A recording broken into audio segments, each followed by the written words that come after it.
Hello, hello, everybody. Welcome, welcome. How are we doing today? How are we doing? Belden Ring. Belben Ring. Yeah, welcome. Welcome, Poi, Unicorn, welcome. Are we excited to look at plants? Oh, I was so tilted. I was like, oh, I forgot I need to do I should make a short about the plant because the plant was actually like a very interesting detail.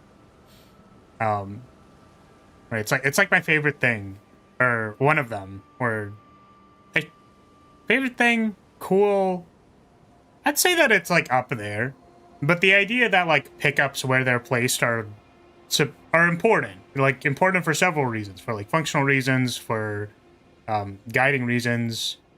So it's like, wow, why is there a pile of health packs and ammo outside of this arena? It's like, yeah, we're signaling that you're going into a boss. Fucking prepare yourself. Like, it's not. Sure, there's no, like, health packs and ammunition outside your boss's office before you go into a meeting, but, like, that's not. It's not about being real, being fun. So, but I can't. Well, it's not that I can't do it. I could still do it, but I already deleted the VOD hard drive. It's like I re-download it. I don't know if it's still is it still on Twitch. Anyways, point is I'm tilted. I was like, darn, I forgot to do it. But we're doing more today. More. We're doing more. Wing Blong. Hello. Hello. What is up? We're here to do the thing. I will say that my favorite thing about replaying Elden Ring is that I have actively chosen to use the standard, the battle standard. It's very fun. Time for yummy eyes. Yep. So last time we did a few things. Well, we did the madness stuff. We did this madness area with the madness tower and the madness things, but like there wasn't a whole lot to say about it. And I think... And the last thing that we did in the video was we did the dungeon, which had a lot of cool things about it. I was actually surprised at how many things I said about it when I went back and watched it. So now we're gonna go feed our girlfriend our balls. Our eyeballs. She's basically our wife, right? Like, that's... Like, I'm only allowed to feed our balls to her because she's our wife. Not just feeding some random girl our balls. Where is she? Where is she? She will be soon? Damn. I don't know where she is, though. Can I get pointed in the general direction of my wife? She's missing again.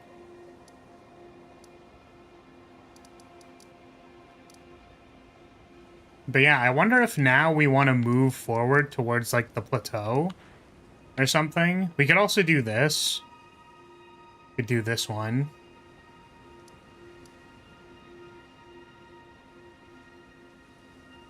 Ruins in East Lyria. East Lyria.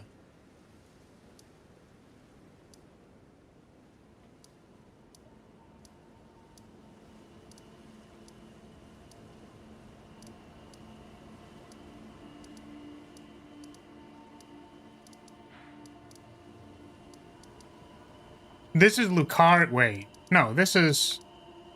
Yeah, this is Lyria. Is she supposed to be on the map somewhere?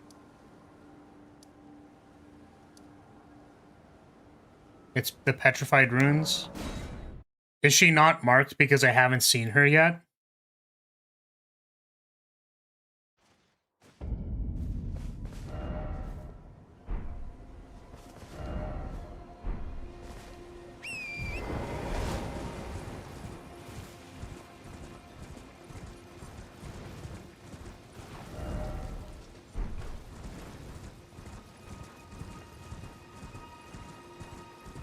Out of the way! I missed everybody. I haven't played the main game since they added character markers to the map. Well, this looks like a bunch of guys. Did you send me here just because you wanted to see me with a bunch of guys? Oh my god. Yeah, this ain't it. This doesn't look like... Ah, the back shots. This doesn't look like it. Near the coastline around here.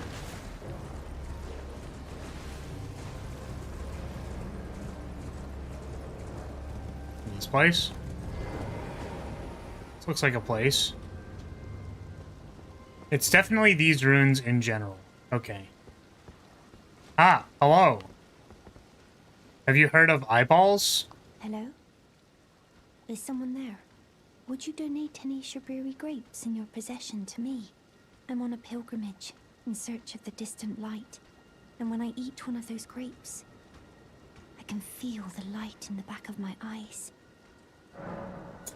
Here you go. You're not Take like my the others balls. who give me grapes, are you? They rest their trembling hands upon me. Howling wordlessly, they gently stroke my eyes. Their What frail the? fingers, emaciated. Yet still, they give me the grapes. But you seem somehow firmer. Oh, I can be a lot firmer with my hands if you would like. You are most kind indeed. May the blessing of the fingers be upon you.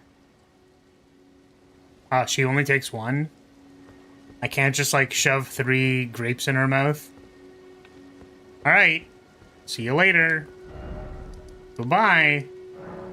I'm assuming she moves after this.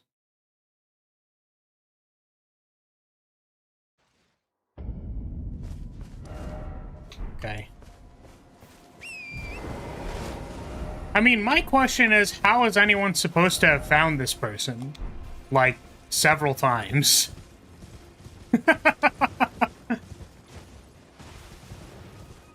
feel like that's kind of hard, don't you think? Well, have we done this one? This one looks like it's pointing out up into the middle of fucking nowhere. That looks like a dungeon. Well, time to be distracted.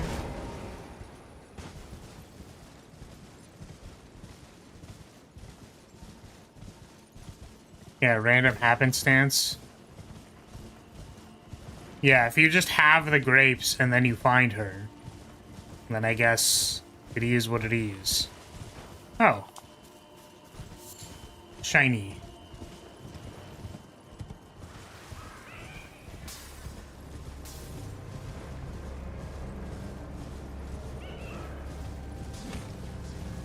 This is a lot longer than I thought it was gonna be. Oh, what the...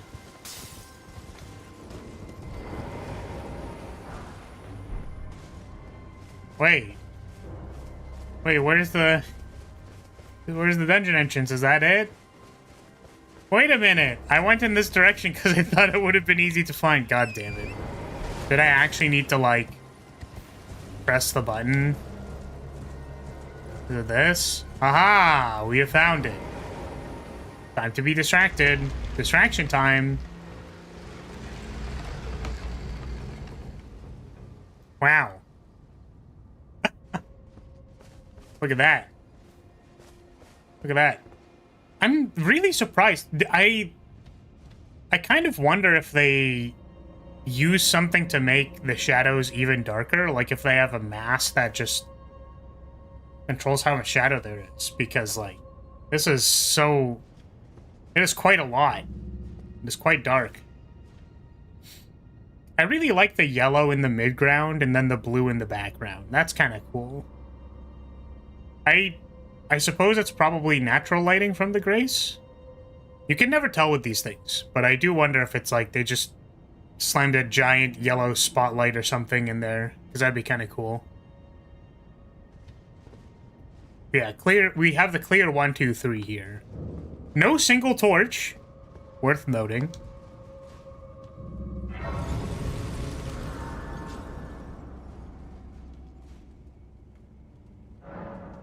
the next conversation you have with her is my favorite.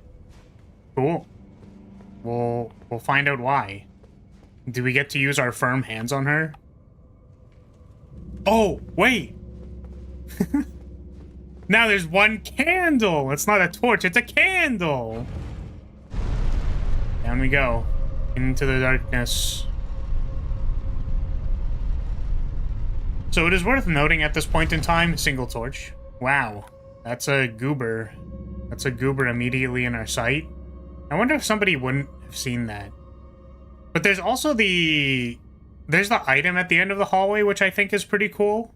Pretty cool indicator. Even so, overall, this scene is darker, right? But still, you can see the front wall is light, and then the second room that we're gonna go into is also light. But that small, like the tiny corridor in between has like a dark outline. Yeah, like this wall, if you see here, like this wall, this archway from the elevator is like darker than the opening in the second room. So it's still like separating those three spaces, which I'm really impressed by. Okay. Yep. I don't know why I didn't expect that. 7 millionth times the charm, I guess. I wonder if I'm going to get ambushed in this dungeon where there was an enemy and an item at the end of the room. Hey, do you think there's going to be another ambush? Oh, this is really awesome too. So there's the item at the end of the hallway, right? But also the light is to our left, so I'm assuming the dungeon continues to the left. Whereas on the right, there is no lighting. So we've talked about lighting and picking paths before. That's pretty cool. Oh, also you see this in your peripheral as you pass the... So like right about here. As you pass this pillar, if you're going through the middle, you see the flower, which is another thing that can catch your eye in the peripheral. This has already been quite keen. We'll take this. We'll turn around. Yeah, that... You want to know what's really funny about this? Is that this looks significantly less compelling when you're turned around. Like, see how it looks kind of weird? I don't know if that makes sense to you. But, like, the inner chamber here is, like, very light. But it just so happens that the back wall is completely unlit, which doesn't really make sense. Like, it is strange that this wall is so dark, yet the walls around it are very bright.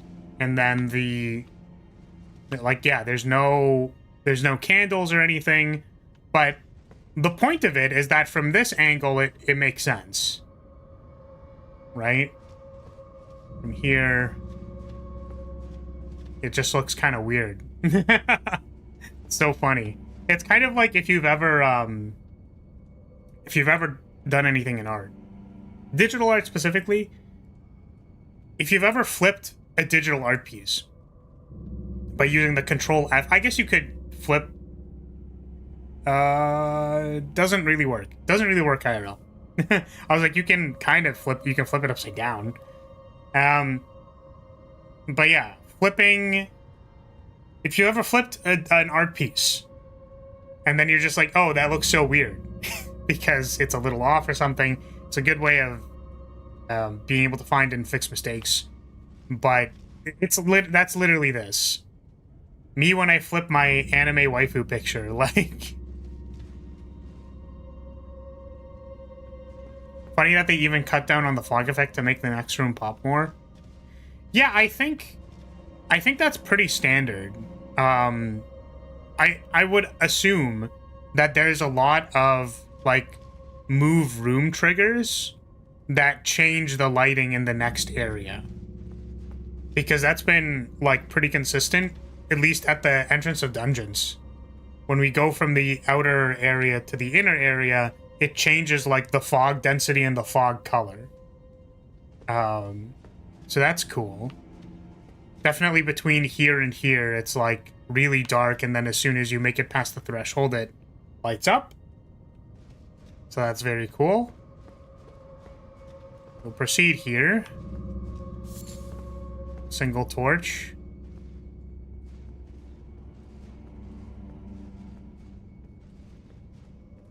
Yeah, so I'm...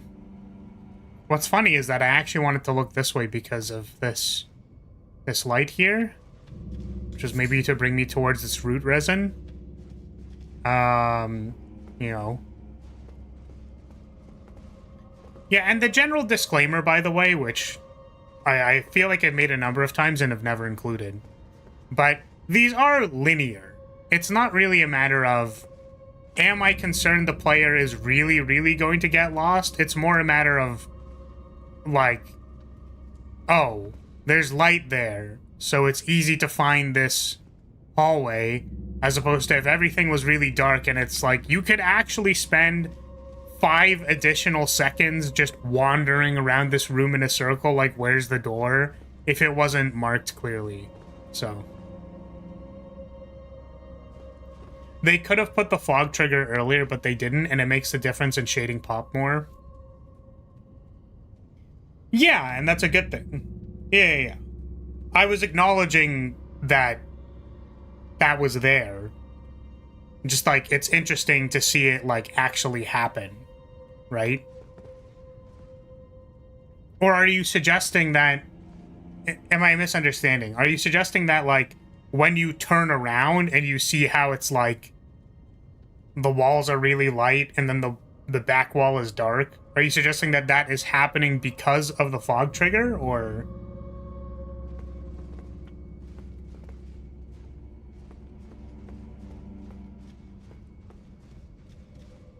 I guess, like, are you talking about going this way? Well, you said... Okay, got it. Yeah, it's cool, because the thing that I like about little details that have to do with, like, fog triggers, for example, because I don't know if they had to manually put the fog trigger or if they had some kind of, like, standard automation between dungeon rooms, right? Just that seeing it the other way made me notice it. It's like when you go this way, you can basically see the trigger happen. Yeah, I don't know if they have, like... Because the thing they could do is probably have, like, predetermined dungeon lengths, basically. And then perhaps the triggers are placed, like, more automatically. And even so, if that's the case, that's still, like, quite impressive at a technical level. But assuming that a level designer had to, like, choose where they wanted to put different, like, room transition triggers and fog draw distances and whatever, then that's really cool. It's very cool. It's nice details to notice when you're looking for it. So, yeah, here we have the back wall is lit and the mid-ground is dark, which I guess if we go from here, so it's like this is lit for the most part, and then there's this sweeping area of shadow in the dark in the corner, right? So the corner is shadowed, and then there's light. So this single part is light because it's where you're turning. And then when you go this way, there's, like, this part is lit because of this candle. And then the mid-ground is dark. And then the background, or where the wall is light. So that's your, like, alternating light-dark in order to see the next area. I honestly didn't notice the fog trigger either time, but seeing that doorway filled with the fog one way and clear the other way made me notice there was a fog trigger at all and where it was. Ah, I see. Okay. I got it. Yeah, it's like fog or lighting or something. I don't know exactly what it is. It could be fog. It's probably, like, I don't know. The technicals of it are questionable, right?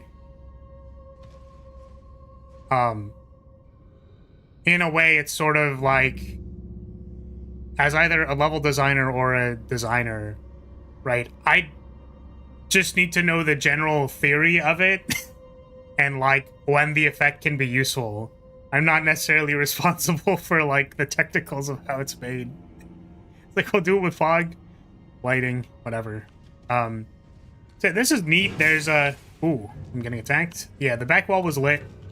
I was wondering, so there was an ambush, which is good to know because I think probably a player who's walking through this more quickly would run to this back wall and get hit here, like on this corner. Yeah, also the path at the bottom is also leading us in the direction here, which is neat because I think back here we don't actually have a path. Yeah, it's like stairs and then there's a inset path. Should we go this way? I wonder about why that grave wart is there. Probably just a way to give the players the thing, right? Something. And then I'm just checking for the alternating lighting. Definitely between like this room that's coming up, there's like the darkness in front of the door or the archway. And then in the very far back, even though it's covered by this statue, like it's kind of light. Also, this is, you know, it's like how intentional, question mark. But I like that there's a statue here with, you can clearly see the candles that are in the next room. They sort of like, this is just pretty, you know what I mean? It just looks nice. There's light here. Oh, it goes down. Oh, very interesting. I wonder if the purpose of having this here, because like that's okay. I'm very curious about this.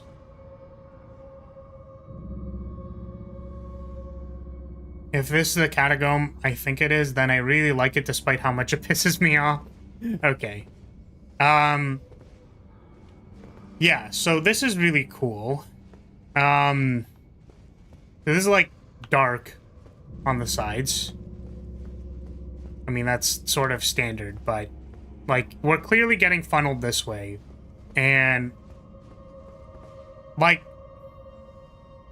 I don't really know how to say this, but that is extremely intentional, right? Like a break in the roof to put a spotlight that shines down on this thing specifically. I think that's like, this is incredibly intentional.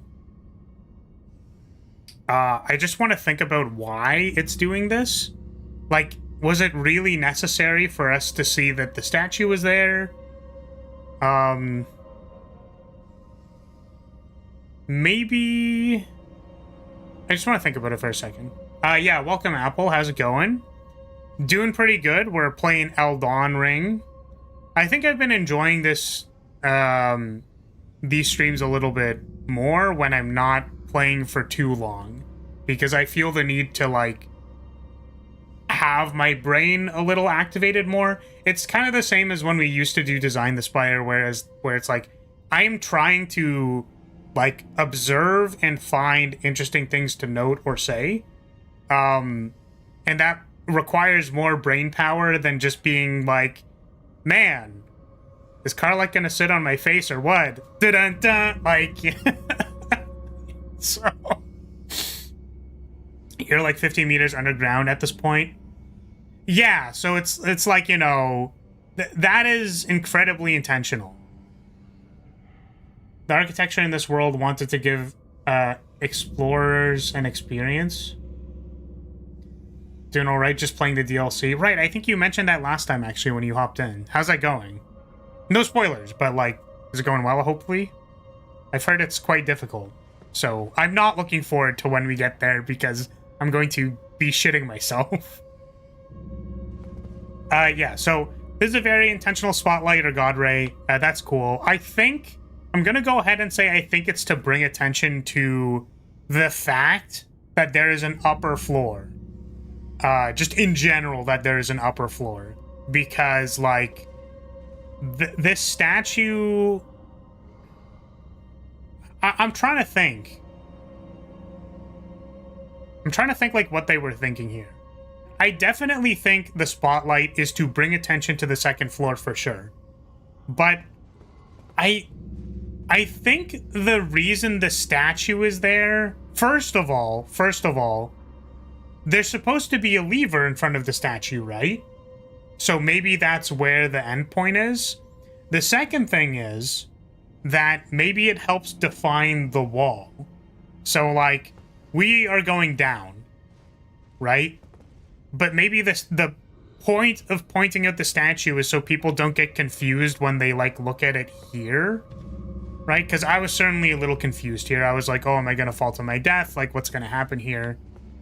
But because the statue is kind of, like, helping define the wall, I'm like, oh, this is just, like, a big thing.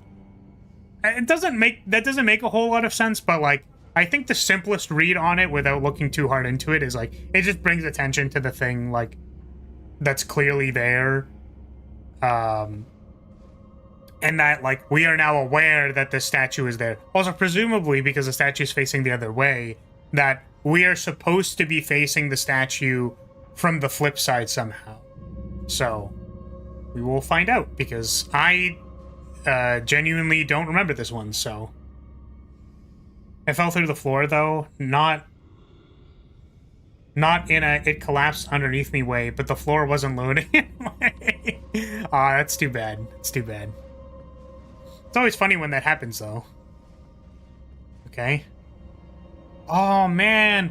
That's so cool, dude. Man, that's awesome. Did you see that? Little guy in the background? That's so cool. That was awesome. I love when they do stuff like that.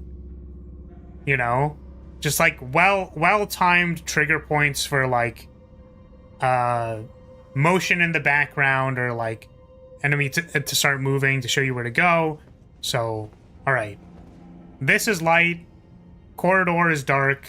Background is light. Very good. Very classic. Ooh, ooh, ooh, ooh, ooh, ooh, ooh, ooh, ooh, baby girl. That was awesome. Okay, so it was an ambush and a trap, which is cool. I'm gonna die here. Wow. Holy shit.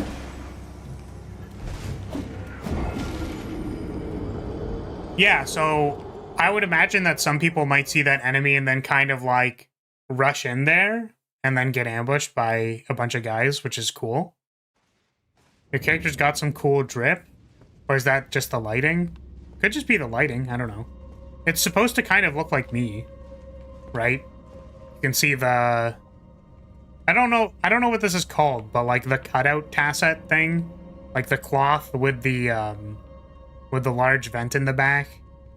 And I'm not talking about my ass. I'm talking about the clothes. Yeah. It's supposed to kind of look like me. except the character is more attractive. Okay, so what am I gonna do about that ambush?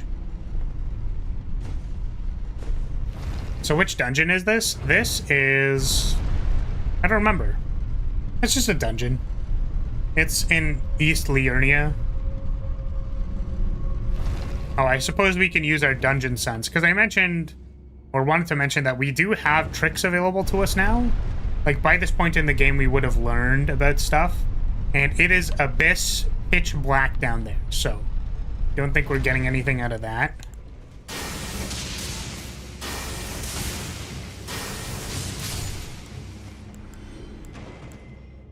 Oh, right, we have the laser beam. That was the wrong way.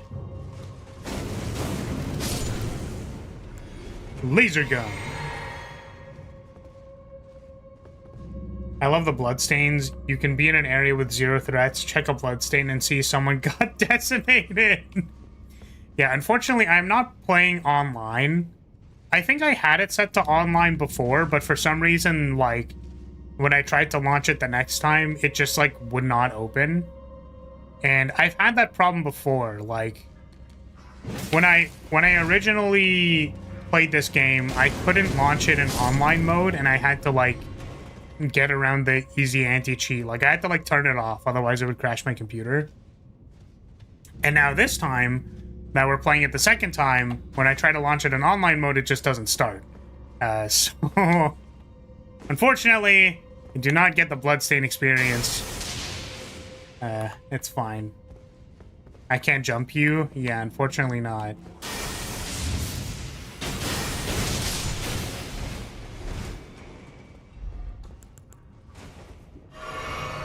Can't invade the little flag bearer?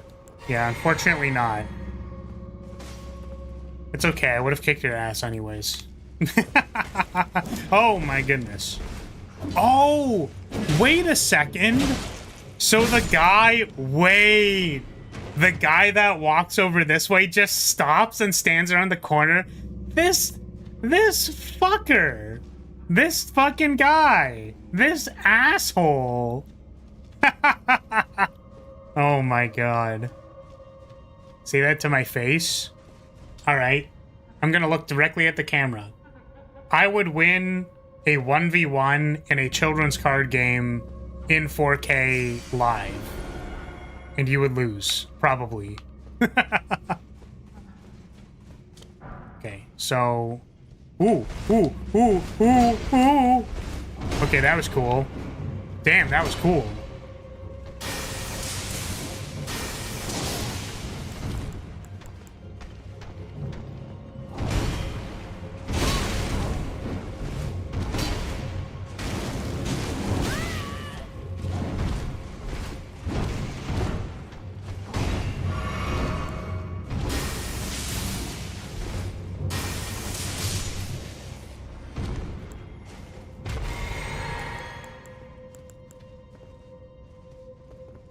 Yeah, so this was interesting because there's a light there. So, yeah, for a number of reasons. So, first of all, it might be hard to see the wall because it's getting really dark and stuff like that.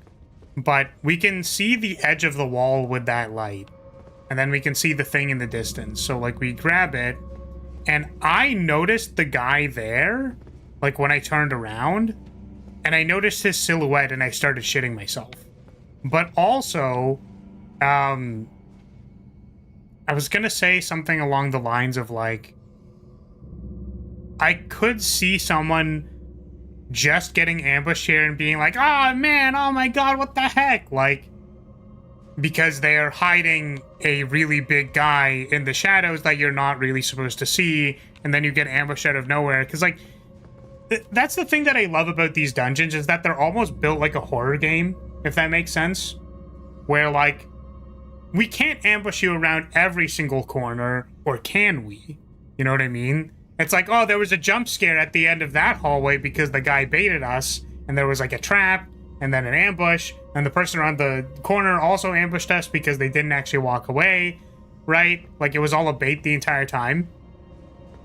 So that was a lot. That was a high energy beat, and you're like, oh, thank God I can get this grave ward at the end of the and then the guy comes around the corner just to, like, kick your ass.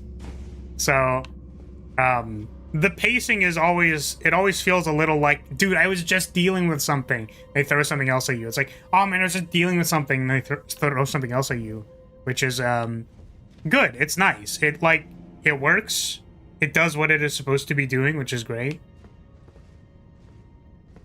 Goddamn Yu-Gi-Oh! Players relying on the heart of the cards.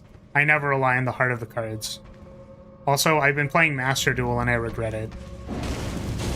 I regret it for a number of reasons. The first reason is that I'm not getting any work done. The second reason is that I hate all of the decks.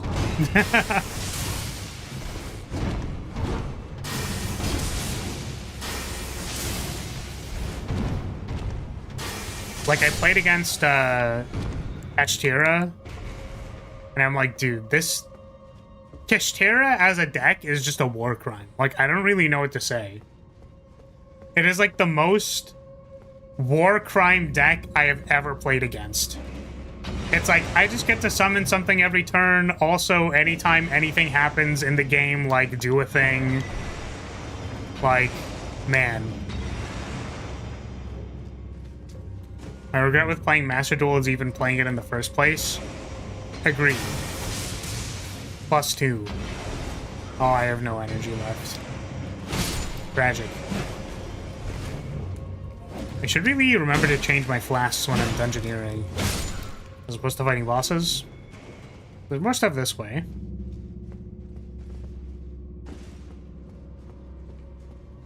We've got a good assortment of, like... Yeah, on this walk up, it's sort of...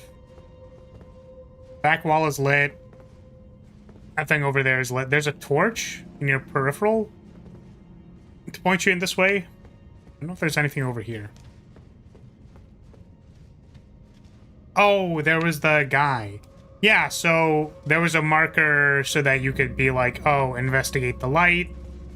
What's at the end of the light? There's this guy. Interestingly, there's even like a bloodstain here or whatever this is.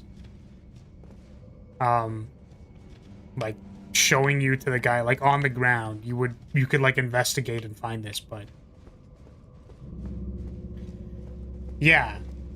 So the other thing that I was gonna say was, or my other experience with Yu-Gi-Oh! Malice. Man, now I know why it's so annoying to be like, I have effects in your upkeep, I have effects in your draw step, I have effects in response to your, like, Farseek, I have effects in response to your other thing. Also, like, my 7 triggers go off when I have my effects that do the thing in your upkeep before you did anything. And I'm like, dude, can you... Bro, I'm trying to resolve a fucking upstart goblin. Can you, like... I played a cantrip. Literally me, like, playing Ponder for 1 mana. Oh, hold on a second. Mystical Tutor, draw, Ristic Study trigger. Do you pay the 1? Okay, you paid the 1. Okay, I'm gonna play, Opt, draw the card that I tutored for. Teferi, my Teferi was plussed. So you can't do anything right now, but also I can play this Time Warp that I tutored for. Yeah, go ahead. And then they're like, cast my commander. I'll force a negation. Nice Lord Windgrace, dumbass. By the way, I'm gonna take my extra turn now. Fucking Malice, dude. Holy shit. Yeah. I actually think most of the decks do stuff on your opponent's turn that are annoying. Like, Crystron is annoying. They just have summon infinite dudes. All of these bestial cards are fucking bullshit. Malice is bullshit. I'm like, dog, why am I playing this game? And the answer is because I don't know. I feel like the power level just went up quite a bit since the last time I played, and it's like really gross.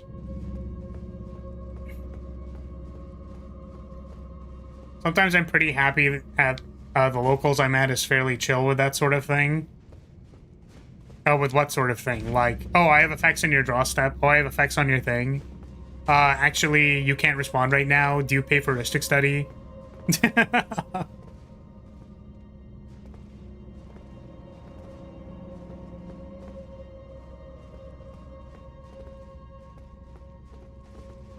Also, sorry, I read this comment, but I started crashing out of a Yu-Gi-Oh! Dark Souls in general is built like a horror game. It's also no coincidence that you're mainly descending in these dungeons. Yeah, that's fair. That's fair. Having, like, the descent makes you feel more icky, was what I was gonna say.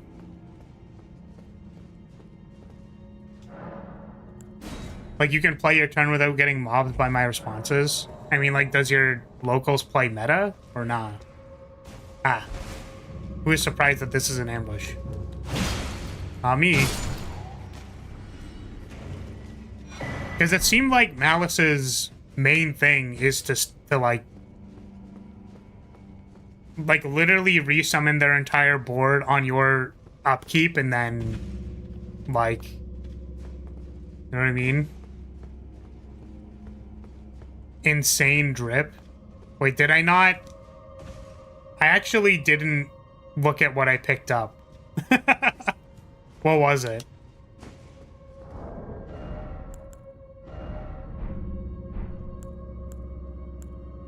Nox Mirror Helm.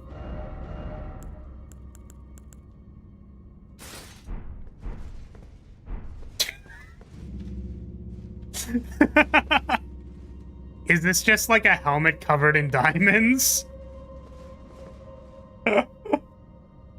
Dude, we're blinged the fuck out. Does this, like, do anything, or is it just... Easily broken and weak against striking attacks. Oh. Does it just break if I'm wearing it?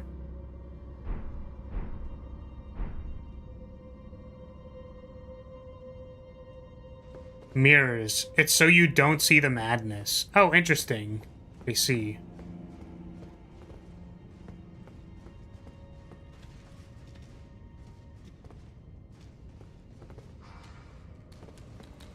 It's for the 2 fingers, not the 3. Ah.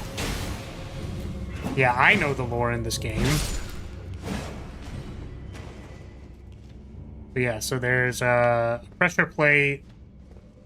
There's a grave ward at the end of the hallway. That's actually cool.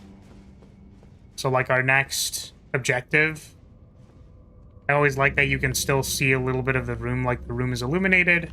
The corridor is not. I'm actually curious if this has the funny thing where we turn around and it looks stupid. It does not. It actually looks pretty good.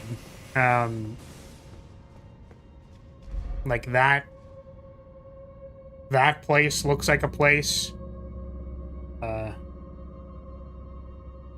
Just needs a 2 seconds. Brain working, functioning. This place is dark. Outside is light. It turns out that if you have the like light, dark, light, dark, light, dark, right? That it actually does work the other way around. How's the Dung Eater quest going? We haven't advanced it at all because he hasn't said anything, so... You're going to be his buddy? I mean, we're certainly going to do it when we get the chance. It's just... We are not playing this game particularly fast, so advancing the quest lines is not happening particularly fast. So... But yes, I am aware that I am required to do the Dung Eater quest. Okay. So... Yeah, this is just dark. But we can see it because of the inlaid path. This is light. Got light leading where we're going. Ah, and now we are higher up. Oh, that's kind of cool. So because we're in the same area, this is a very easily recognizable landmark. Those are important when you kind of have things that are like very circuitous and hard to, like, what do you say? It's not that it's hard to navigate, it's just that, like, we clearly went around in a huge circle. So it's like, how many right turns have I done? I don't know. I'm like 5 encounters deep. I don't know how many right turns I've done. But when we come out here, we're like, this is a very recognizable room. That is a very recognizable statue. If the God Ray wasn't there, you might wonder if it's the same statue. That is a great point, actually. That's so true. So it's like, because this is two, like, very recognizable, like, it's super recognizable, if that makes sense. Right? It's not just a statue. It's not just, like, a wall with the thing. Even if you saw it from this perspective, without the God Ray, I might even think, like, oh, is that the same place? But, like, it's really, really, like, no, this is this room. It looks like this. Like, it is that recognizable. So, that's a great point. Okay, we've got Gooners, and I have no mana, which kind of sucks. I'm assuming there's, like, 4 of them in there.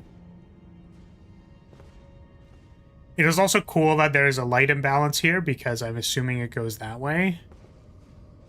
It does not. I'm mistaken, and that is okay. Very cool framing, though. I like the spider web. All right. Trigger.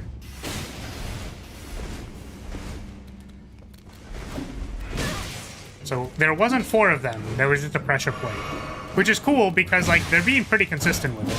Oh, well, okay. That's frustrating.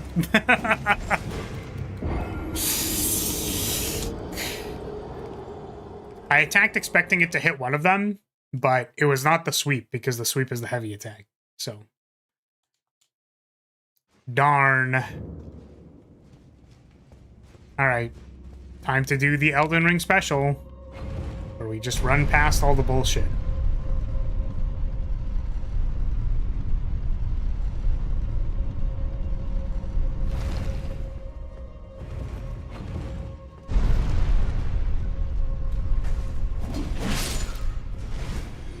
Yeah, honestly, like, all the ambushes in this dungeon are so funny to me. Or, like, they're so good. It's like, oh, that guy's walking away. Haha, I'm gonna get my sneak attack on them. It's like, no, you're not. No, you're not. Get shit on. All these two guys just standing there. Oh, I wonder if they want me to approach. Pressure plate. Oh, guy at the end of the hallway. I sure hope I don't get ambushed with this pressure plate and this guy. And then I hope this guy isn't just waiting around the corner for me. It's so good. Honestly, so good.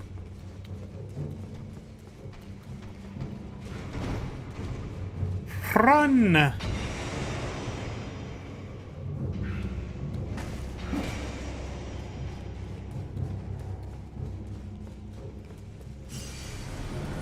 have to figure out what this is. Oh!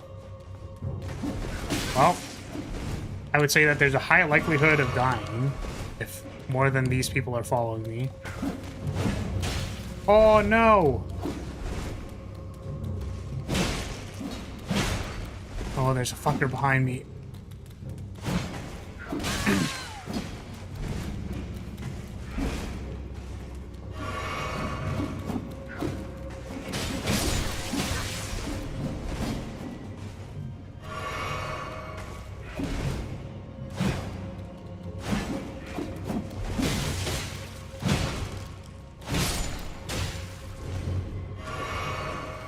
Oh, come on! Stop!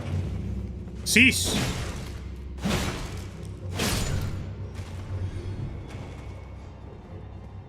Yeah, so I wanted to mention that I like how they hide things. So this was really cool. This is super dark. I literally only saw this because I was running this way. Otherwise, I might have not seen this. I'm assuming... I think I heard something behind me. Yeah, okay. Cool. Man, they still ambush you. Still, even after being like, ooh, shiny thing in the... There was two of them? Bro, these guys were about to jump me. Come on, man.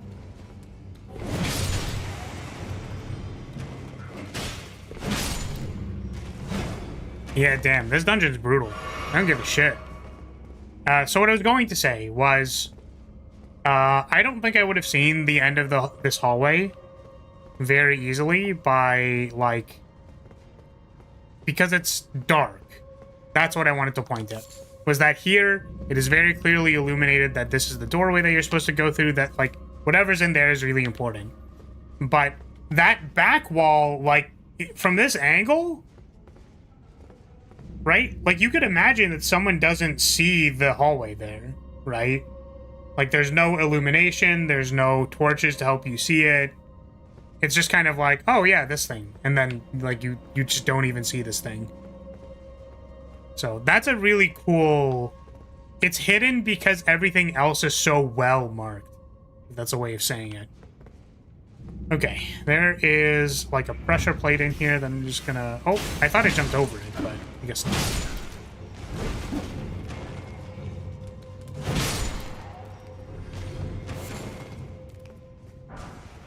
Scythe! Okay, it wasn't as important as I thought it was.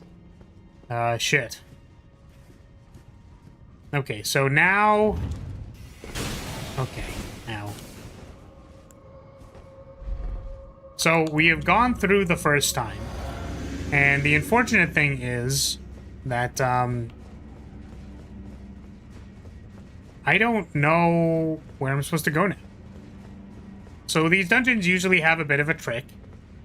And I think the interesting thing is that I don't know what the trick is here. So, usually you go through the first time, find something, and you're like, ah. Results inconclusive. And then you have to go back and then realize something. So, wonder what we're gonna find.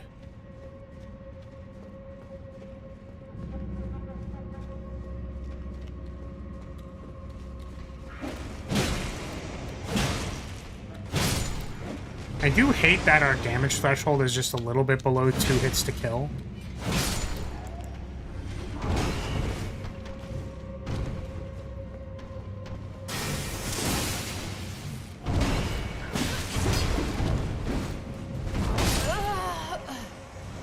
Fucking goddamn it.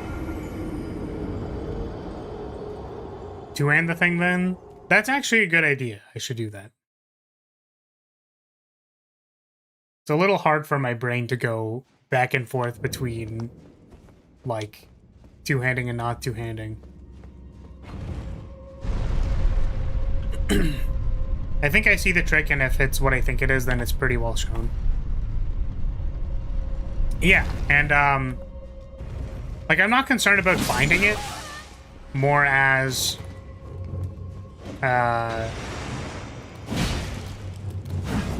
oh, that was because we got sneak attack damage.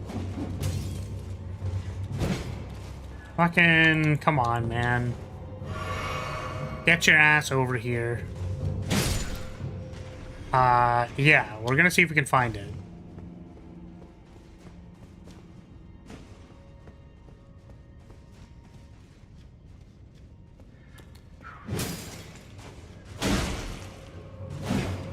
More of a one hand, one mouth kind of guy. I was gonna say, what about the one hand, two mouth kind of guy? Okay.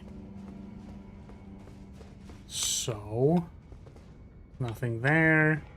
See, the annoying thing about needing to go back through this place, like needing to refight everything, is that for the purposes of just trying to, like, see and explore, which I guess you could say is not the intended experience, so, like, it doesn't matter.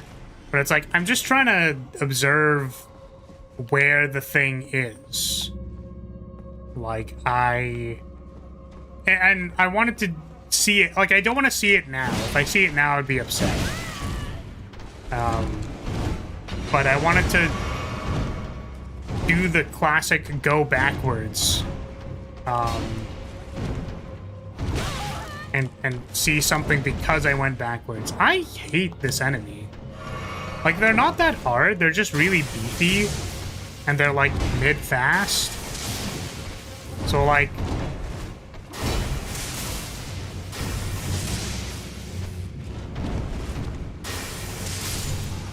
just so chunky.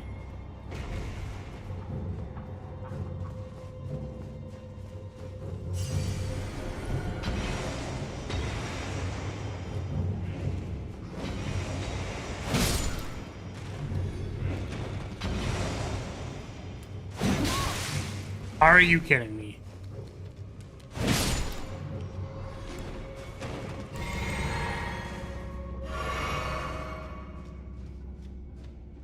Okay, so we were here.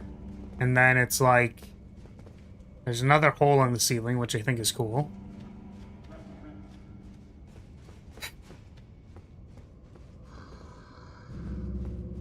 Now, there is something that I'm kind of wondering about.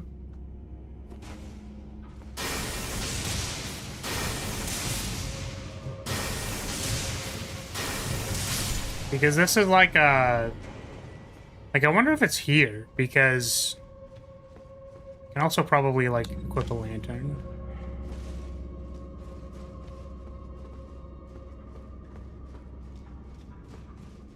Is it, like, literally an invisible wall or something?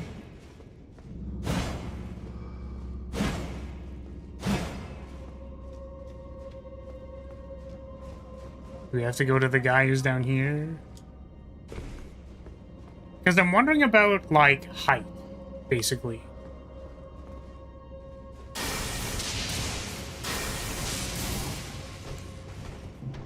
Because if the place that we want to go to is a certain height, then how do we get to that height? And the problem, like, maybe the door is there?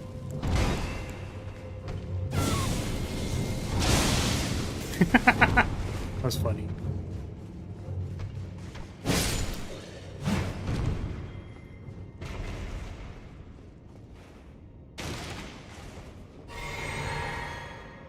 I think the room visible behind the statue is a big hint.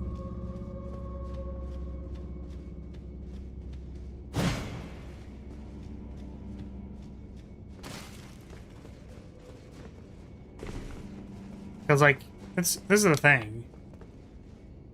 Oh, is it maybe down there?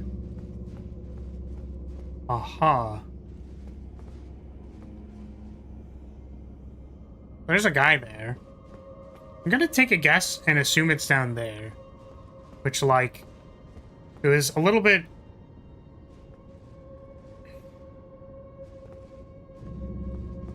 Like, I feel like I noticed this because I came back, right? And this is sort of... If it's down, then I didn't know at all. Yeah. This is sort of... like... standard procedure for these dungeons. And I could have seen someone not coming to this conclusion, but I was like, oh wait, there's openings here. Like, that's what I thought. And then maybe this is... yeah. Ooh.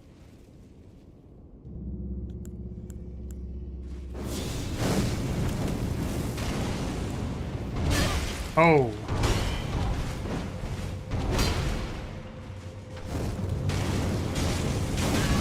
Ugh. Well, I was panic blowing. I guess they maybe wanted to show it to you by making you look at the statue from above. Yeah, I'm curious. So we'll go back.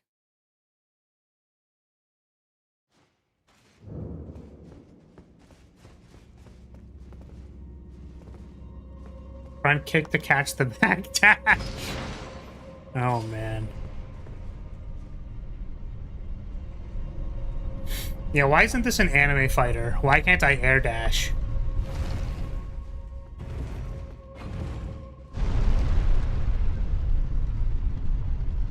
Oh, into the fold again.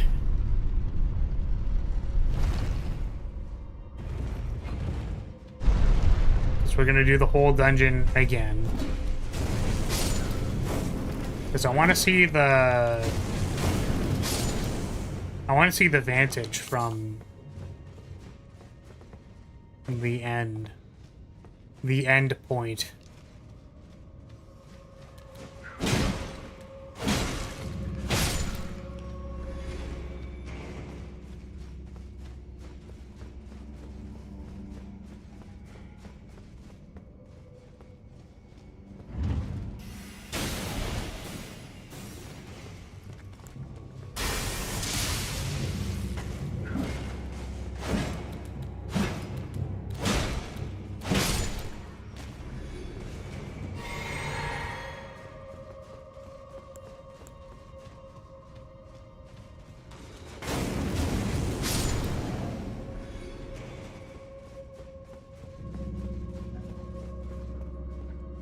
I guess I can maybe run past these guys. Because I don't think the big guy chases into this room. I think this person's just close enough to here.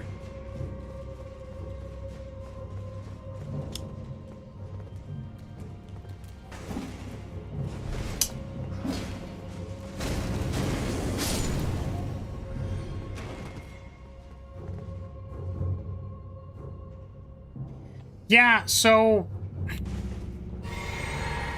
here's the thing. So there's this room, and then there's like walking out from this room, and you're like, yeah, God Ray, there's that thing. I could see someone doing this, right? You see how it's like illuminated there? When you're like, oh, is the staircase there? And you're like, oh, wait, is there something down there? So that's possible. I do actually think that that's possible. So this could be the intended, like, oh, wait, there's something down there. I should go down there. For me, it was coming back here. And in a similar way, like, the lighting makes it seem like something's there, right? Like, the fog kind of outlines that wall, where, like, it's light behind the wall, but the wall itself is dark. So you can see the bounds of the room, but you can also see a hole. And you know what they say. If there is a hole, that is leading me to the next direction, also known as a goal. I like here that this person's looking at this flower. because that's kind of like a how should I say it? Because you can't really see this guy from the top floor normally, but even without it, by seeing that there is a plant down there, it's signaling to the player that you can go down there. Like, this isn't a bottomless pit. There is literally like a grave glovewort down there. So we know for sure that this is like, we can go down there.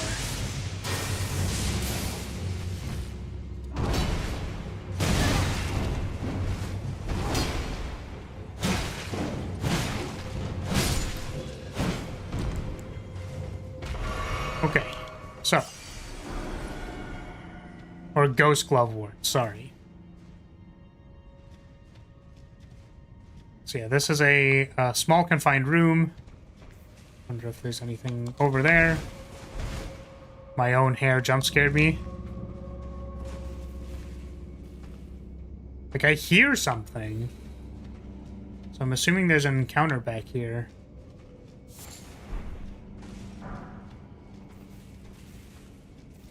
Yeah, there's another guy.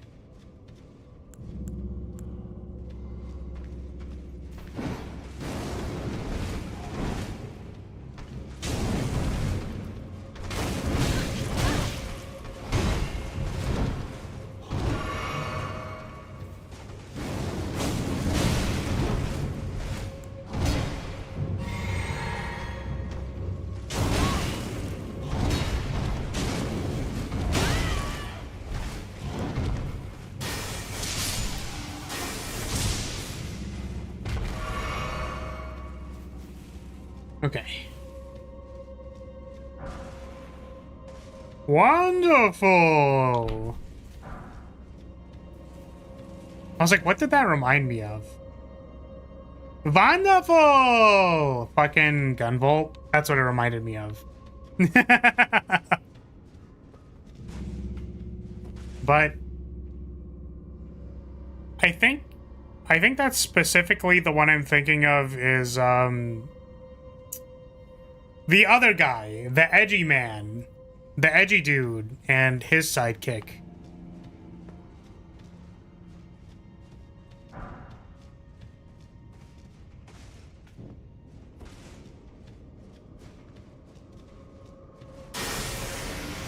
Weep. Weep. Weep. Ah, they dodged the last one. What an asshole. Cohen? Yeah, what's his other name? No, he's just called that in series, right? Yeah, but what's his sidekick?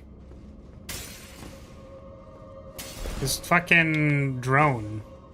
Drone McDougal. Oh, what the? Damn, they were lining me up for the back shots. Dude, this dungeon's kind of ruthless. Not gonna lie. In a good way, but... Yeah, so I think they had a really cool trick. They had a nice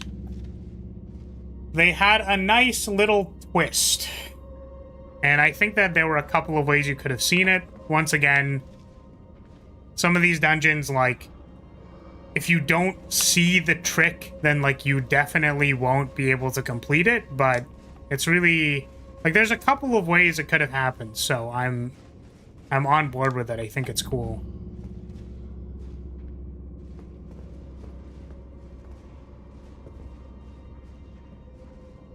Lola. I think that's what her name was. Oh my god.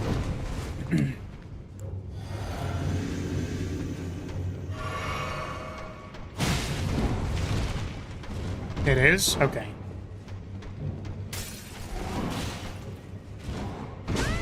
Well, they literally threw me like a basketball.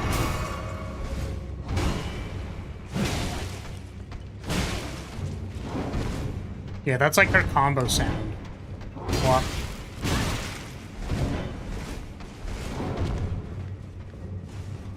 Tonkachino.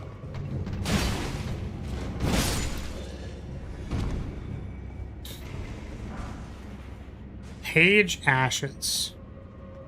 Oh, like of a page? like the role a page.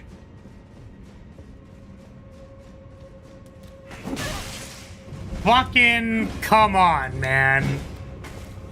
Every time with these dungeons.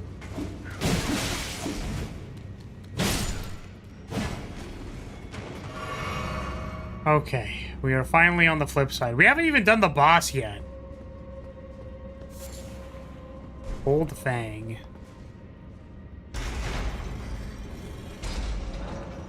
I feel like I remember there being a meme video about Dunkachino.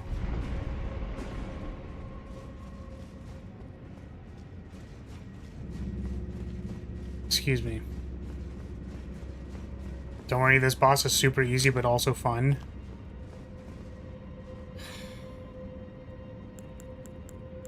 Yeah, I'm gonna go back.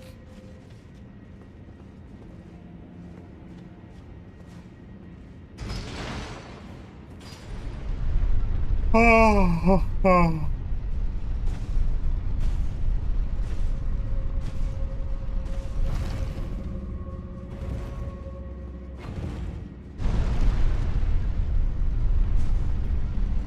Wait, there was a thing there! Oh my god. Well, at least for the person who couldn't find the boss room and is escaping or leaving, they get one more goodie. This dungeon had a lot to it. Big fan. Big ups. I wish I knew the level designer who worked on this one specifically. Very unlikely. Well, I was gonna say very unlikely. Pretty unlikely that it was just one person, but, you know. Cool. It's from some shit movie called Jack and Jill. Al Pacino is doing an ad, that's the joke. Yeah, Dunkachino. Funnily enough, you can just skip half of it. What, half of the dungeon?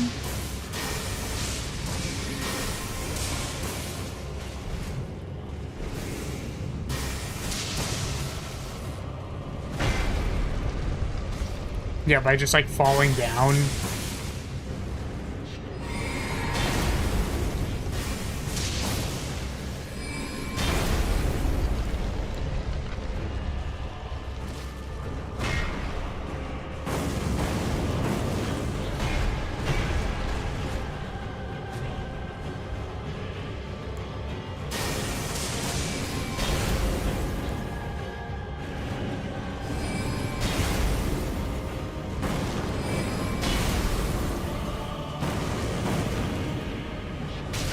Oh. Oh. That was the wrong flask.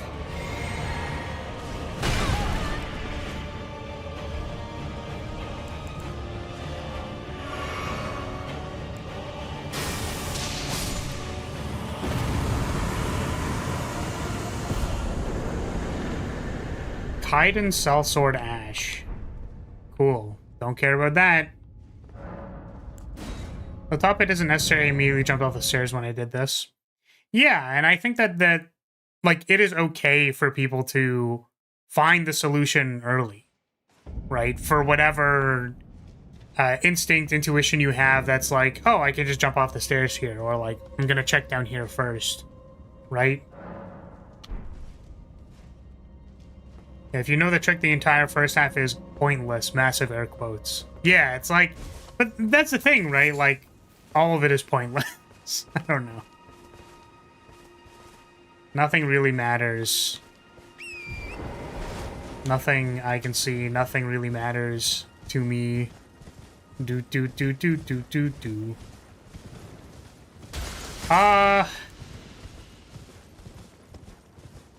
Yeah, so, like, there's a lot of goodies. There's encounters. You get to practice fighting the big guys, which, once you get to the big guys in the little corridor, it becomes harder. Like, if you think about it this way, or if you think about the intended route, right?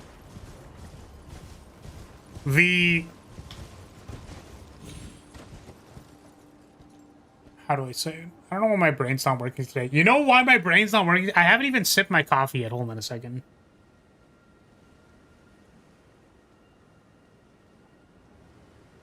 It's like, why am I so dysfunctional? Okay. Yeah, the amping up in difficulty is kind of like... They give you the big guy. Like, I'm gonna say ogre. They kind of look like an ogre to me. So they have, like, the ogre guy that you meet in the darkness. Maybe you die, maybe you run away, maybe you fight it. Maybe you avoid it entirely because it's sleeping. Or you go up the stairs, and again, there's, like, that big guy with the ambush. But you have a lot of space to maneuver. They're omens, is what they're called? Yeah. So the omen, you have a lot of space to maneuver when you're fighting them, which I think is, like, good, right? But then, in that more enclosed space, your A could get ambushed by the one that's behind the wall. Or B, it's a very enclosed space, so maybe it's harder to fight it because it's, like, approaching attacks can hit you from basically anywhere. I think, if you look at the difficulty ramp up, that they put... First of all, they use the arrow pressure plate trap multiple times, which I think is, like... It's, like, good, but it's good that it's, like, all congruent, right? Because once you fall for it the first time and you're like, okay, well, that sucked. Maybe you survive. It's not even really falling for it. It's like, some of the pressure plates, I think, aren't avoidable. Like, I tried to jump over one of them, and it didn't, like, it still triggered or whatever, right? So, you fall for it a couple times.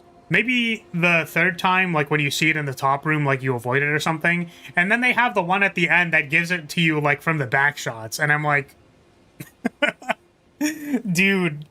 But because it's the same trap, you're, like, prepared. Or it's like, once you hear those arrows fly, you're like, okay, I need to be dodging now. And now. So that you can avoid the, like, follow-up.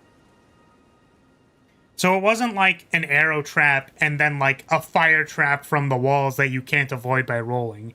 It's like, it's consistent so you can do something about it. But yeah, I think the overall amp up in difficulty is like, makes sense to me, and the one, or the encounter at the bottom being the most difficult in my mind. It's possible that the ambush is actually harder, like the one with the fire bombs, but because there's a lot of space and you can run away, I don't see that as difficult as being trapped in a small area with them, with a potential for ambush, because the guy around the wall. So, cool dungeon. That was really cool. I remember or recall someone, I don't know if it was a colleague of mine or a general criticism of this game, which was that, like, the side dungeons feel a little formulaic. I think I might have said that in one of the earlier, or like earlier streams of this game even. Or that they're formulaic in the sense that there's a lot of reused assets, like, you know, the corridors are very similar. So some people, like, could get bored of them, I suppose. But I always like, there's, like, a little trick. There's a lot of hidden goodies. You know, I would say that the encounters are, I was going to say fun, but, like, they are encounters of increasing difficulty that prepare you for when the encounter is difficult. So they don't just, like, throw bullshit onto bullshit onto bullshit onto bullshit. But, like, even in that dungeon, there were so many, like, carefully placed triggers. Like, a lot of those imp ambushes were, like, so cool. Like that first one where the guy's walking away from you, and then you're like, haha, and then they backshot you. Or, like, the guy who walks around the corner, and you're like, aha, and then they backshot you, and then also give you... He hits you with the pressure plate at the same time. The guy who you can only see his silhouette when you go to pick up the thing in the corner, that was very cool. So, I feel like there's a lot of care put into the dungeons. And you know, it's really not saying much, but certainly way better than anything I could fucking do. And I respect the work. I respect the work a lot. So, I did read this, but I just saw the floor and jumped to it. I prefer to go down, then up, then go down later. Sure. I mean, like, that's a way of doing it. For me, I definitely go... I want to do the least terminating path as possible. So even if I saw it early, I actually probably wouldn't go down. Because I would assume that going down is like a terminating path. Or, I don't know if that's the right term, but it's like, it seems like a path that I cannot return from. Or I can't return from naturally. Or I could say even that it seems like a secret, so I'll like get to it later. Now that I have identified that there's a path there that I don't think I can return from, I'll go explore the other thing first. Come back to it. Okay. Fun little dungeon. Enough for 5 minutes of content on Sunday. And now we can go do something else. Where's the Chaos Lady? Where's the other place to find her? Because I am not looking around to find this ball-eating bimbo.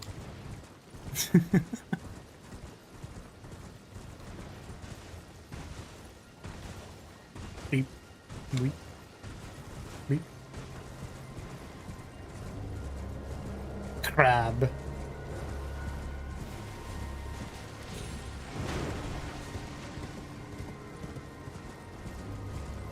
Welcome, Ivonicus? Is that how I pronounce your name? There's some BS parts in this game. After 1,486 hours in this game, I think the majority of dough? Is that the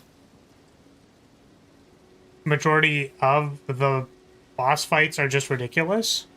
Are they? I actually feel like a lot of the boss fights in this game are, like, either very fair or, like, easily overpowered.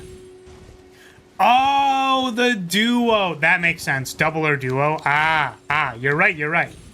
See, this is why I need chat. As I don't need chat to entertain me. I need chat so that they can interpret what people are typing in chat or how there was a typo. Or telling me to reread the fucking message because I didn't understand it. Yeah, the dual boss fights. So, double boss fights, autocorrect. Yeah. You want to know what's interesting about that is I actually think that the dual boss fights are very fair in this game for several reasons. The first one is that this game has a lot of power advantage, and because it is open world, you can come back to things. So, if something is particularly difficult, you can just leave it and come back to it. And then once you come back to it, like, the higher level stuff is very powerful, and it wasn't inherently blocking your progress. So, like, in the same way that an Ornstein and Smo, like, blocks your progress, right? Which even then, I think, yeah, you need the Lord Vessel to do the other stuff, I guess. So, but that is like a gate boss. Like, that is a filter boss that some people just simply will not be able to do because it's too difficult. You can't do a dual boss in this game. You're just like, I'm gonna go make my pyromancy flame more strong and come back. And that is like a very reasonable thing to do because there's like so much things that you could be doing. A little bit less in Dark Souls, right? The second thing is, you have a summon. Now, I understand some people don't want to summon, and they're like, you know what, summoning, you know, oh, but my ego as a gamer, you know what I mean? Like, they don't want to summon anything. But I do think that the large amount of gank bosses in this game, I would believe that there was a designer who is like, these are fine because summons exist. You know what I mean? Like, we expect people to use summons. Summons are there. They're good. They're upgradable. So, if someone is either just having difficulty with boss, or, like, you just need someone to share aggro with, like, that is why the summons are there. So, I think I usually don't like gank bosses or duo bosses or whatever in games, just in general, because there is a thought. There's a couple of layers to it, but the first thing is that players anticipate that they are going to be given a challenge that they can solve. Like, this is just an inherent stipulation to games, or like even like single player games, like they're not going to give you some shit that you can't solve. Like that is the first stipulation. So that kind of conflicts with the second thing, where in a duo boss fight, you don't have the same action economy as a duo boss. They can overlap their attacks in a way that doesn't like is unfair, and you couldn't possibly dodge or interact or get an opportunity to attack or whatever. Like that is super real. Because if both of their patterns are pseudo-random, then that also means there is a pseudo-random chance that they overlap and then completely fuck you. And I kind of think that that is a problem because it goes against the first stipulation where it's like, well, this was supposed to be solvable. If it's supposed to be solvable, then what? Am I just praying for RNG that they don't, like, overlap their attacks one time and just stun lock kill me? Like, what's the thought here? So, one opponent, one player, if you want to include ads or even like a second boss or whatever, you have to be very careful about how you design it. I know I brought up Ornstein and Smog before, but I actually think that that boss fight is surprisingly well designed for being a gank boss fight. Ornstein chases after you, Smog is really slow, you can space away from him, and then like that, there is a mechanism built into both of their movesets and like how they act for separating them and making sure that it's a 1v1. And that's in your control because you can move away from them. You can use the pillars. It's like a surprisingly very well thought out boss fight. So in this game though, there's a bunch of like random bullshit. So, you know, I think they were just expecting you to use summons and then kind of be okay with it. You know what I mean? I see you're not at the foreskin duo yet. Yeah, so I will say that this is our second playthrough of the game. It has been a while. So, like, there are a lot of things that I don't remember about this game. I don't remember they're not called the foreskin duo. The godskin duo, right? They're sort of towards the end of the game. I don't remember that fight or how difficult it was for me.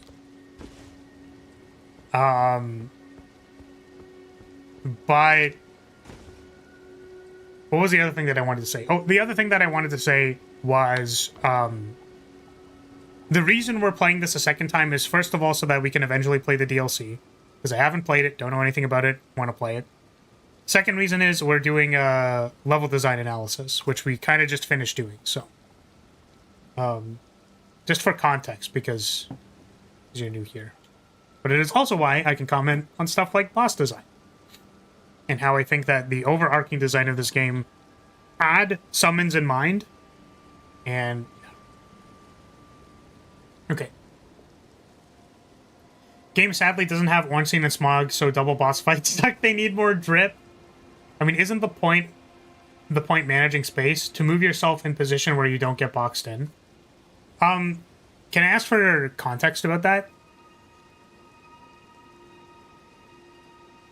Like managing space versus a duo boss fight that's not Ornstein and Smog?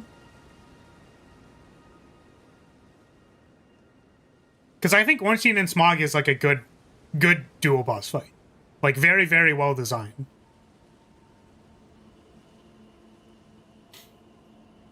Now you can play in such a way to minimize that or even prevent it outright, but that takes a level of mindfulness of play and tactical play you can't expect from a player, at least not in a game as fast as Elden Ring.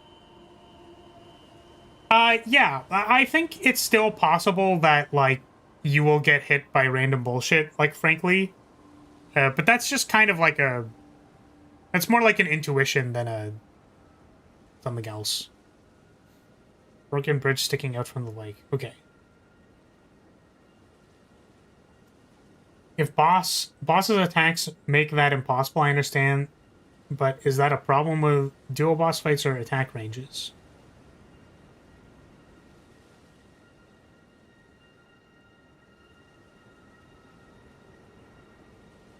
It's also the only fight I'm aware of that has button reading.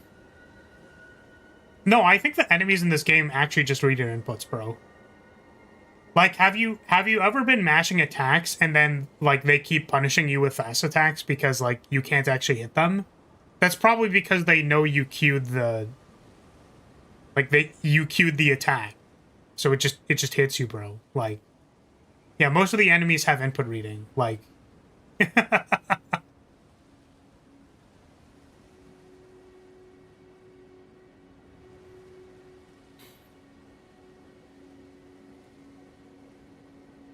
basically every boss with a range attack will punish you immediately for healing. But yeah, like this entire discussion, I will give you a TLDR just to make it extra clear. I think that dual boss fights are generally bad and not balanced because you are beholden to certain RNG patterns that are unwinnable. And that goes against the main stipulation of games, which is I'm giving you a puzzle that you can solve.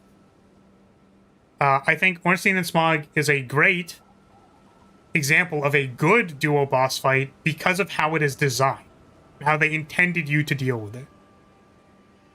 I can't say anything about the dual boss fight that you were specifically referring to because I don't remember.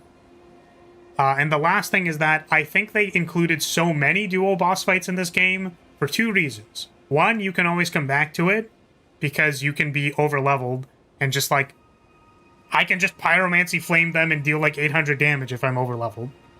And the second thing is that there are summons. And I think they... Seriously. I genuinely believe they expected people to use summons. And that there is only a select amount of people, select few people, who are not going to choose to summon. And then, like, if you're not summoning into a dual boss fight where they intended you to summon... Like, this is the degree of magnitude that I think it is. If you are not summoning spirits in a dual boss fight, that is the equivalent of not spacing versus Ornstein and Smog and being like, why am I dying? You know what I mean? Like, it's kind of comparable in my mind. So...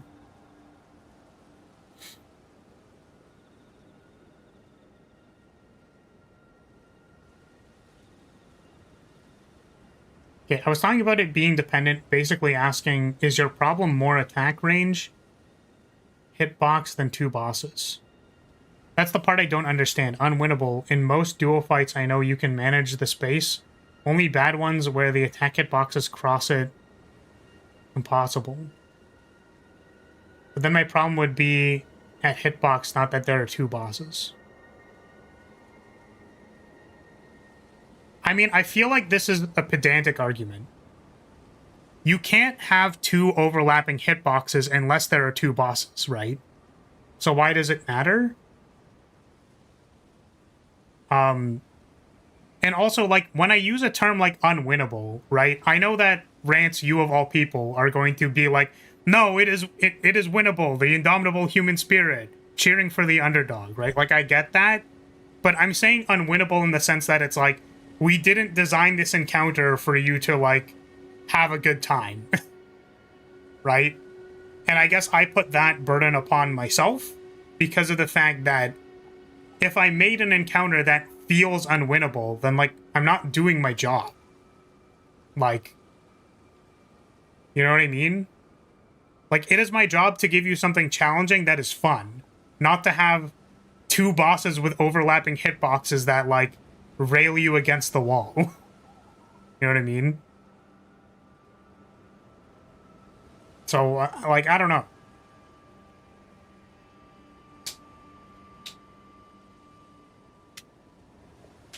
I think, like, a lot of the dual boss fights in this game are just... Like, here are two random enemies that exist in the same space.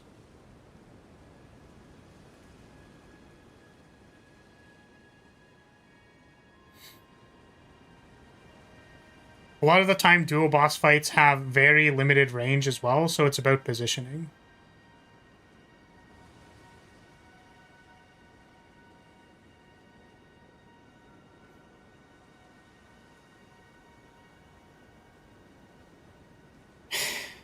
I mean, so to what end, Rants? Like, this is my problem. So if you're making an encounter And you're like, okay, well, if the player dodges, then they'll win. Like, I guess, like, I just don't understand the point.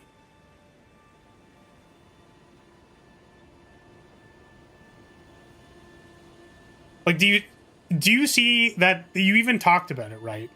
Like, do you see that the design flaw is that if there are two bosses that are attacking you at the same time, like if their patterns trigger at the same time, and you're getting blundered, that is like very difficult to impossible for a player to deal with. Or I guess the third option would be that it's like, when do I get to attack? Am I just forced to like dodge forever? Like, is that a problem to you or not? Or do you believe that that can be entirely mitigated by space management?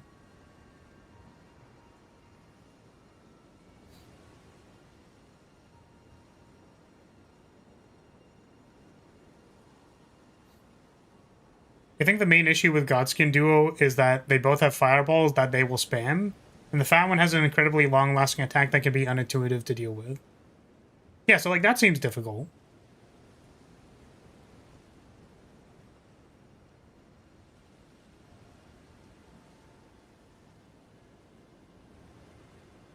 The challenge, which is fair, is stay away from corners as much as possible.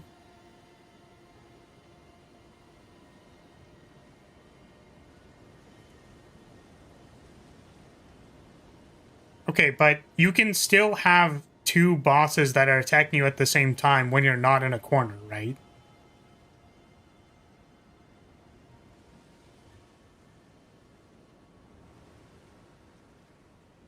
And drink my coffee.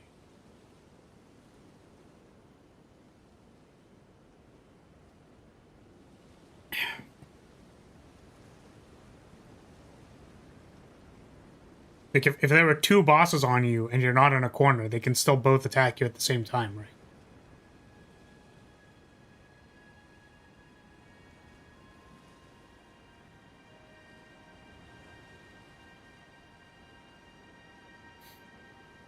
Like, are we seeing the theoretical here or not?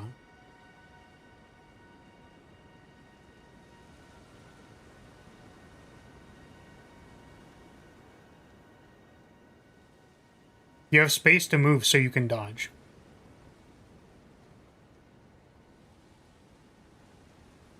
Well, we know that Rance played as a sorcerer, or I'm pretty sure he has said that before, but that's not the point.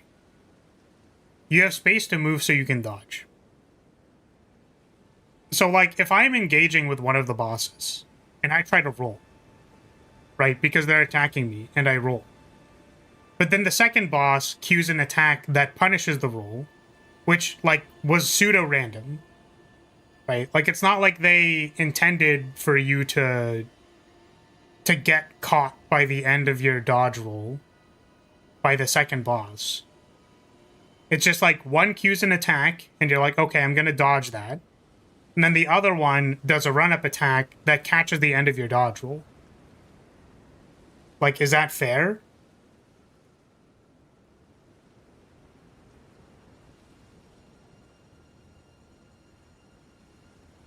Because that's the theoretical that I'm talking about.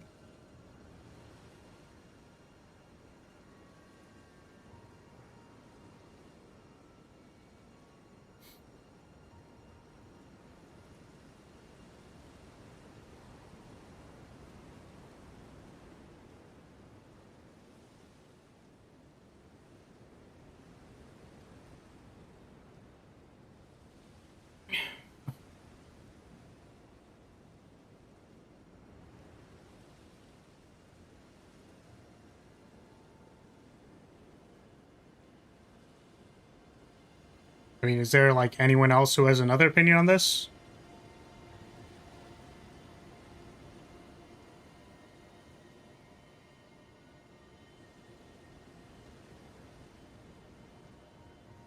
Maybe? I can eat my sandwich.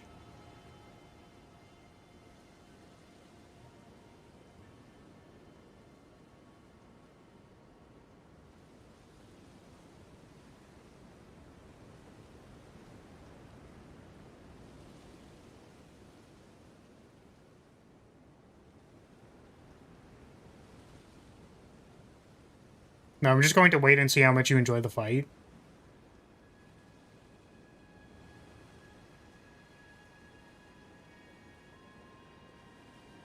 How you positioned where you chose to dodge will be my answer. If you dodged towards the boss, yes.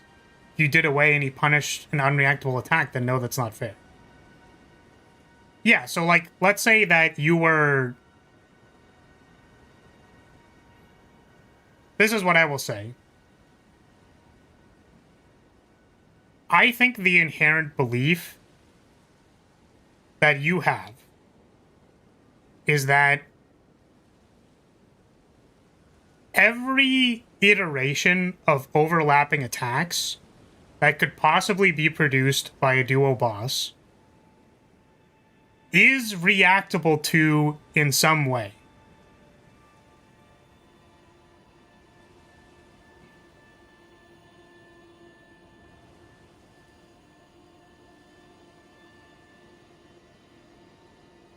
I kind of agree with Rance in that theoretically you could, at least for all duo bosses in Elden Ring, play in a safe enough way that you're never in danger of being hit by a stray attack.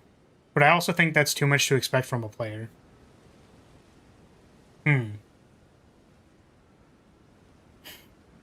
Yeah, I mean, I guess there's two things. The first one is that players don't want to have to be dodging backwards away from the boss for 2 minutes. Like, this is just not a play experience people want to do. Right? Like, they want to be having opportunities to attack the boss. Right? Being on the defensive and only rolling away, like, every time, it's like, well, where's my opening, bro? Do I get any opening?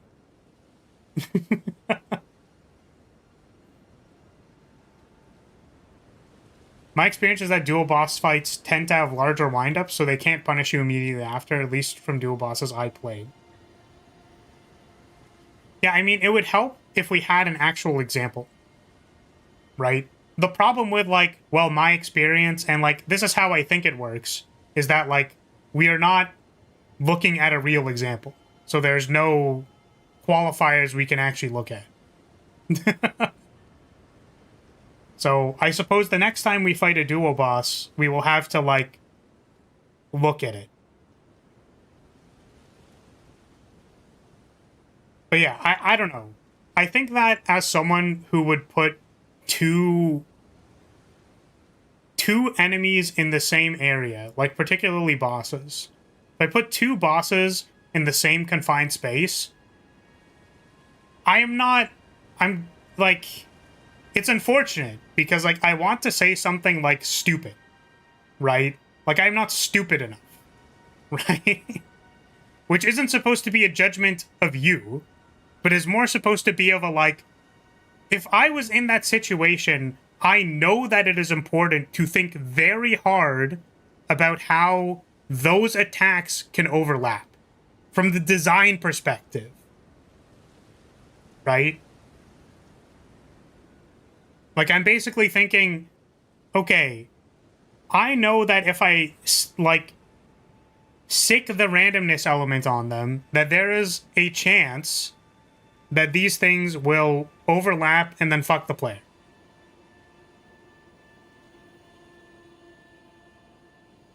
After you dodge 2 sets of attacks, you tend to be able to hit them.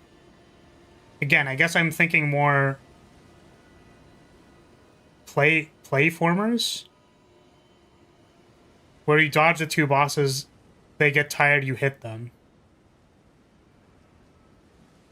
Yeah, I don't know if, like, that's the thing, is, like, I just don't even know if that's accurate, man. What do you mean, like, the bosses get tired and you get to hit them? Like,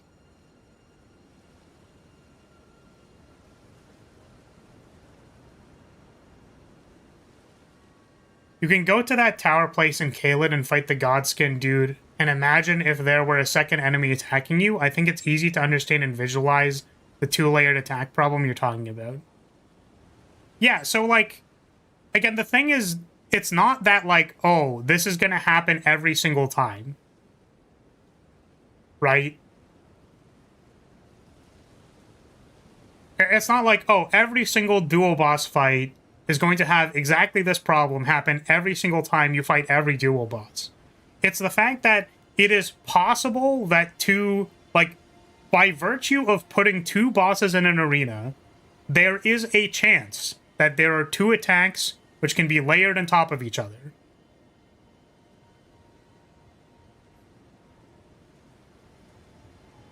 I think what he means by getting tired is openers after an attack set. Yeah, which my problem with that is that, let's say one of the bosses gets tired because they did an attack, but then, like, their tired cycle gets covered by the other boss. Then you're just in the blender. And it's like, when do I get to attack?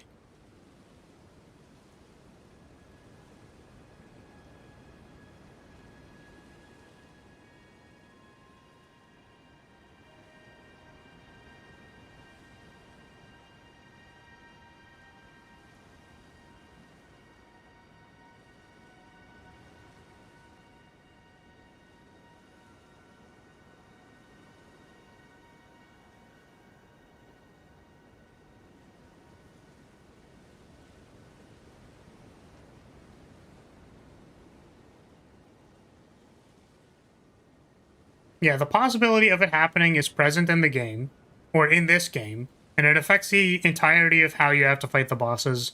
Their openings are fewer, and the issue of randomness is present. Yeah, and that's like...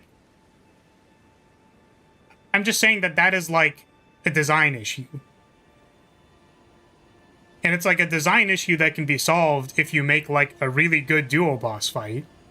But because the boss fights in this game are often like, we just put two dudes in a room. Like, it's not really... It's not taken care of in a way that feels like, oh, there's a cool solution to this boss. It's like, play defensively, don't corner yourself until both of them exhaust an attack at the same time and you can hit both of them. Like, I don't... Having two bosses doesn't change that. I told you how it changes that. If one doesn't attack and it exhausts itself, and the second boss covers the exhaustion with another attack, it means that you have less openings. So again, you end up with the problem of like, when do I get to play the game? Am I just going to be dodging for the rest of my life? Do I get any openings at all? It's like, oh, that kind of looks like an exhausted attack. I'm going to go in for the opening, and then they jump slam you.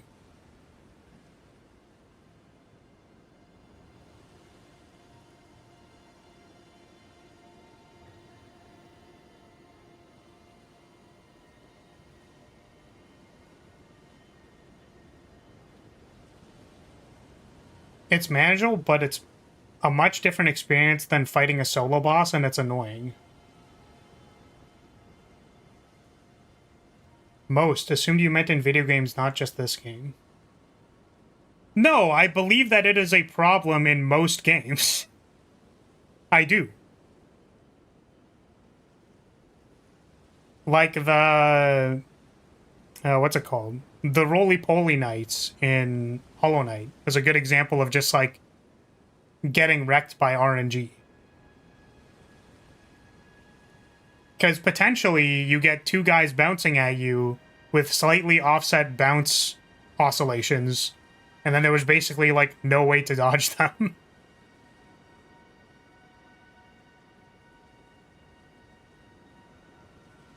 So, like, I think that it's fair that,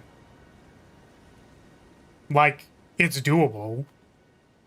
Like, I'm not saying that it's not doable. Like, one of the first things that I said, so, as a disclaimer, there's a few disclaimers here, okay? The first one is that, like, it's very easy for me to say, like, get fucked shitty, get better, like, get good, just be good at the game, dodge better, play defensively, only take, like, 1 in 100 opportunities. I, as a player, can play patient enough, fuck everyone else, like, get good, right? But, like, I'm thinking about this from the design angle, right? I am better than most players. Like, that is Like, I'm not saying that in a way of like, oh, look at how good I am. But it's like, I am not complaining on my own behalf. I'm complaining from the design angle for the bottom 50% of players who are going to be like, man, I hate duo fights. Please help me. Like, so if I was the designer making a boss fight, I would maybe be like, is there a good way for them to interact with this boss? And maybe just design a different encounter. Like,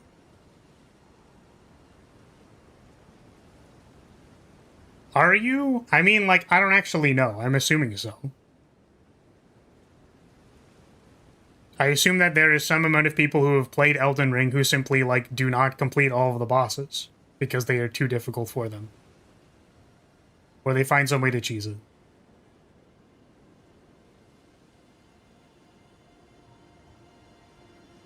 So my point is, like, I'm not complaining on my behalf. I'm complaining from a design perspective, and there is a design problem. The design problem is that if you have two sources of randomness, there is a chance that the fight feels unfun due to many reasons. Due to not getting a turn, due to having overlapping RNG that fucks you. And I think that's actually mostly it. It's those two things. They're pretty major things, though.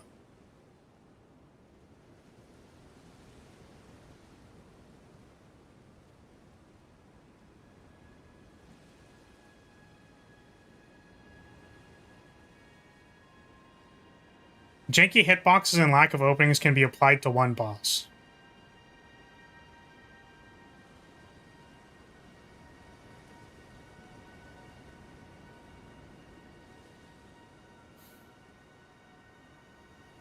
Okay, when you're designing one boss, there are clear openings and closings for when you believe the player can attack.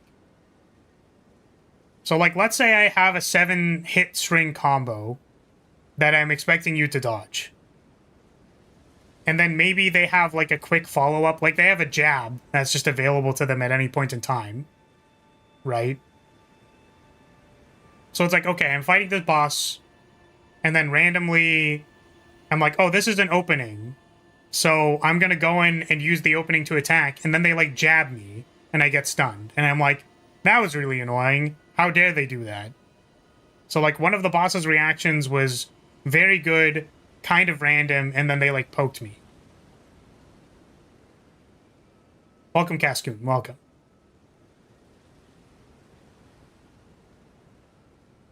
But, like, the intention at the design level is that I am saying that after a 7-hit string, you are going to have a potential opportunity to attack the boss. It is no longer clear if that opportunity is going to be available if you put a second person in the room.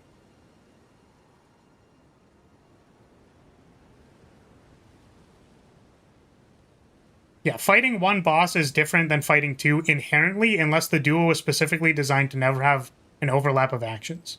Yeah, a great, like, duo/trio fight that I think, like, one that I like a lot, that I think doesn't overlap attacks and doesn't overlap attacks by design, is the Mantis fight in Hollow Knight. Like, the Mantis Lord fight in Hollow Knight has a lot of attacks happening on the screen, and the attacks overlap, but the purpose of those overlapping attacks is that you dodge basically two at the same time, and it's very rhythmic. Like, it is designed for you to be able to dodge everything.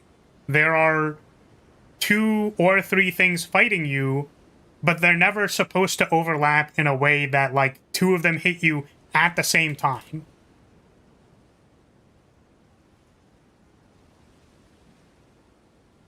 Everything you said can be applied to Black Myth Wukong fights. In my opinion, they just don't stop attacking, have no openings, and hitboxes are so wide. I mean, sure. So, like, is the point of you arguing this that you want me to tell you that there are boss fights that can be poorly designed? Like, single boss fights that can be poorly designed that don't have openings. Do you want me to just acknowledge the existence of boss fights that have no openings? Like, was that where we're at with this?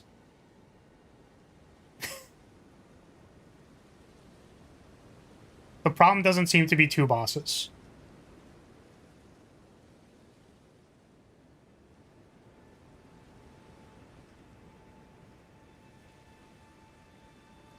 Okay.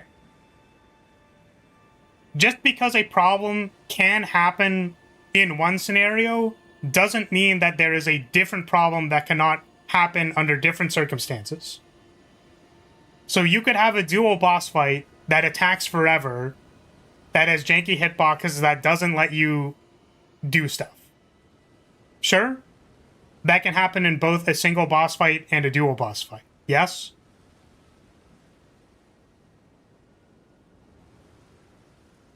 Like, this is just a thing that can happen in general.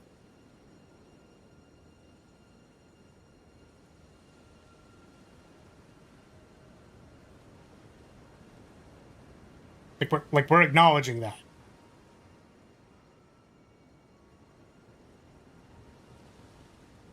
You can't see all the hand gestures that I'm making here. I'm making several hand gestures that are rotating in a circle and doing the Roomba.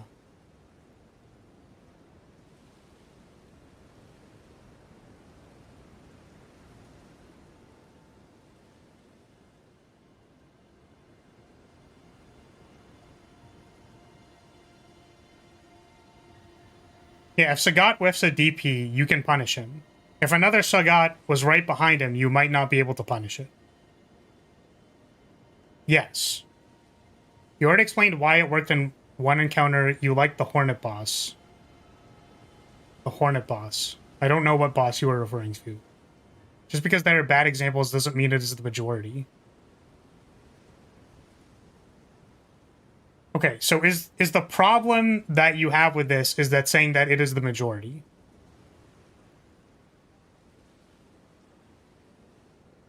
Yeah, so using Unicorn's example, like, do you understand that if there are two things acting at the same time, that potentially you cannot punish the one option because there is a second thing that is acting?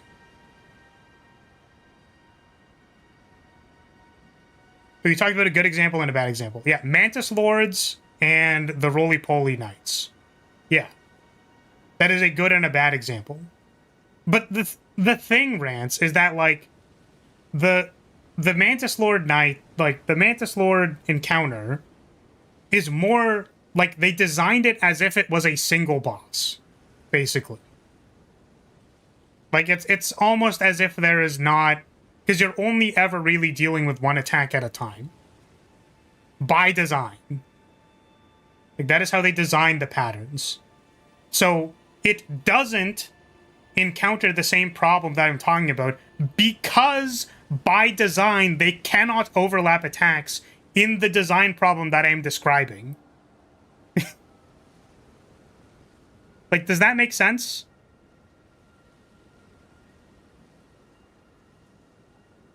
Like, even earlier in this conversation, like, you acknowledge the fact that it is possible that if you rolled away and that there were two attacks and one of them happened to punish you and it was basically unbeatable, that is not fair. And what I'm trying to tell you is that, like, that probably happens more times than you think. And you're just playing incredibly, incredibly safe so that it never happens. But I don't think that that is a well-designed encounter. Like, that does not make it well-designed. It just means it's doable. There are a lot of games, like, very, very early on that were bullshit, but doable.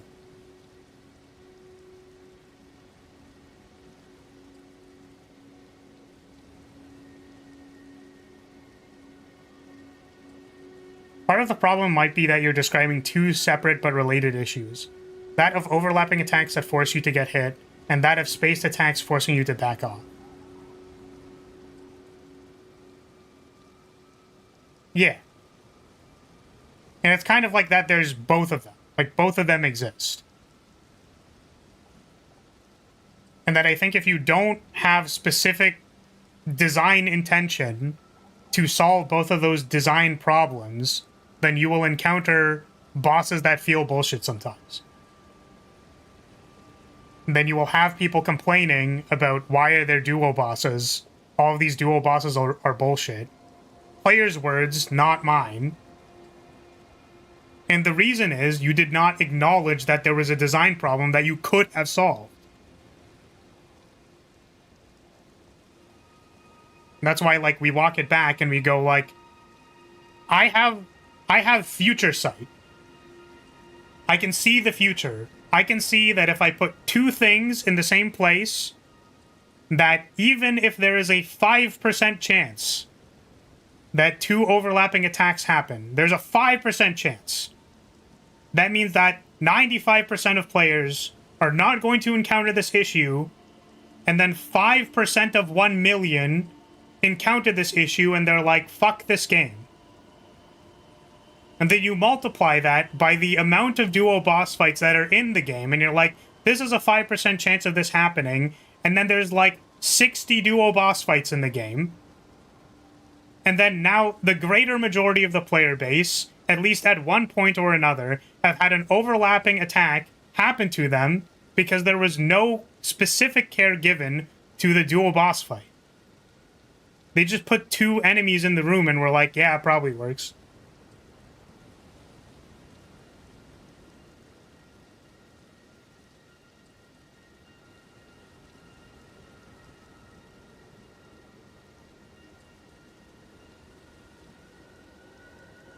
So anyways.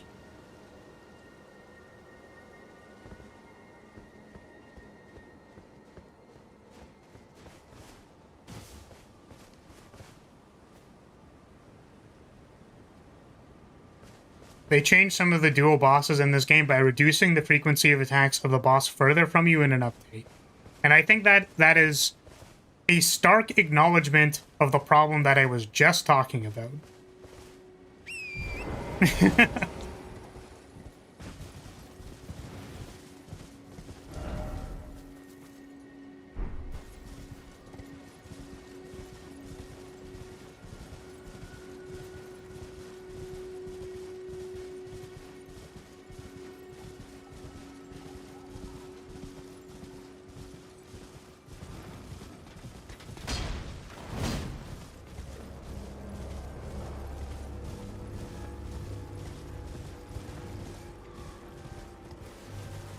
Guess what I'm trying to say, managing space can also be a fun part of the boss fight. Obviously there are limits, but not being boxed in, keeping track, can lead to fun, intense moments, at least for me. So what I'm gathering from this is that there are dual boss fights that you enjoy doing because you felt like you were making strategic decisions about managing space, and because you managed the space correctly, in your mind at least, that you had fun. I'm not going to disagree with that, right? Like, I can say that managing the space in a dual boss fight can be fun, and also that I think the dual boss fights that are good, where, like, the point is to manage space, a la Ornstein and Smog, like, the best example ever, I think, in video gaming. Like, that's literally that boss fight. It's about managing space and pulling Ornstein towards you. And then, like, doing something about that. Using the pillars, whatever. Like, yeah, that can be fun. I'm not saying that it can't be fun. I'm not saying that it is impossible for a player to do a dual boss fight and beat it, or manage space, or play very safely, or whatever.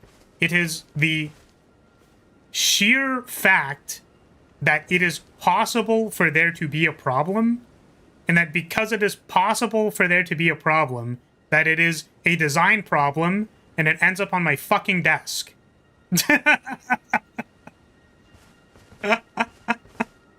That's what I'm saying. In playtesting, no one beat this boss because they keep getting ass fucked against the wall. Oh, well, maybe we should lower the attack pattern on the one that's further away from you. Yeah, ship it. And then they do that. Apparently, they literally did that. So sweet. Cool. I can at least feel validated by the devs. And it is, yeah, exactly. It is a unique problem caused specifically by there being two bosses. It is not that there are jank hitboxes. It is not that there are, like, forever attacking 100% 100 million. It's like, that can happen with any boss. But the specific problem that is caused by there being two sources of RNG happening at the same time is thus.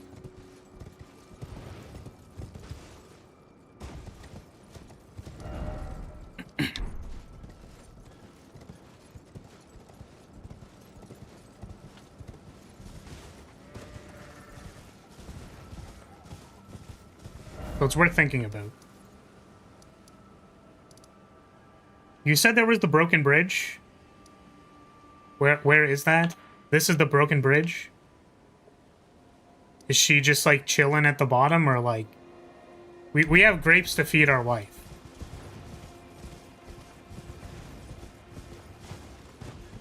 Race due south of you. This one?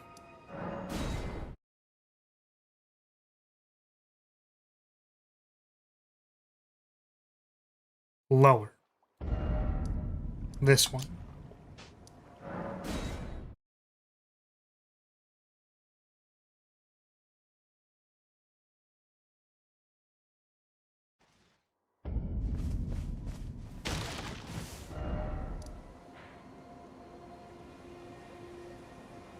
Oh, and by the bridge, lower. See, I keep moving my hand lower and lower, Poi, and you keep saying lower, and I keep getting concerned because you keep saying lower, and I keep going lower, and I'm just wondering what you mean by that. Aha, it is the grape girl. I'm here to give you my grapes. Hello? Is someone there?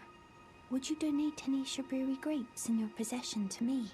I'm on a pilgrimage, in search of the distant light. And when I eat one of those grapes, I can... Okay, have a grape. Many thanks to you.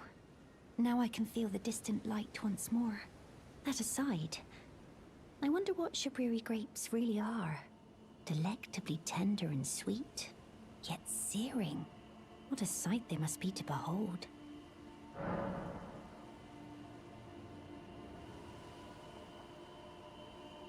I don't know what I'm supposed to say here. If I tell her it's human eyeballs, is she gonna be like, man, I love eating human eyeballs? Either is fine. Okay. Yeah, I guess confirming to make sure that it doesn't screw up the questline is a good idea. But I will probably say they're human eyes. There can be an issue with two guys on screen, that being said... Or, that being said, behind double team makes up for that, or being double teamed. All bosses need to double team me. Honesty is the best policy. No, I am gonna tell her that they're eyeballs. You are eating eyeballs. No. That's not possible. Not all of those people. Their own... So those noises I heard were... Oh.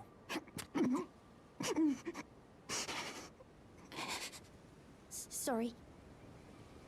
I'm alright now. Don't mind me.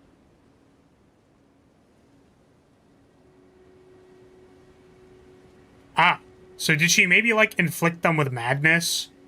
And then, like, they carved out their own eyeballs to give to them? That's crazy.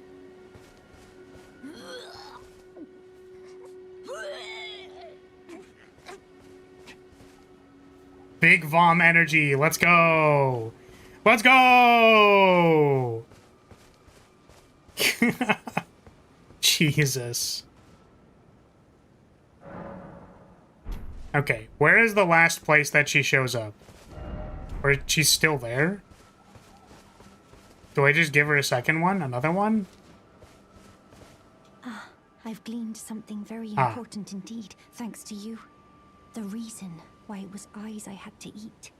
The distant light is far and frail, so faint it can't be seen by the naked eye.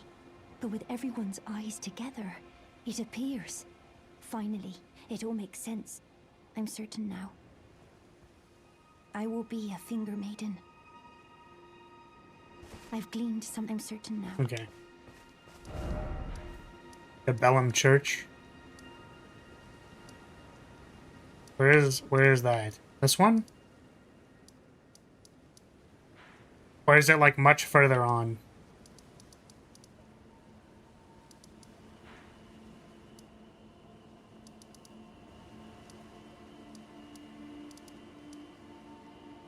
Church north of the bridge. Still in Lyria.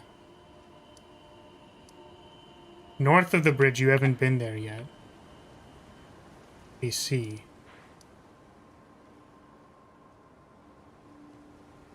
Sorry, there's a lot of bridges here.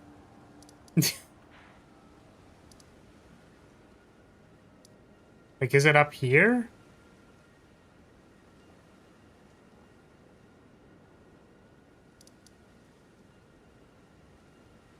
So this is a giant-ass bridge.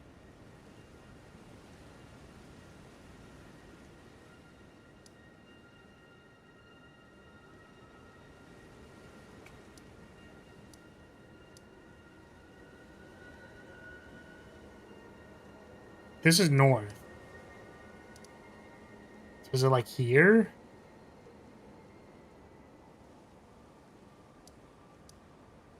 This is a bridge. A little forest north of the bridge to the west. A little forest north of the bridge to the west.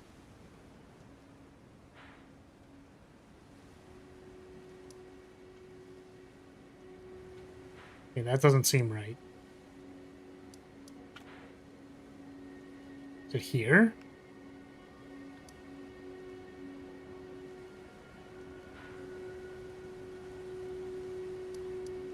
Go to the site that is the one visible by the path following the bridge. What defines something as the bridge is the real question. That is actually where my brain is at. So this was the bridge, and then it like goes this way. So is it like here? By the path following the bridge. So this is the path that is after the bridge. Okay.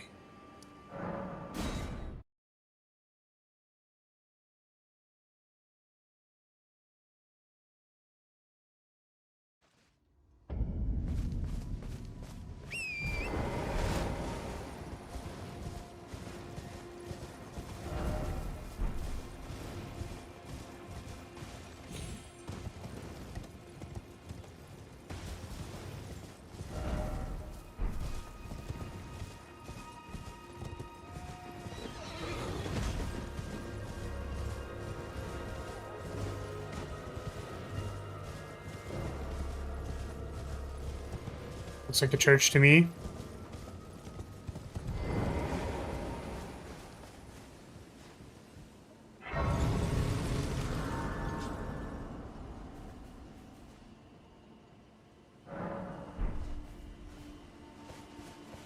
Hello there.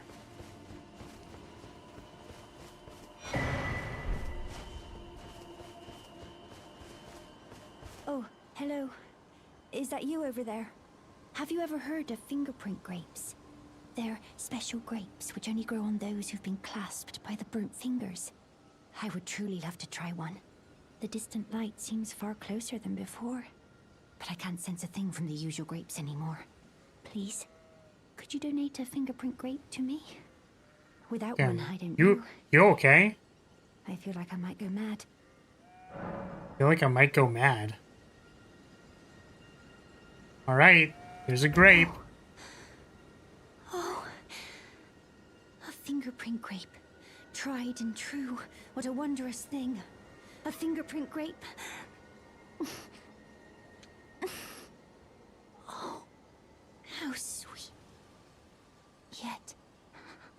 how it burns. Thank you. I was like, damn, is she nutting? What May the? the blessing of the fingers be upon you. Thank you. I'm sure I'll be a finger maiden. Okay. Nice warm balls. Can we not complete this quest? It was donated for, so we are completing it. I mean, listen, I don't want to do the Dung Eater quest, for example, but it's been donated for, so it must be completed. Need to progress a bit before continuing the quest line. Yeah, me when I eat grapes. Like, damn, dude. For real, out here just nutting. Like, damn, these grapes. When they give me the finger print. Ugh. There's warm, juicy balls. Alright, so, we successfully did one dungeon and fed some grapes. I think that's gonna be it for today. Fantastic. At this rate, we should be finished this game by, like, 3 years from now. Just ignoring the traitor. I mean, like, do you really want me to, like, desperately badly?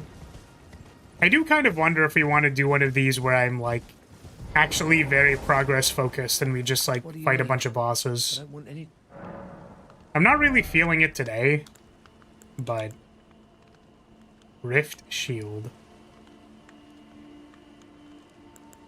Seems bad. Ah, this is like a good normal shield. All done? But I'm not using them. I'm not using shields.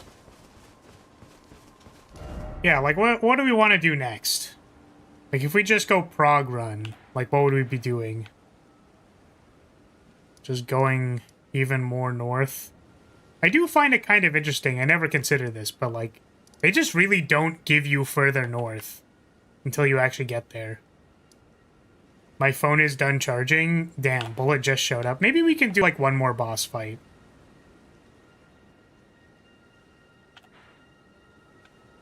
Boss shoved his balls in my, Hayata's mouth. Good stream.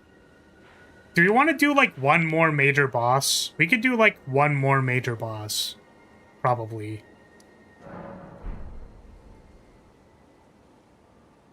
What would be the next thing? And is it something that we can do, I guess? That's a good question. Because I know we've gotten a bunch of levels. I wonder if we can do the Godskin guy.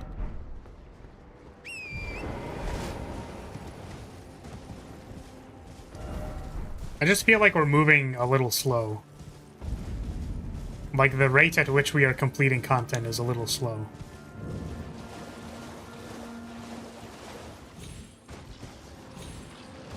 Man.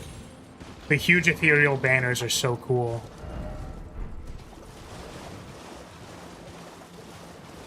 There aren't really any major bosses progression-wise right now. Really? Oh wait, can we just, like, not even get over there? We're just, like, trapped on this side? Oh no, we can go down.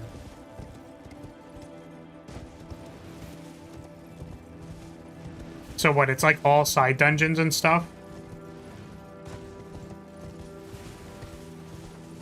See, I was gonna say, like, oh, I wonder if I do, like, some of the side dungeons just to be, like, leveled up so that we can do progress and stuff, but I think the side dungeons are where all the stuff is, you know what I mean? You could run up to the guy guarding the capital, but it's pretty far away.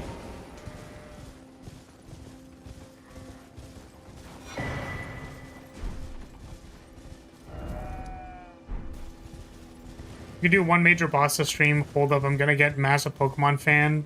Talk about Pokemon gameplay mechanics. That'd be the ultimate boss fight between you. Oh man.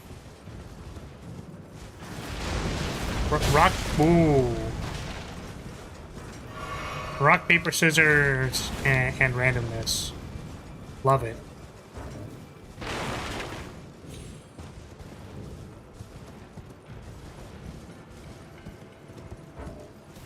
I just want the map. Give me the map. Map, please. Yeah, I'm wondering if there's any amount that I want to do off stream just to, like, clear some stuff. I mean, I don't really have the... I was gonna say I don't have the time, but it's like... In a way, it's kind of true. I still need to do the entire backlog of Monster Hunter content.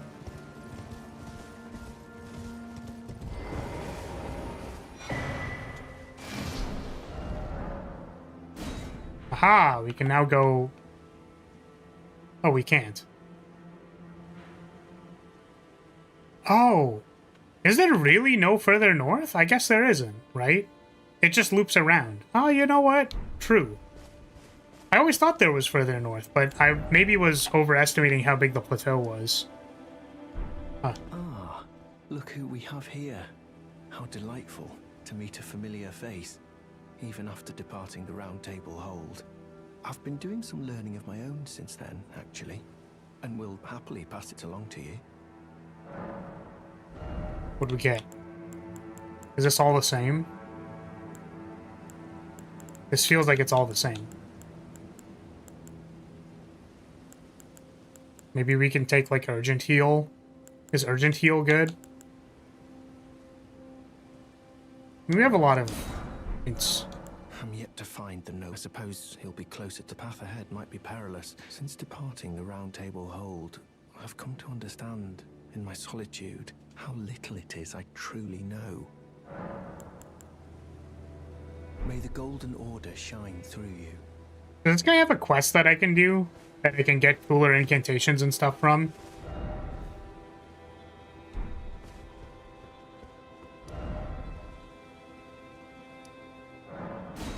Yes? Darn, I want to do all these quests.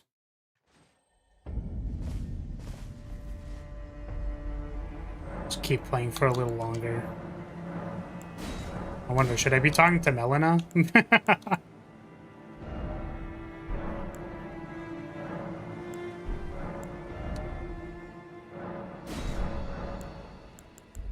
Memorize spell. This one has been kind of whatever.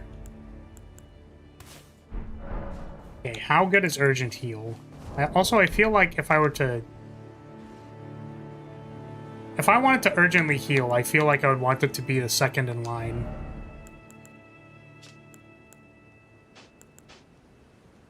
Oh my god, do I have to... And then... Fireball. Oh, no, and then... This one. Hey, thank you for the super. Quest, get some ramen? What do you mean by that? Like, are you telling me to go touch grass and, like, buy some food? I actually appreciate that, because I do kind of need to do that. What's up, femboy? What's up, Tainted Soul? How you doing? Whirl of Flame.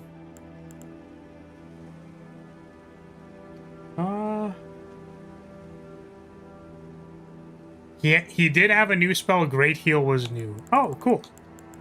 Is Great Heal good? Here's our slow projectile. Here's our knock-knock move. Probably want to... Actually, no, you know what? Do it like this. And we'll do this. And then we'll do this. And then the cleanse will be at the end.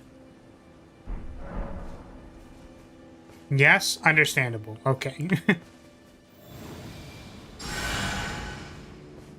Damn. Is that, like, slow? I can't tell how good that is or how slow that is. There was one thing that I wanted to do, which was I kind of wanted to try this fight again. Because I wonder if we're, like, leveled up enough for it.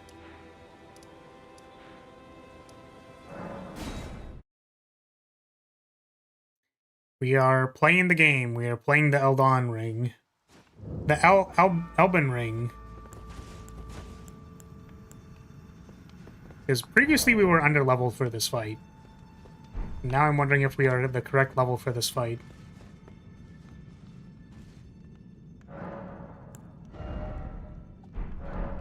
See if we can level up one more time.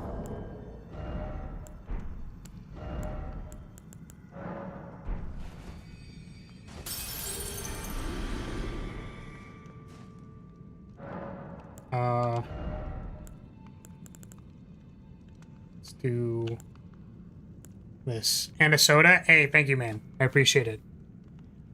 I will make sure. I also wanted to go get groceries today. I was supposed to get groceries yesterday, and I did not. But I will make sure to buy a ramen and a soda on you. I actually greatly appreciate that. Thank you.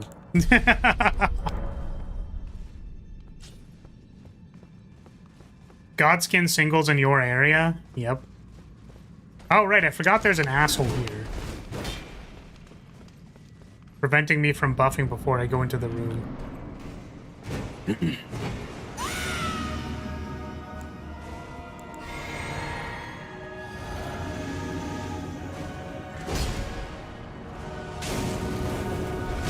Oh. Well, they don't one-shot me.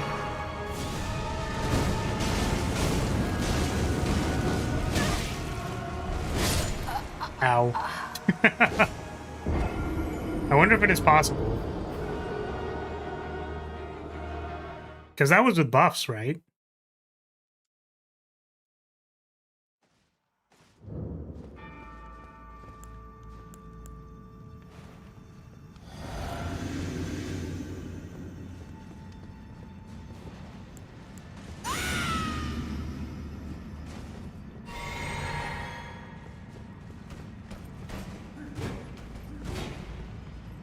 I wonder if it is worth doing the banner buff outside the room, because I think it lasts pretty short.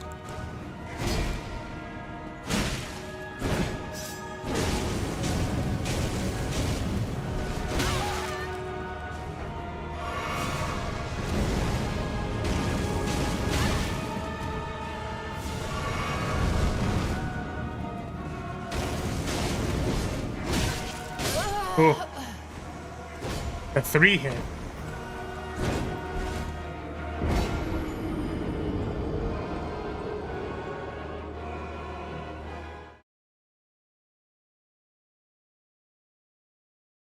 Caffeinate. I actually think it might not be worth doing the buff because we're still kind of like learning the patterns. So I'll still flask, but maybe doing the entire rigmarole is like too much.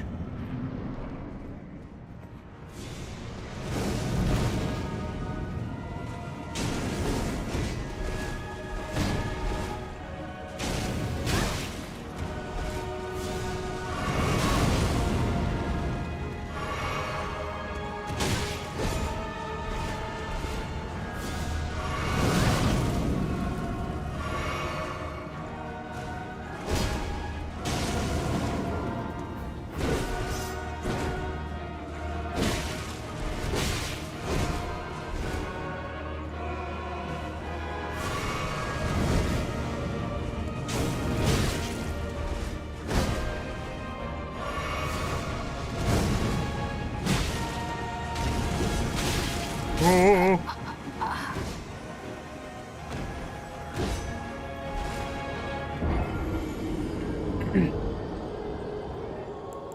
It's possible that this is because we spent like 8 levels on strength just so we could hold the banner. Maybe it's still not good.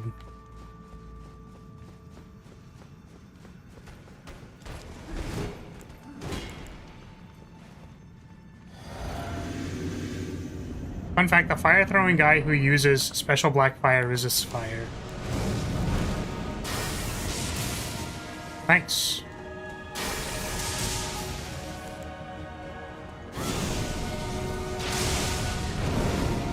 Ah, also resists the frenzy.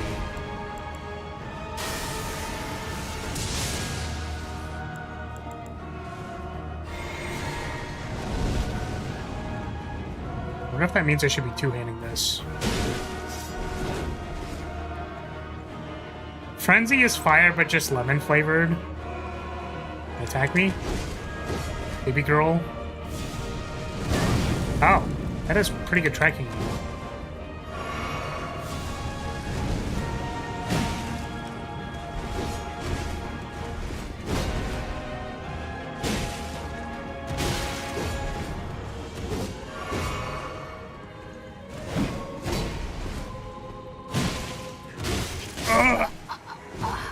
I mean, the 2-hit is pretty,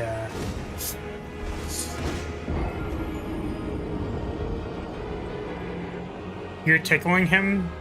How considerate? Yeah, we do not do the most amount of damage with this weapon.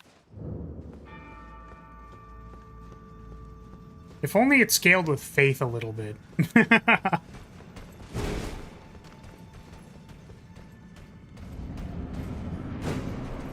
Not called the Frenzied Flame for nothing.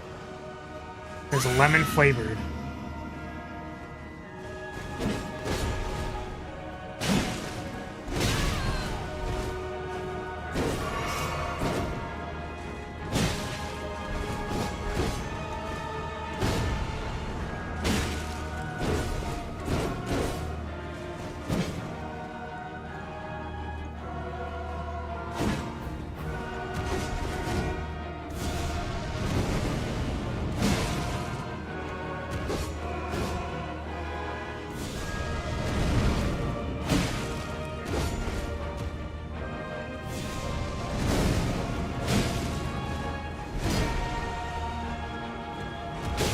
That takes so long. You know what? You right. You right, my bad.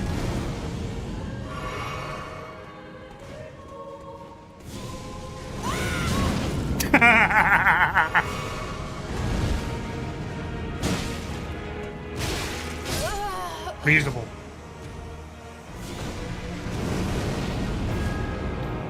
Nearly everything that scales with faith does fire or holy, and he resist both. Sweet.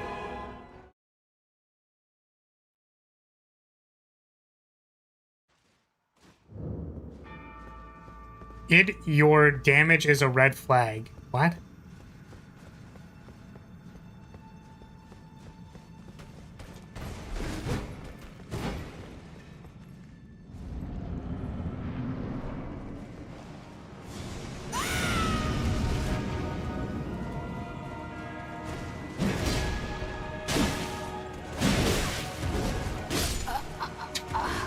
Yep.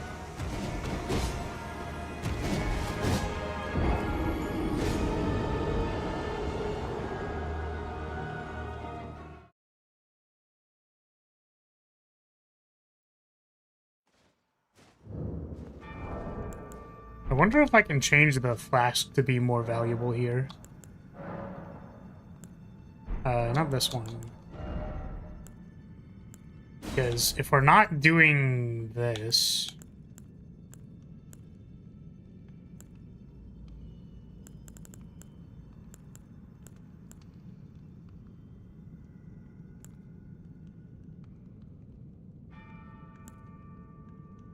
Yeah, I don't think it really does much.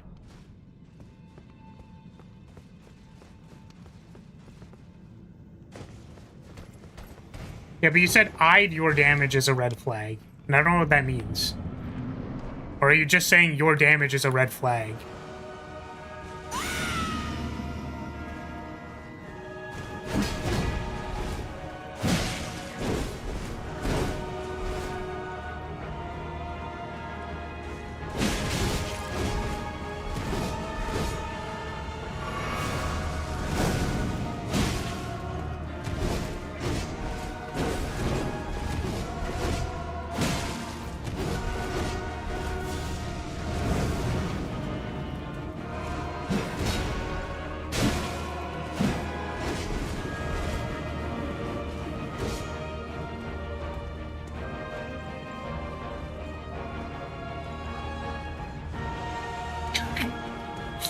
Run at you. What are you gonna do if I just sit here and run?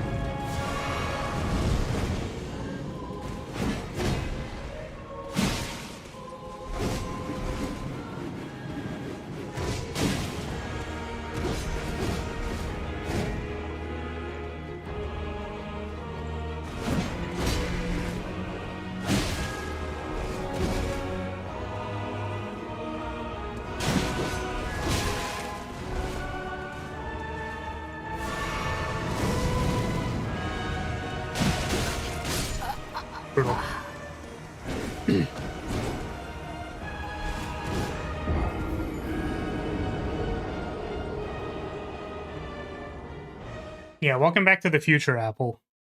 Welcome back.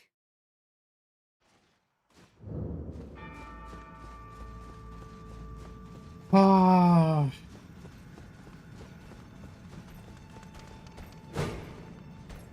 Nearly unreactable one-shot combos hype. Let's go! I think the thing I'm upset about is that my my jumping gets countered by their jumping, and that makes me upset.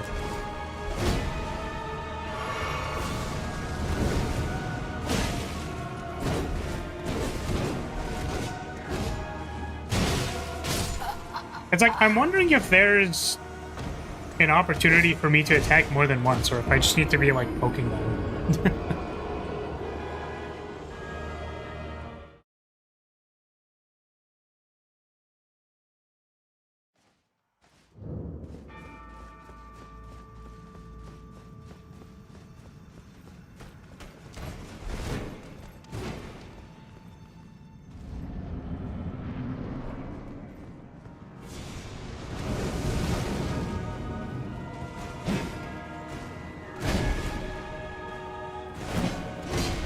What the heck? Why jump in?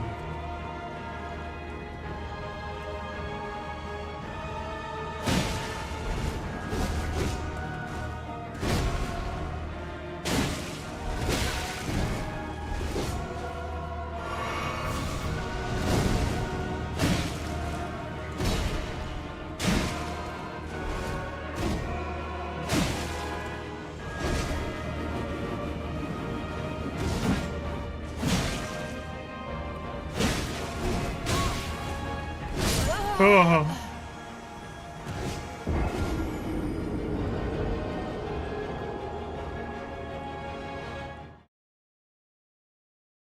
The other one fucking sucks. Is this where I say I sure hope they do? I hope they suck. Oh, do I have, like, other things that I could be using if I'm not spellcasting?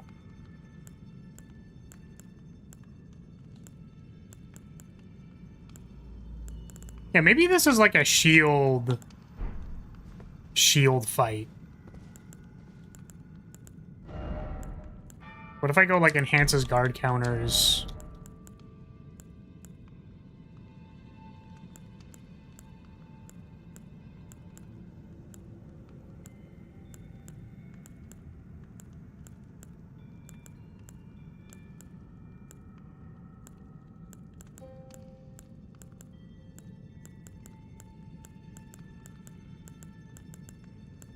I don't know, we just take HP.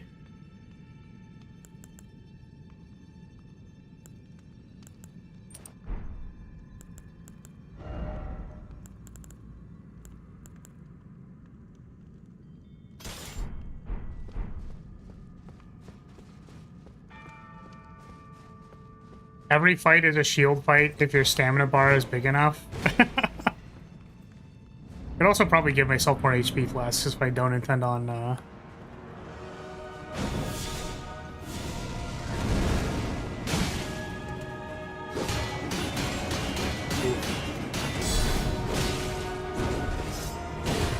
Ooh. The back hit.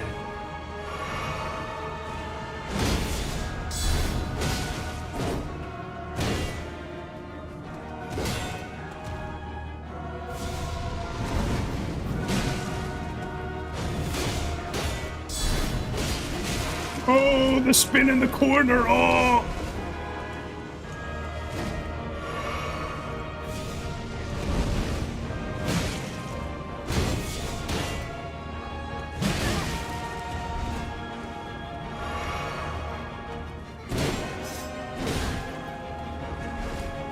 Oh.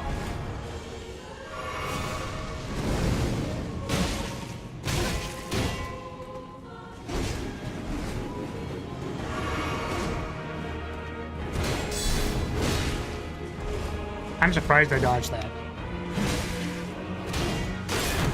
Oh! That just whiffed.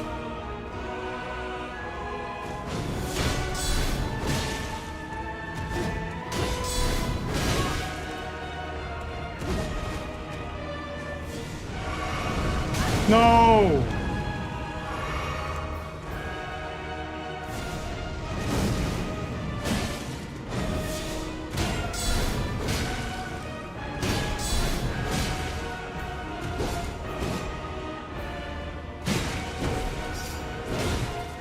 Wow, that hit me as a side swipe.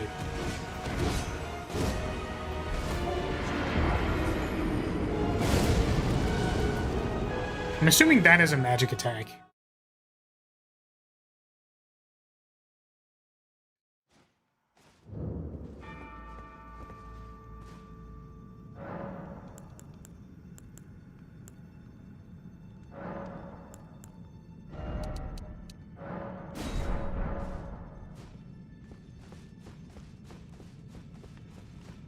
That's phase 2. Yeah, I think we got to phase 2 the last time we were here, but we were also using a summon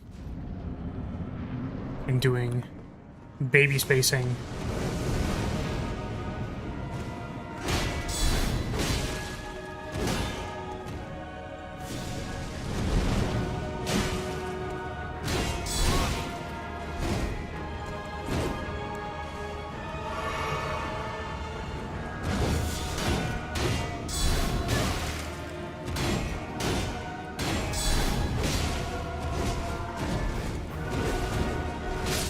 Oh my god.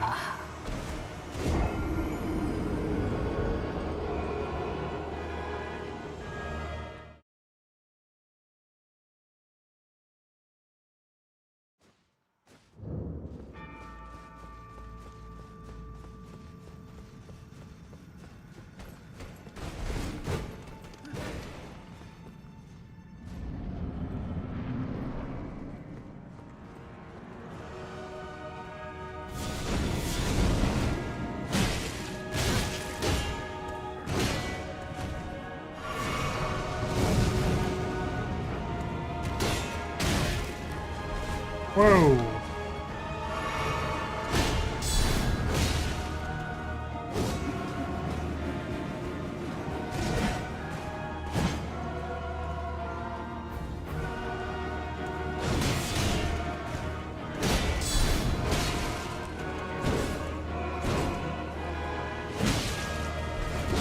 Oh.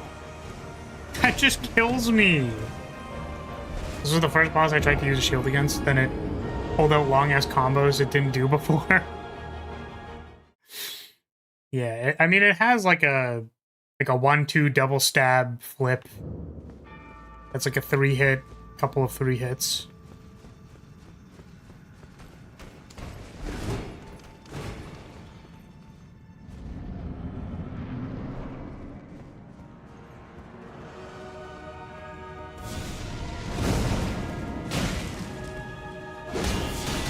Ooh.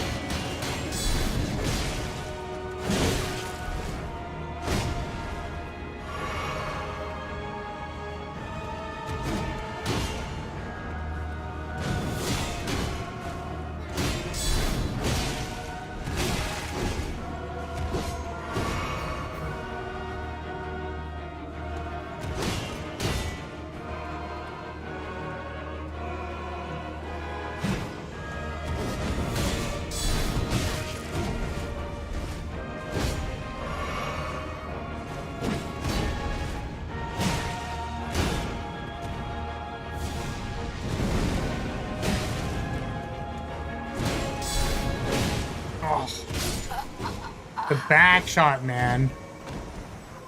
Ugh. Yeah, I mean, Barricade Shield is pretty good. Barricade Shield kind of the GOAT.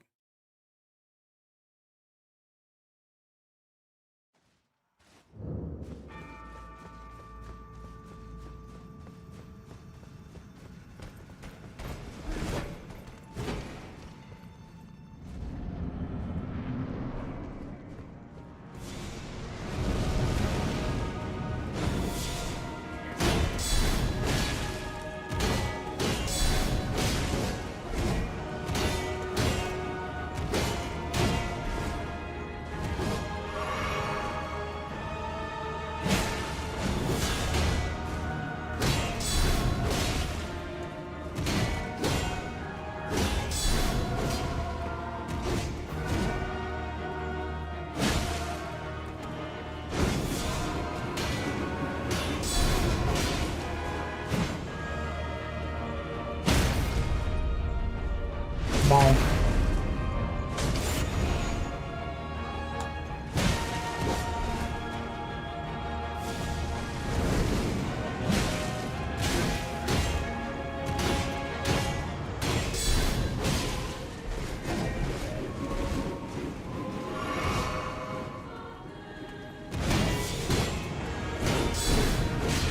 Oh. Oh my god, they did the double-double! They went stab, stab into stab, stab. That's not fair. Damn, haven't seen that one before.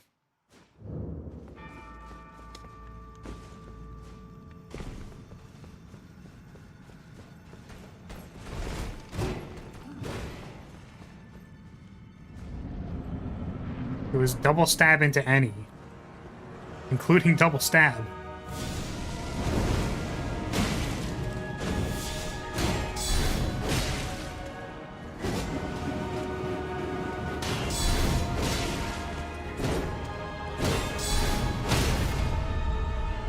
Damn.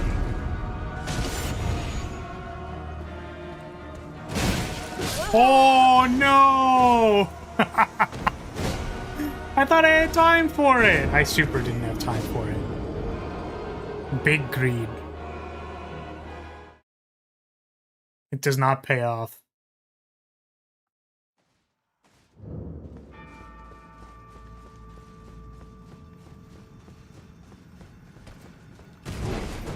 The greed.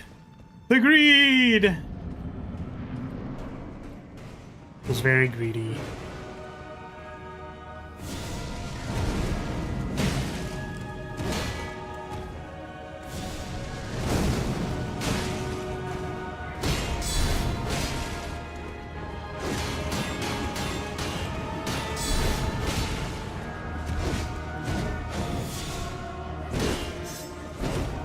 Yeah, dodge that one, fucker. Your stupid backshot attack.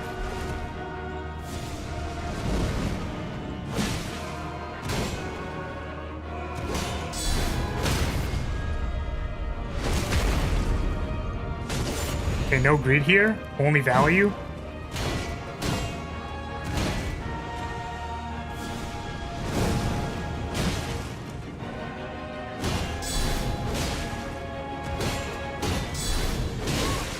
Ooh.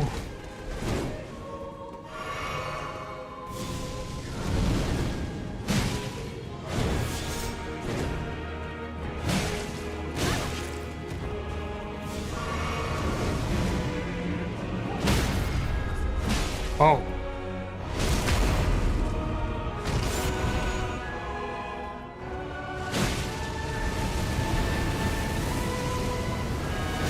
Yeah, goodbye.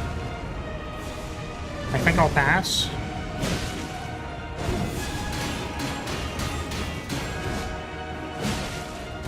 Oh, no!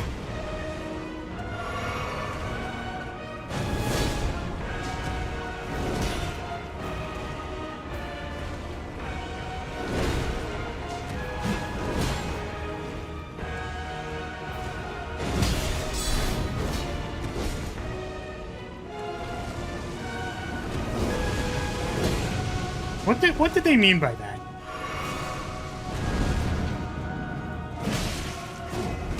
No! Almost caught by the blender.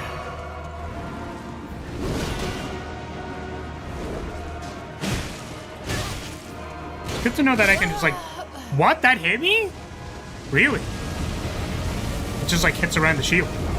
That's crazy.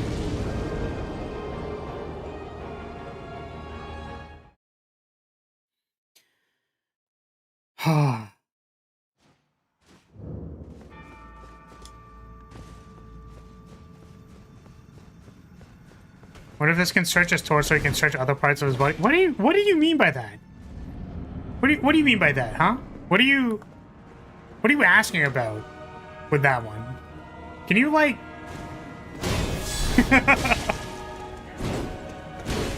You mean anything particular by that? Wait, they can just keep going stab, stab, stab, stab, stab.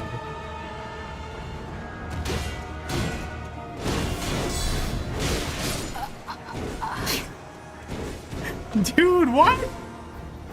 Up to 8 times? That's crazy.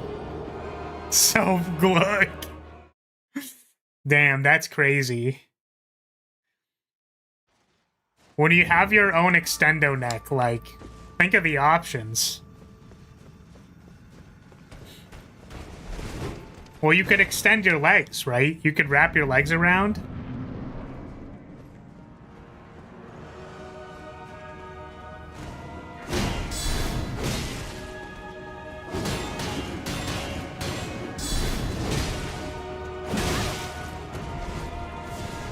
Oh.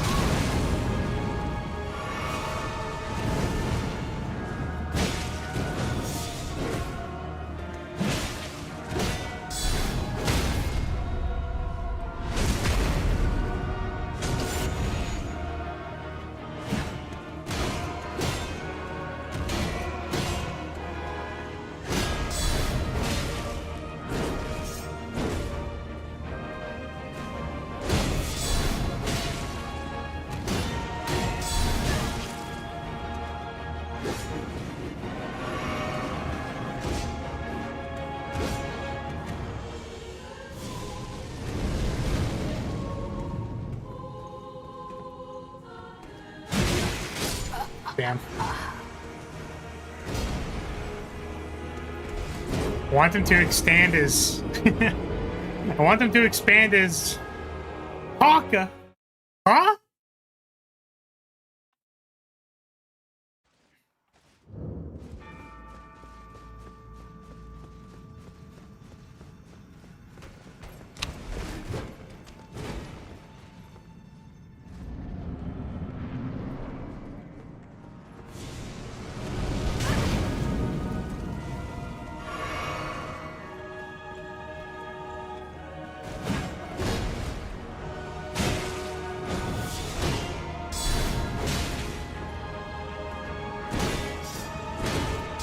Wait. I thought the point of that move is it's supposed to hit behind you, but I blocked it there for some reason.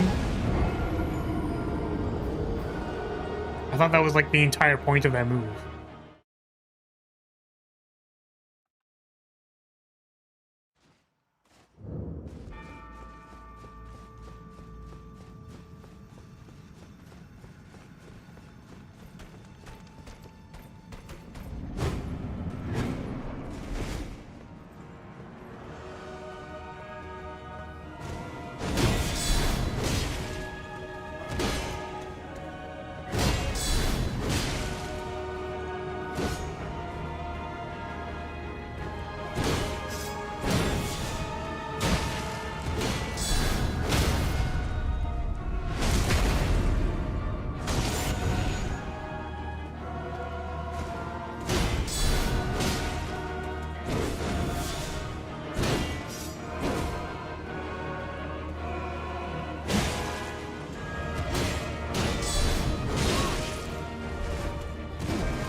Haha, big spear.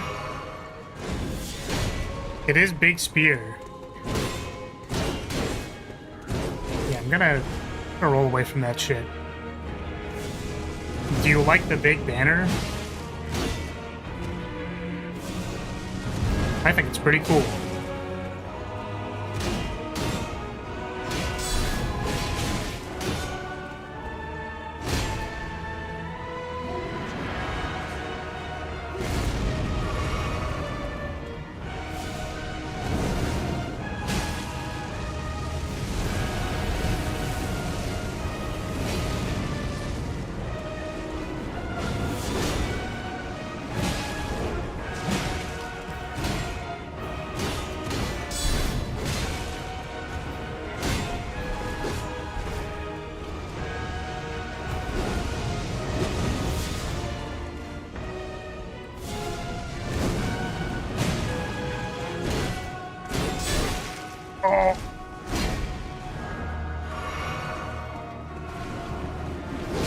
Oh, I wanted to dodge that.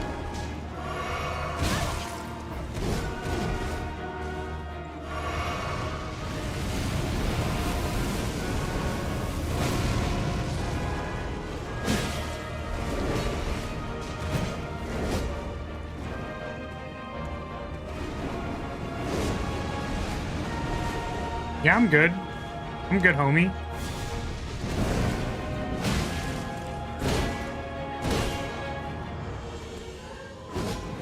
Oh, I literally rolled into it. That's so funny.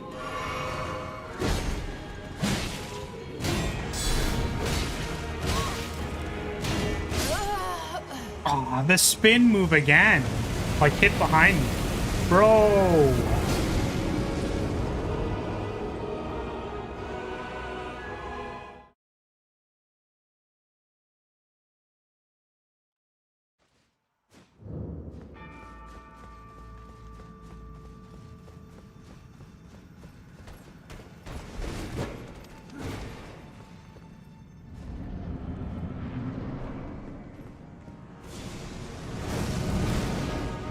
Yep. Fucking awesome.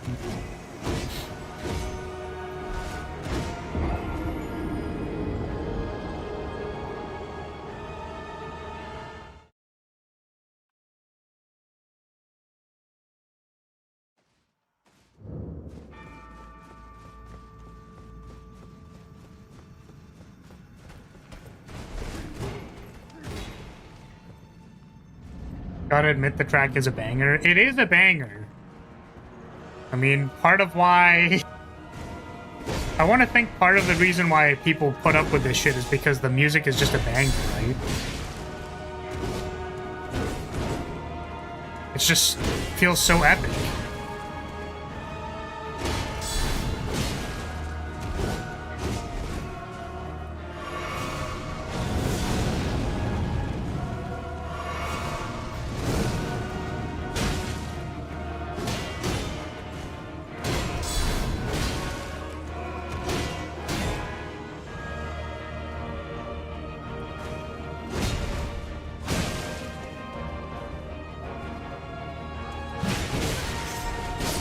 Ah.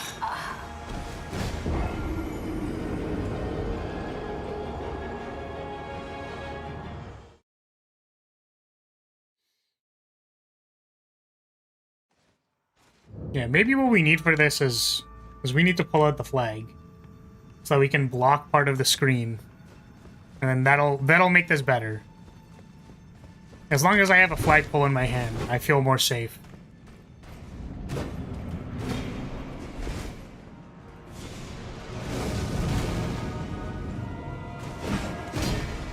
Man!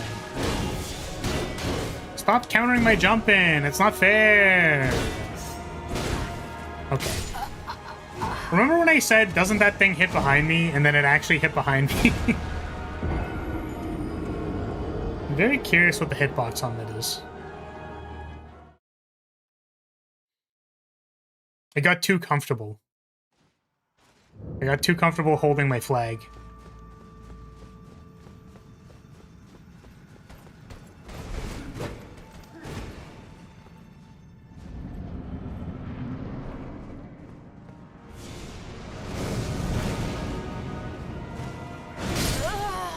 It's not the captain standard you're using? It is. It is, because it's my weapon. It's literally just my weapon. It is the flagpole. The battle standard. It's also, like, not very good, but... like, not good considering how I'm using it. Like... I could be using any other weapon, but the flavor is good. I could also, like, not be using a strength-based weapon and not have spent 8 levels on using, like, this halberd that's kind of shit. Don't forget the Ash of War because it gives an attack buff. Yes, I am aware of that. I guess in our first number of tries, I was like, I'm just trying stuff out and trying to learn the patterns. But I guess if we're, like, actually trying to win, I could, like, use it.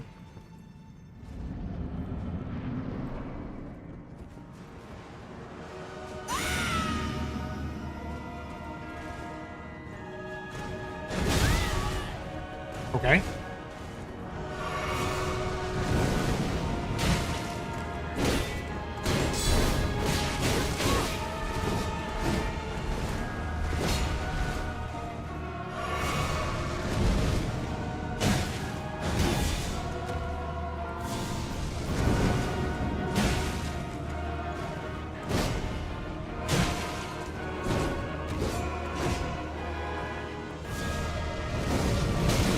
Wow!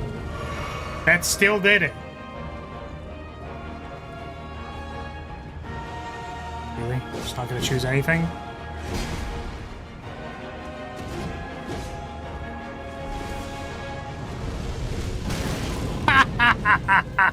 That's awesome. I just want to see if I can, like, cast the buff anywhere.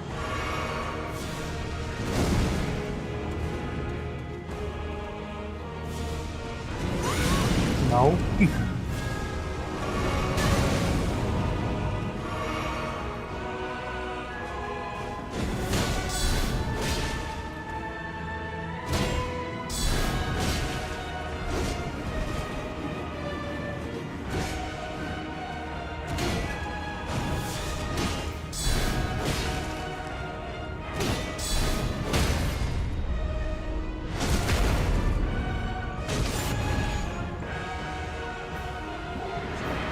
Oops. Okay.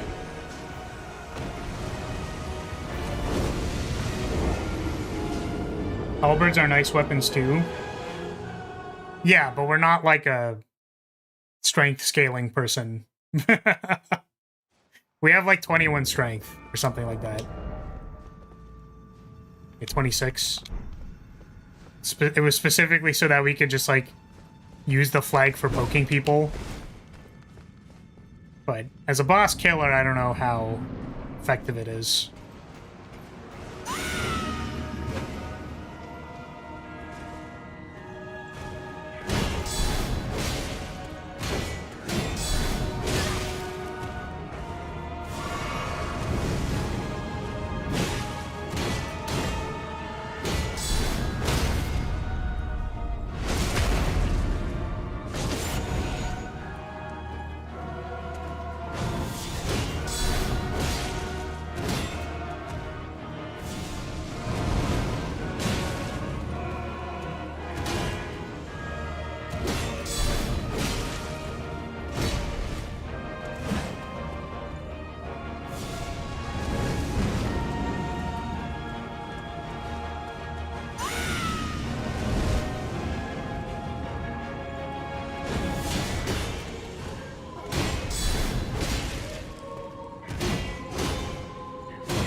Oh no!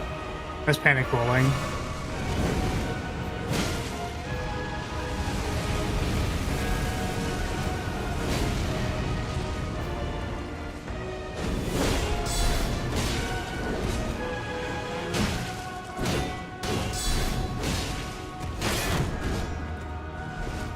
Oh.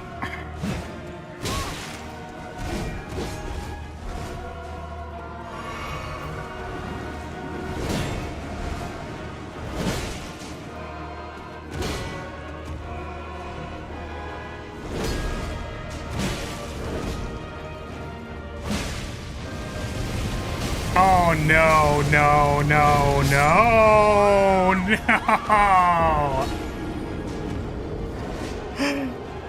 Oh man. Does that hit the entire AoE, or is the cast the actual, like... Is the cast of that move the actual flames that go outward?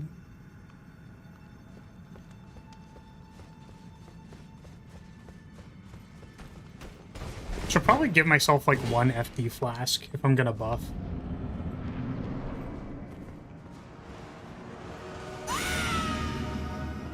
Okay, so there is an explosion at the end. Okay, that was all I was curious about.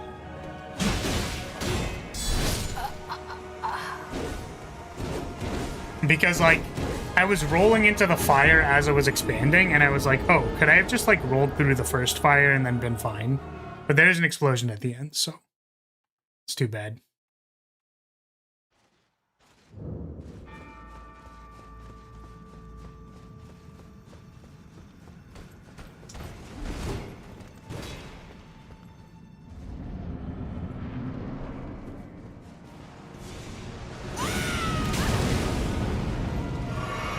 Yeah, well, that's what I was trying to do. I was trying to roll away, but the speed at which my character rolled was not fast enough to leave the AoE.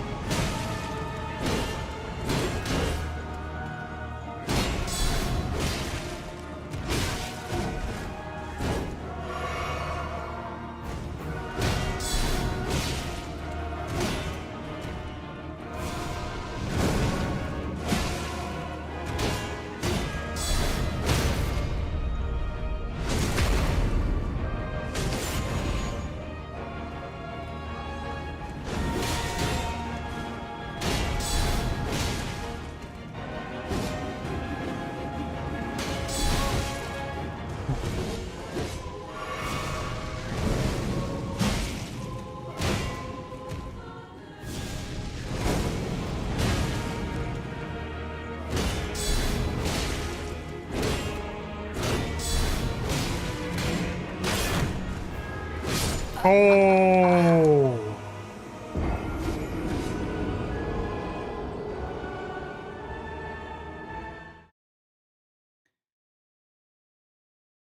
Ah.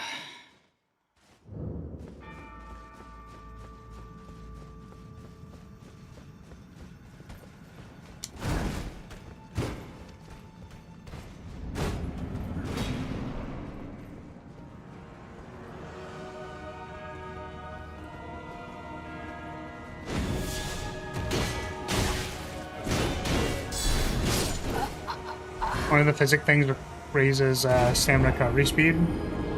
Yeah, I was like, is that important? It could be.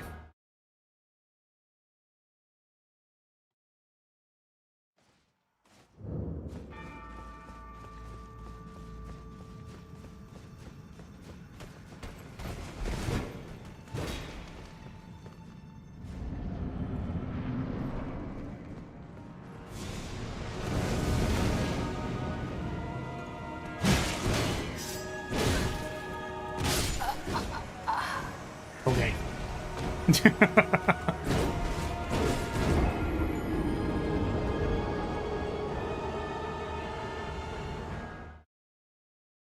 Yeah, I mean we're trying.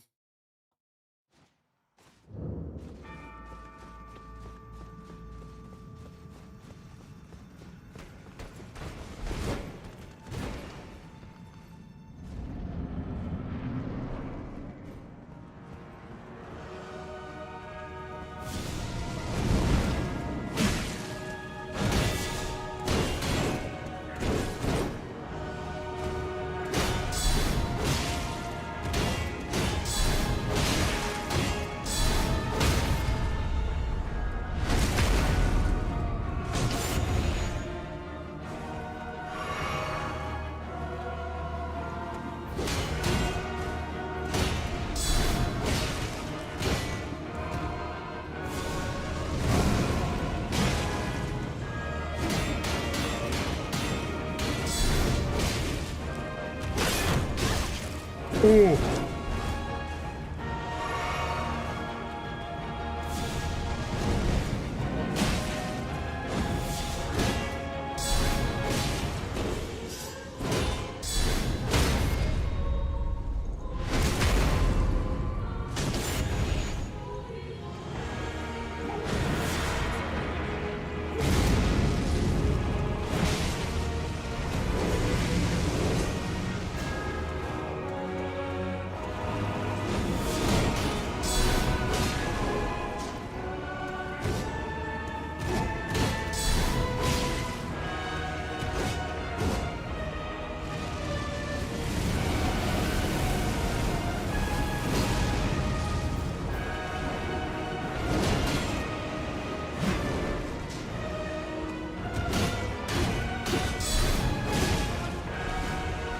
Oh, the jump slam. I mean, the jump slam one tap is pretty rough. I think it's time for you to quit being a faith and join us intelligent spellcasters, reject fire, embrace pebbles. Listen, man, if I just wanted to win the game for free, I would have played Sorcerer. That's why we're not doing it. If I wanted to win the game for free, I would not be using a strength weapon when I don't have the stats for it. We do this on our terms. That's the only thing that's important.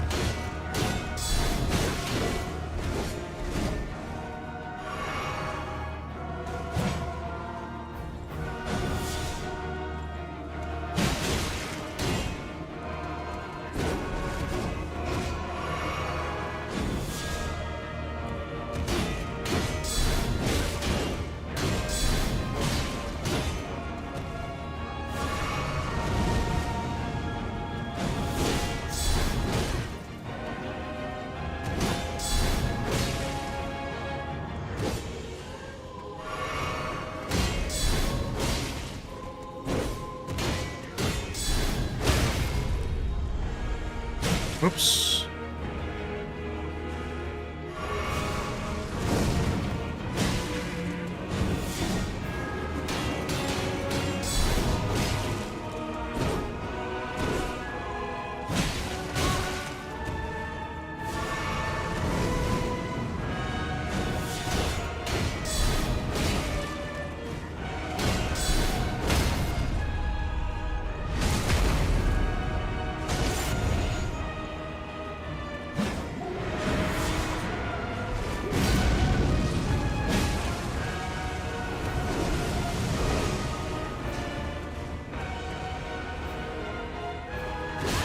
Oh, it's not blocking there.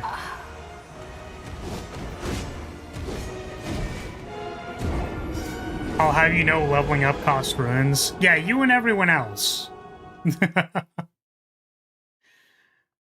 You and everyone else.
Oh, the shield break.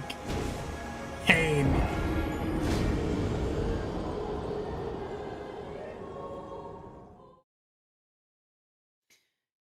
You could never beat the game as Sorcerer, it'd be impossible for you. I bet you can't even do Dung Eater route, play Yakuza on stream and pay Armans.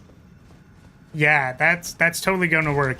Yeah, maybe I will play Sorcerer because you think it's so difficult. Starts laser beaming every single boss. They nerfed that shit, right? Like, I'm pretty sure. I mean, even then, like, I think the thing is just, like, low committal long range attacks is, like, what are we? Bow from Monster Hunter? Baby weapon for babies.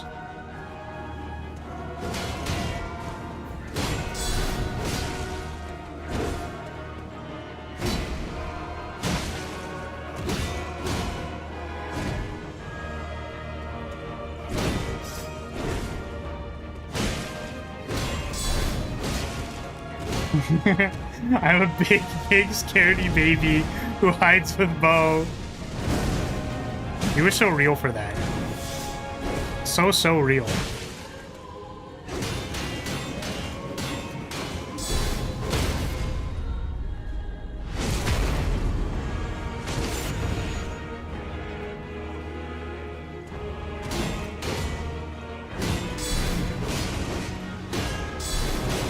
Oh.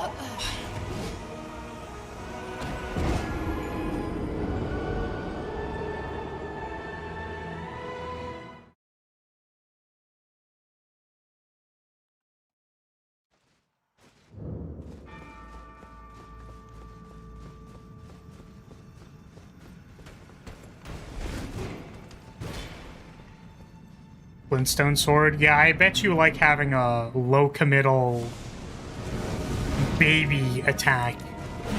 Imagine having any amount of active frames. Would that be the term? Recovery frames. Imagine having any amount of recovery frames with your attacks. That's why we're using the flag. Bad recovery. Bad damage.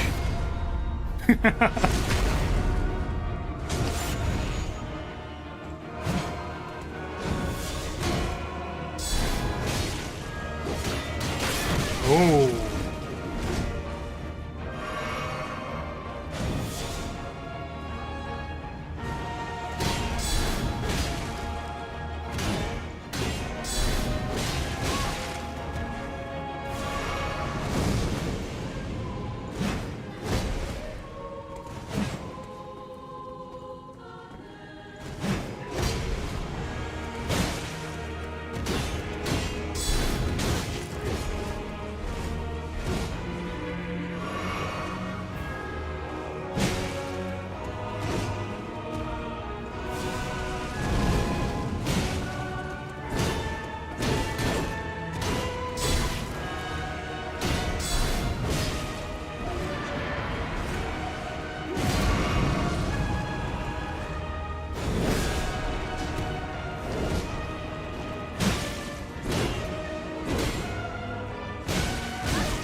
Oh, that's unfortunate. I was against the wall.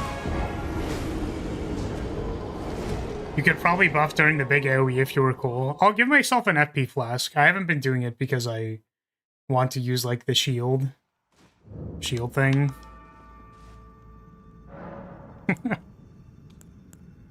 See, I'm surprised I didn't get the classic, like, bro, you're literally using a shield. Right? Well, we don't like making fun of Lance players. I think Lance players deserve to be bullied.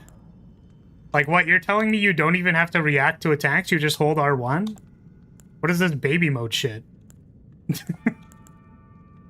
What is he doing? Flasks?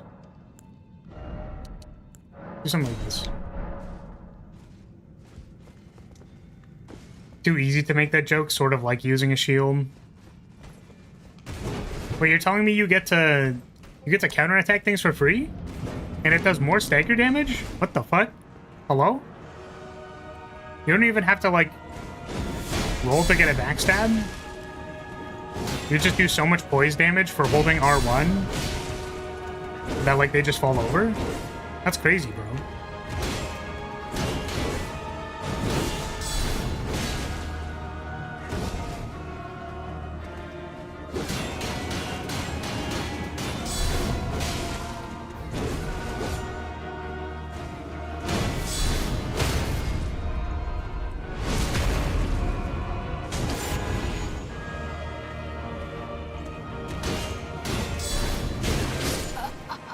Always with the 1-2 into stab stab.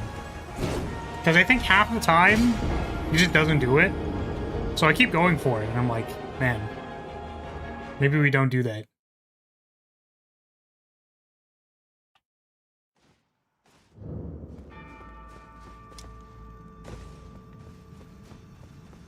Like using a shield. That joke is too easy to make, and therefore beneath me. Damn.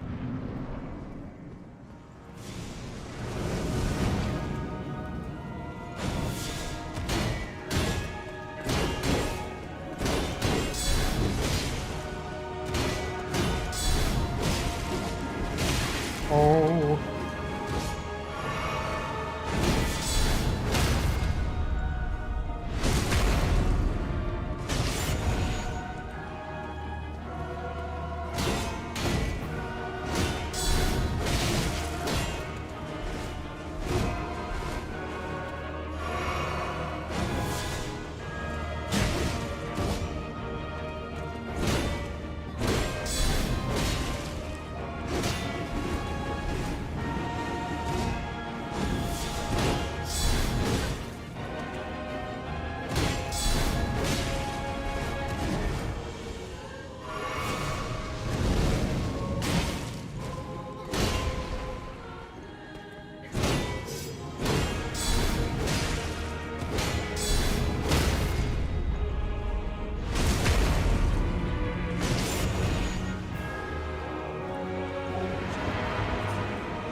What the?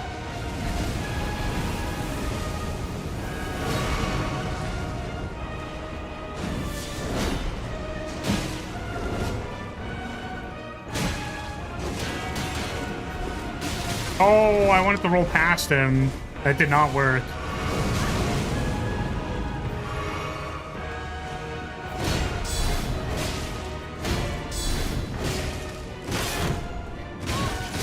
Ah. Damn.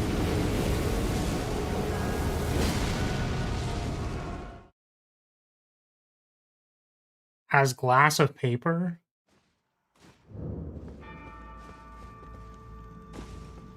You can't DP. I'm assuming that's using the Akuma weapon. You're playing on easy mode. Foul maiden, embolden the flames of goon. Lay the lotion aside and give your bicep a rest. What the hell? Weapons are for nerds.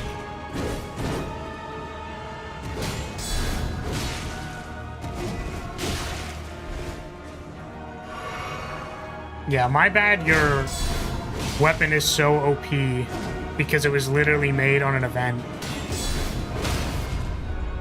Bro, they literally mind read you. They were like, yeah, these fighting game players, we're gonna give them exactly what they want. They're gonna feel so proud of abusing DP against monsters. Because we all know every fighting game player just wants to DP a monster, right?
what the?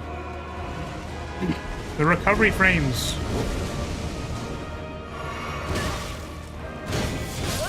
Oh, dude.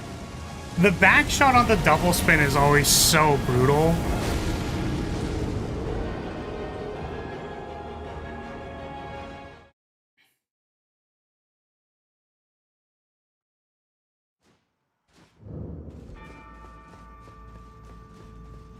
Yeah, the boss music is pretty good.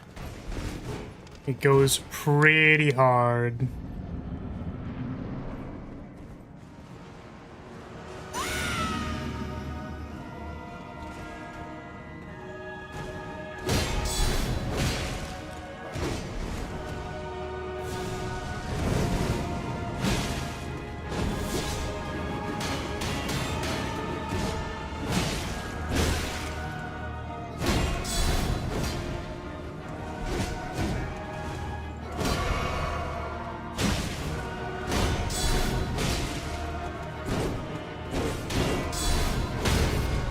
Damn. If that wasn't a stagger, that would have been pretty bad, I think.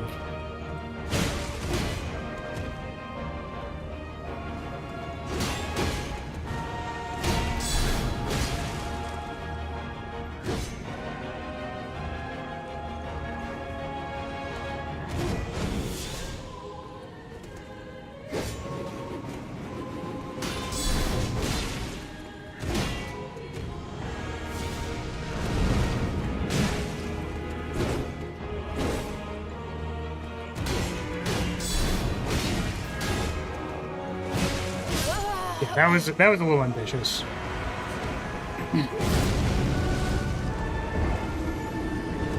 Are you interested in Night Rain? It's a PvE game. I know you tend to not like PvP. Well, I think like PvP in... I think PvP in games like Elden Ring are a little, like, silly. You know what I mean? There's just so many silly things you can do that feel like they're designed for PvE, that PvPing in them seems a little silly, but, you know, the people who are into it are into it. I just think that there's, like, so much random bullshit. You know what, actually, you know what Elden Ring feels like? Or, like, PvPing in a Souls-like game feels like? It feels like the Yu-Gi-Oh! Of, like, fighting games, if that makes sense. I guess, like, that's more Smash. But it's like, there's just so much random bullshit that it's like, well, you know, sure, there are base mechanics, but like, you know, randomly I'm going to get 6 Sammed. Of like, this dies to like 1 negate, but my deck sure as fuck wasn't playing it.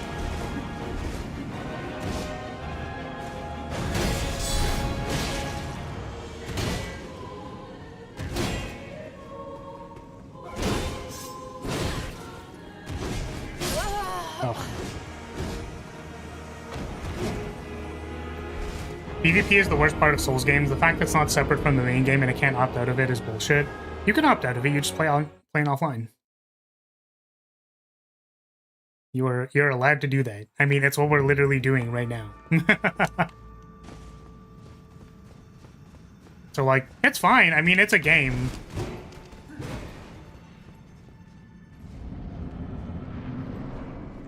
Yeah.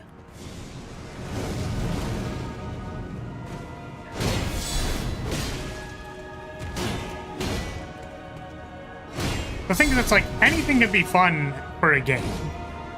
Like, I don't have issues with saying that Elden Ring PvP is fun because it's a game. And it can be played as a game and fun with people or whatever. Like, you know, I know that there's fun there. I'm just saying that the balance of it is, like, some atrocious shit show that's, like, weird as fuck. Like, you know what I mean? Yeah. And as far as Night Rain, I would probably consider playing it, but it's, like, expensive. Also, we don't really have the time. Like, we're kind of doing a lot of stuff in Baldur's Gate. I tried to take Sundays off, but some people donated So now I feel obliged to do my Sunday stream that was supposed to be non-mandatory. Somebody did it. I don't know who. The donations are well appreciated, Rance. But Sunday was supposed to be optional. Today it's effectively scheduled, so... Yeah, who would do such a thing? You're telling me I actually have to, like, go to sleep on Saturday? That's crazy.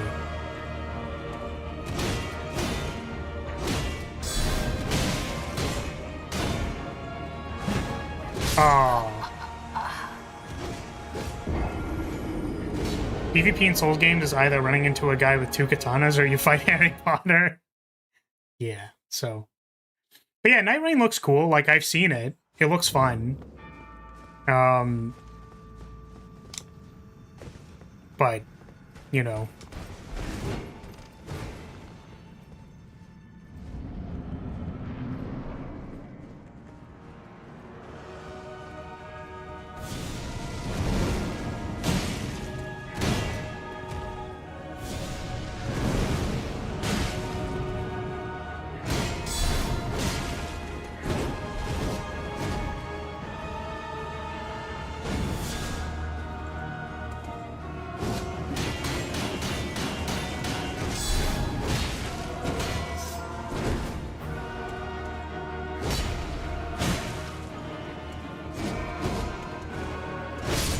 Oh. You know, I was honestly thinking I could just, like, run away from that.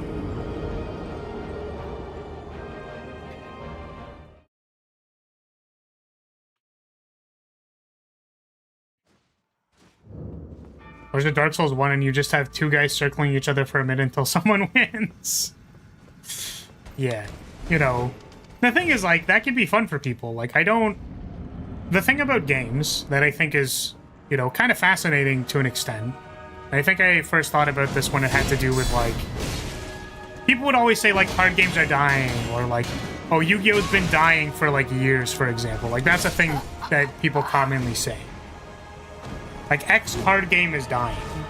Like, I'm pretty sure there are people who still play, like, Premium Vanguard. Which is, like... That format has been dead for, like, years. It's like, people still play GOAT format in Yu-Gi-Oh! The reality is that as long as everybody agrees to the rule set, like everyone's okay with it, maybe not okay with every single thing, but it, like if there is some fun to be had and people are okay with it, like that is actually all you need to make the game work. Right? So is there dumb bullshit in Elden Ring? Is there some shit you don't want to deal with, but like you're kind of fine with it for the most part because you want to use your commander standard and then just like attack people? Then sure. By all means. You could say that things are too prevalent and that it makes the game unfun, and then perhaps there should be like a balance change. And there are people who want to curate that experience. But, you know, as long as there are people playing, the only time the game will truly die is if, like, it literally cannot be accessed. Which, like, that's a suggestion to a lot of people. Or like people don't play. So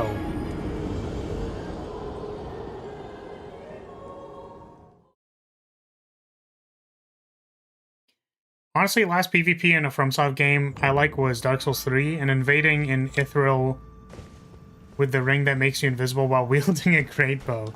Yeah, exactly. That's the thing. It's like there's so much random ass shit.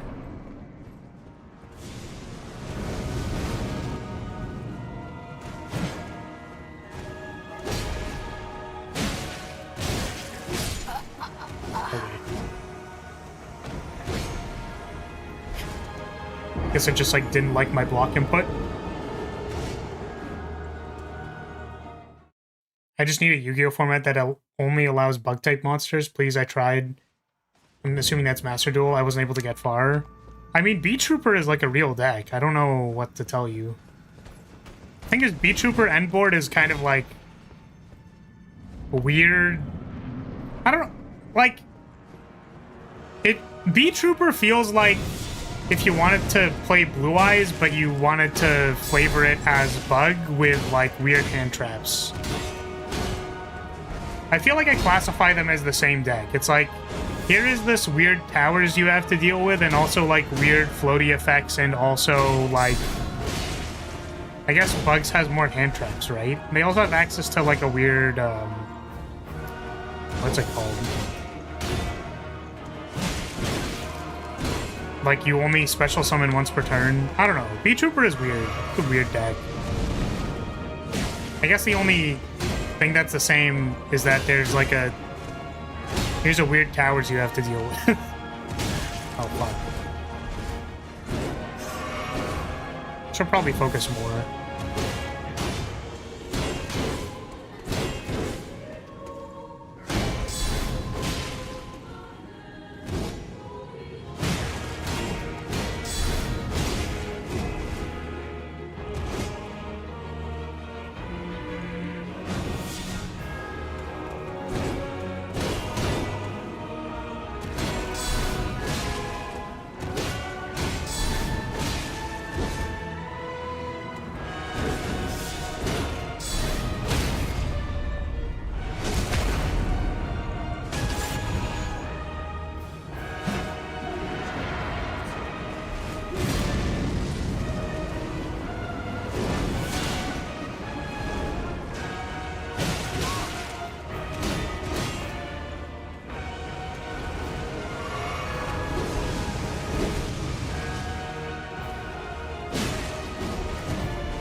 Oh, the jump.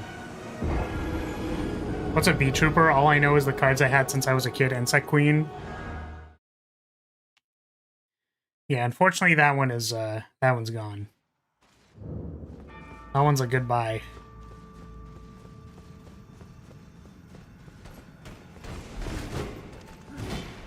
Yeah, I dusted a bunch of cards. Because when I reopened the game, there was, like, a bunch of cards that were just not it anymore, you know what I mean?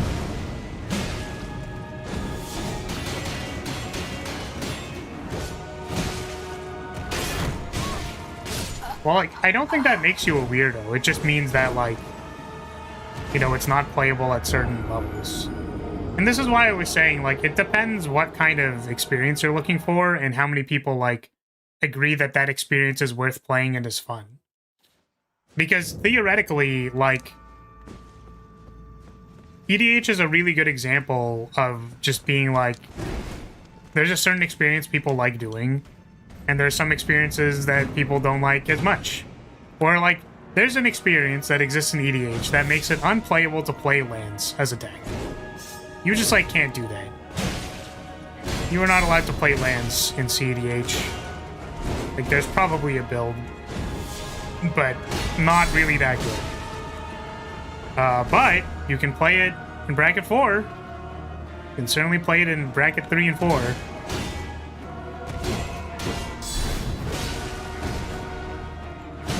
But I think Insect Queen... Yeah, it's like, can you play Insect Queen in GOAT format?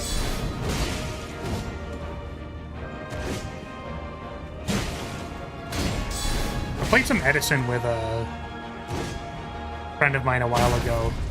It was pretty fun. I like that Edison is, like, really slow, and there's a lot of, like, 2-for-1-ing, like, 2-for-1 trading. Activating things at the right time actually matters. I mean, I guess that's hypercritical in... Or it's very important to activate things at the right time in modern Yu-Gi-Oh! I'm trying to guard counter that, but... So...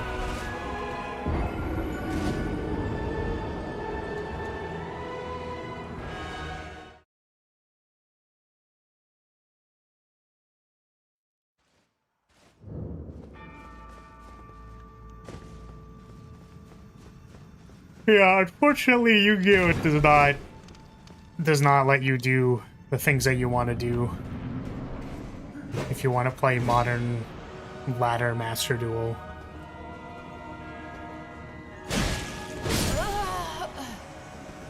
I mean, I went for the block. You saw the FP bar went down. That was supposed to block that. It just happened to hit behind me.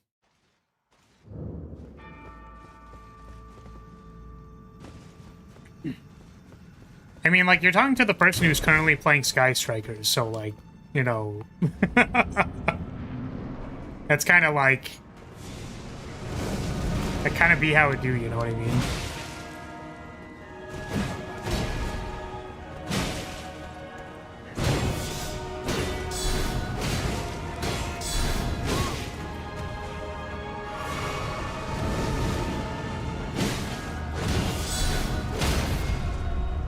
It was your fault you're not allowed to attack outside of punishes. Watch me.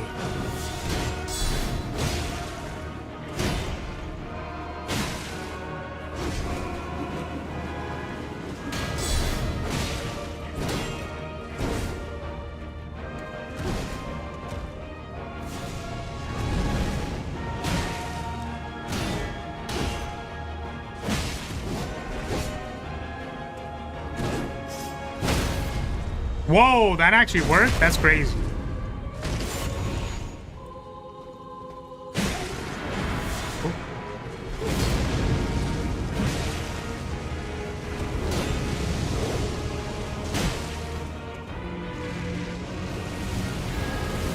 Oh.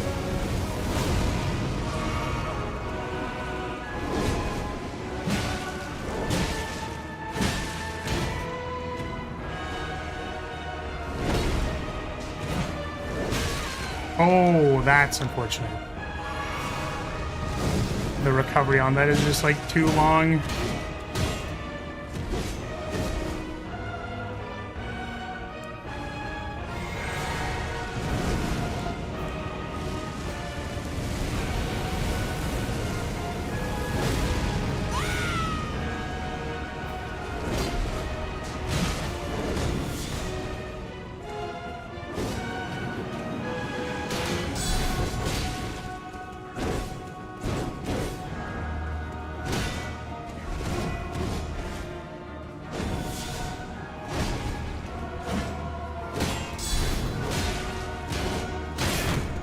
Oh.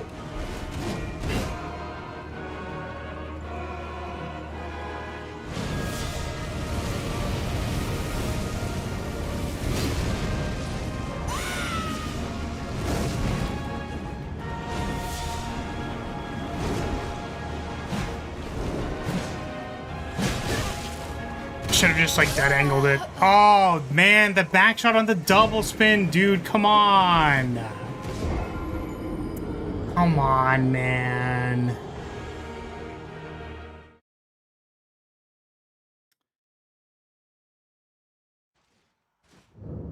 Yeah, I think the unfortunate thing when it does the go forward move, it's like you can punish it, you just need to like unlock from him so you can hit the torso.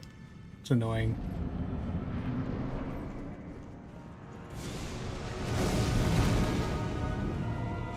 I probably could have read this before I went into the boss room. Do your hobbies keep you up at night and you have too much tism to cut one and don't decide which one to cut? Wait, what do you mean by that? Lock-on betrayed you there? Certainly. That's why I was like, I should have dead angled it.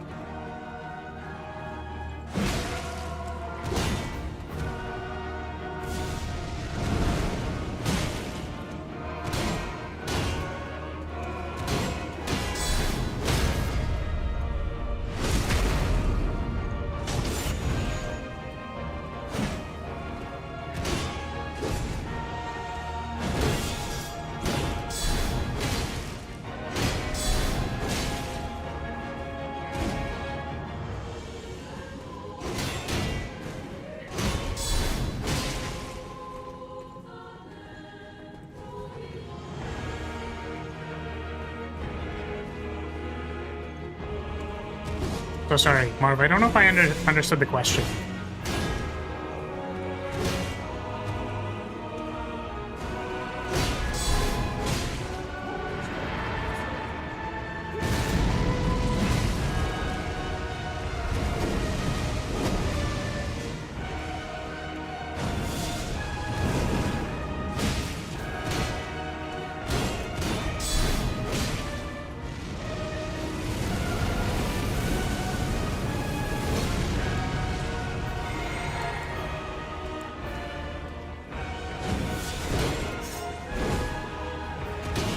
you think you have too many hobbies and interests? Yes. I think one thing that I realized the other day that I haven't done in a long time that I really wish I did more was practice piano. Because I haven't played in a really long time, and then like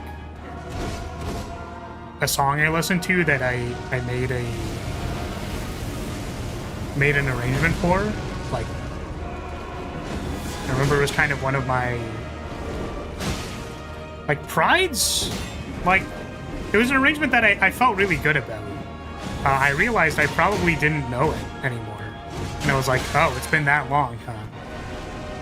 Because I was listening to it, and I got kind of sad.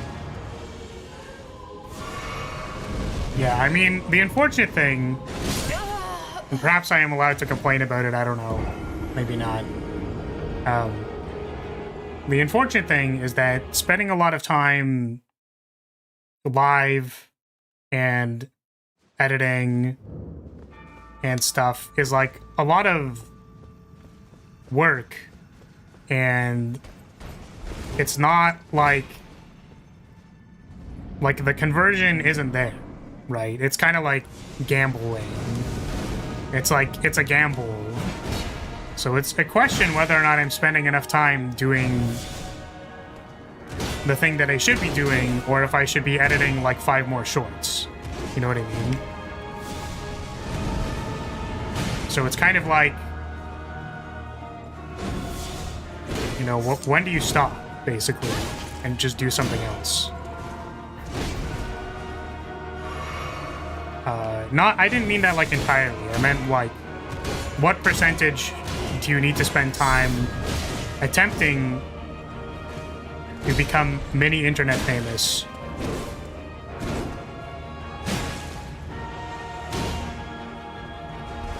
And then how much time could I be like, no, you know, instead of editing another short, I'm just going to spend an hour practicing piano.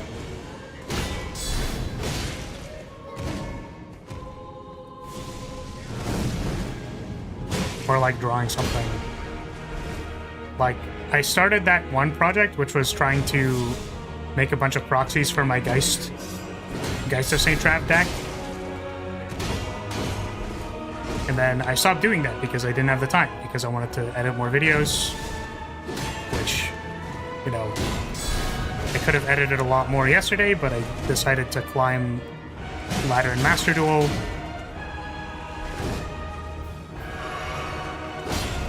But I could have had more content ready. I could have had this thing, like a level design short ready for today, instead of not doing that. Like, the opportunity of your cost is, or the opportunity of your time is simply the cost, right? So, I mean, I try not to worry about it too much. I think the only thing that I believe I'll have enough time to do the things that I want to do. So,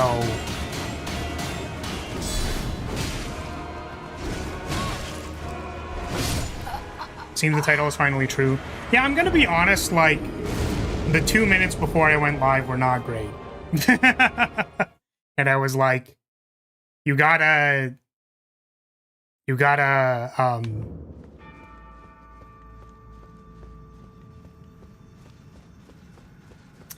know, if this is something that you care about, you need to make sure that you are activated, brain activated, to share your level design insights, because that has to video later, and then that needs to eventually probably also be a short at the same time.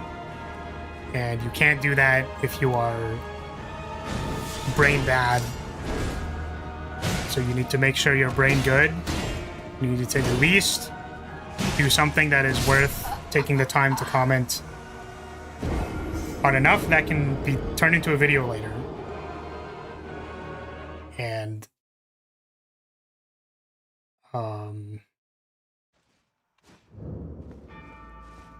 yeah, I don't know. It's just I very much have too many things that I could be doing.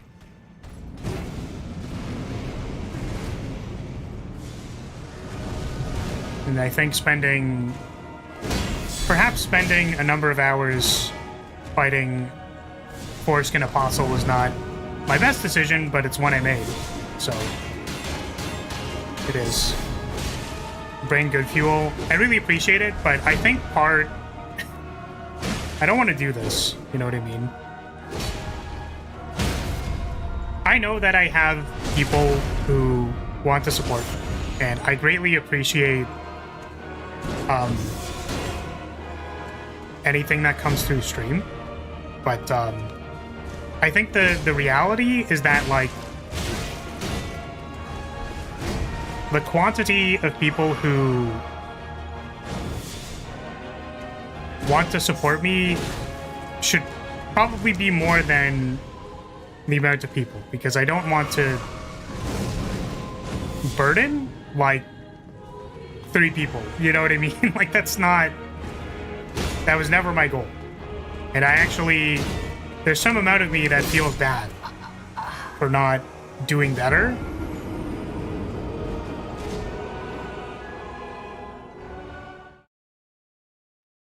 So that's yeah.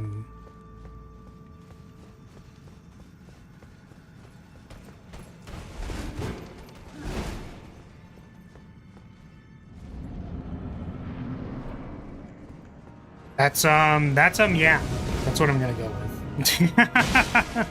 That's yeah.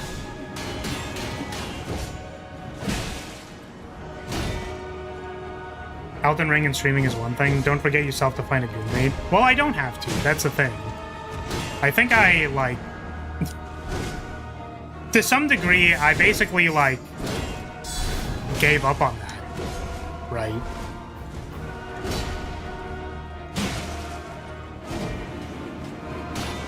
I mean, I was basically like, what am I gonna do? Like, tell them I'm an anime girl on the internet? Like, who... like, who... literally who? Right? So... I don't think that that's within the star chart, my dude. You know what I mean?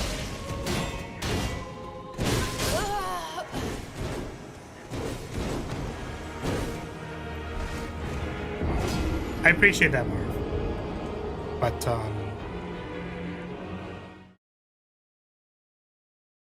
yeah, I'm trying to... I said I would drop everything and try to do full-time content creation as much as I could. So, that's what we're doing. Trying our best.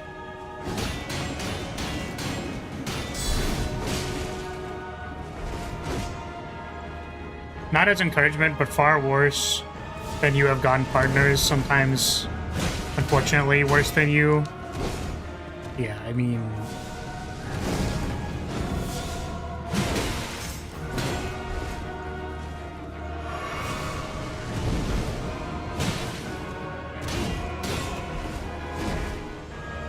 I'm basically in the category of, like, I don't have the time, bro.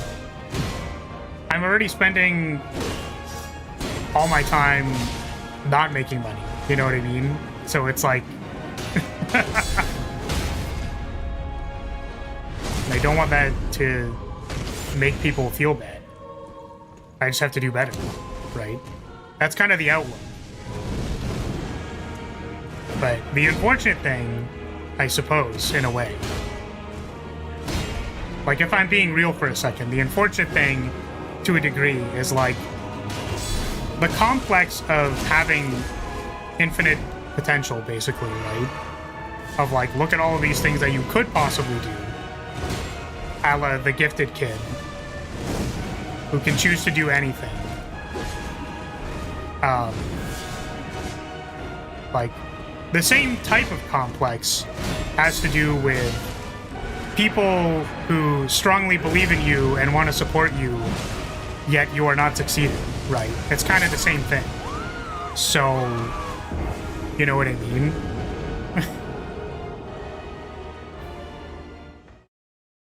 It's like there are people who believe in your potential that you're not living up to. And then there's like people who support you who you're not like popping off as much as you could. You know what I mean? Like that it's like the same type of complex in my mind, I guess, when I think about it. And they go like, dang.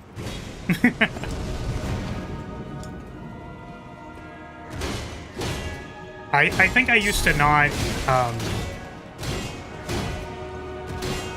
I used to be... Damn, this guy's pulling out the fucking, like, infinite combos. That's crazy. I know it wasn't. Like, there were a couple of times I could have rolled out of that, but... there was one stream. It was a Ninja member. I think Victoria Brightshield. She was, like, a knight person. And I think... Like, before she left, there was one where she was like, you know, I'm sorry I couldn't do better for everybody. And, I think I didn't, like, really understand that until I, like, realized that there were people who actually care about my content. Like, a select few amount of people, right? And I'm like, damn, if I can't get more people who like me, then these people are basically like supporting a schmo, right?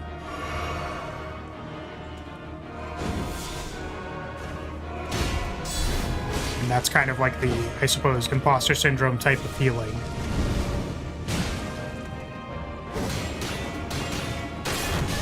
Or like, you know, how many people, like the writers of old basically,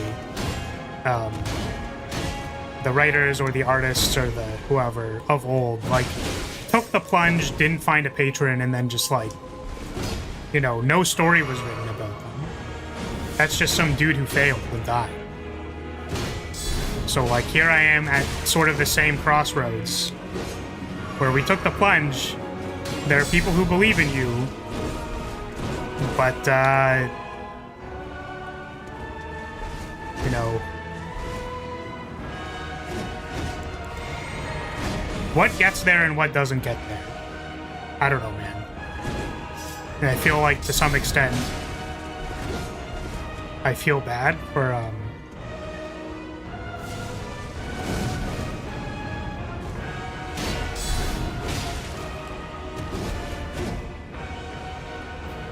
That's rough.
That's rough.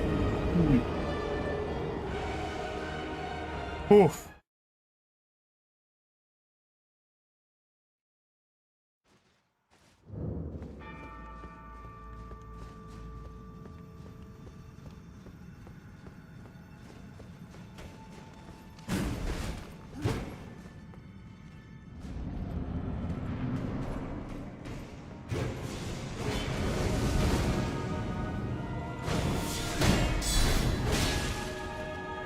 The fucking range on that spin.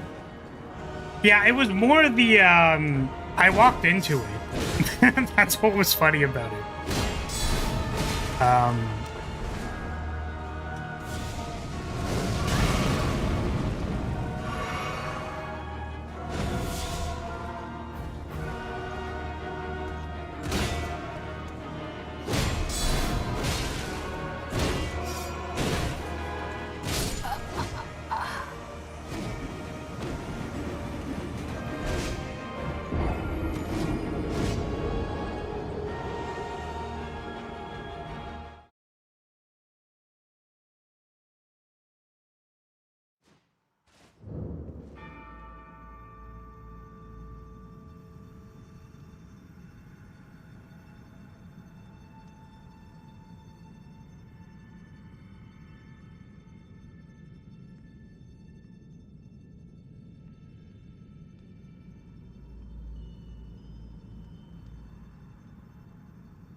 It's gonna take a moment to eat the sandwich.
Yo, my sandwich is fucking cold. And now it's soggy too? Come on, man.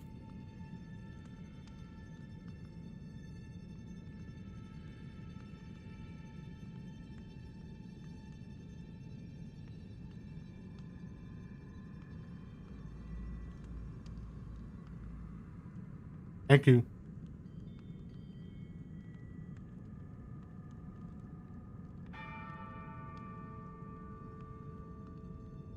Yeah, dog, this bagel is like 4 hours old.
But yeah, I appreciate the kind messages. As always, I appreciate the support. I hope that we can grow this year, and that's the hope.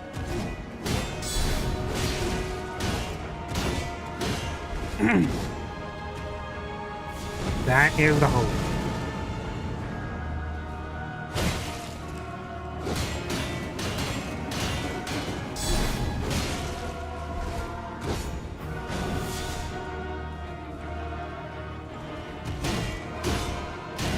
Yeah, I appreciate it. And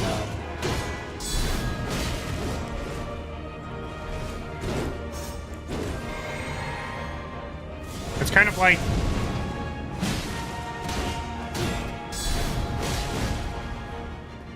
I would never want to say like that.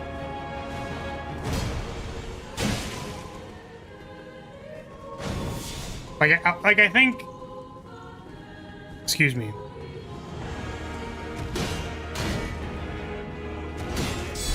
Like deep down, the experience that I have is enough. It's great. I think it's enough. It's just if the world will continue allowing me to do it, basically.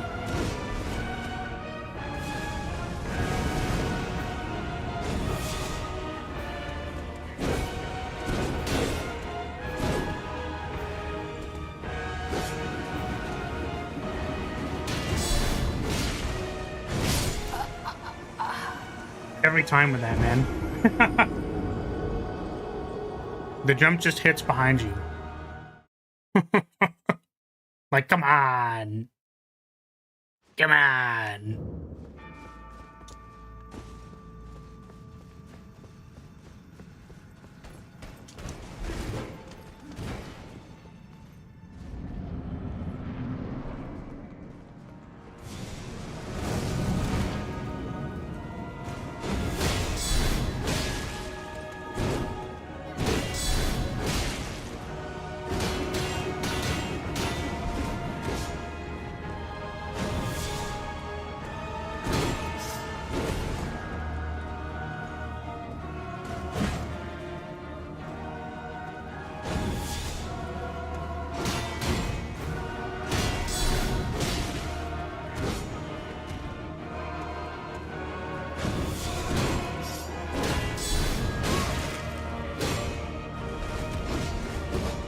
S-tier instant cross-up overhead, get this guy in a fighting game ASAP.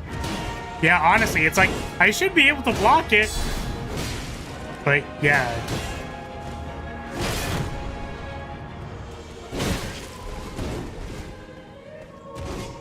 It do, in fact, hit behind me.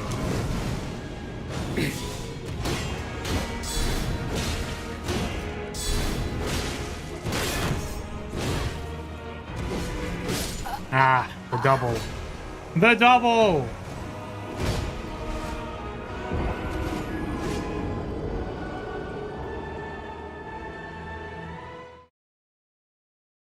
Welcome, Jeff. Welcome. Welcome, welcome. I do kind of wish we had, like, more attack. I do feel like... That's good, that's good. I was gonna say I'm having a less than ideal day because of this stupid boss. But we're vibing. We're mostly vibing.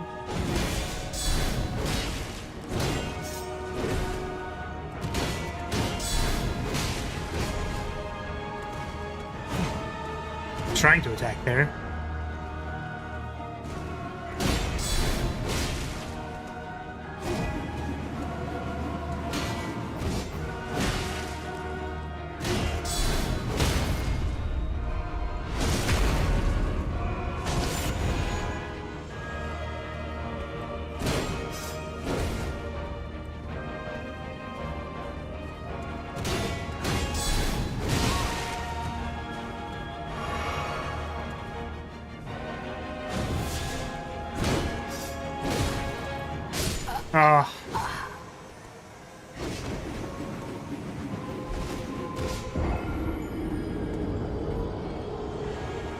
You are so good. What the fuck?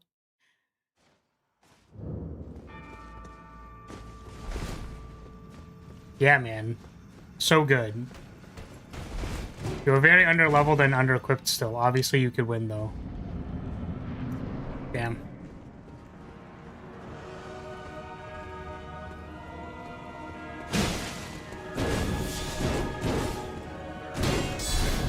You always die? What, to this guy?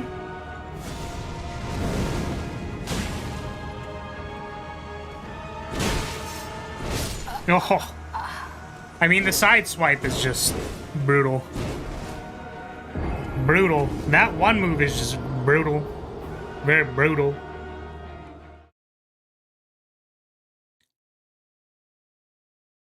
Knock out random people so they drop money, break pots, and then find valuables to eat, food out of trash cans, date multiple people without telling your partners. Yeah, exactly. These are all the the lessons in games that, like, no one tells you, man.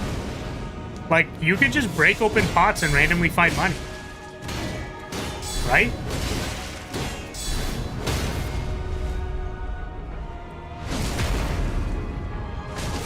If all else fails, just, like, steal a commander standard from... from some random dude suffering from rot. Easy.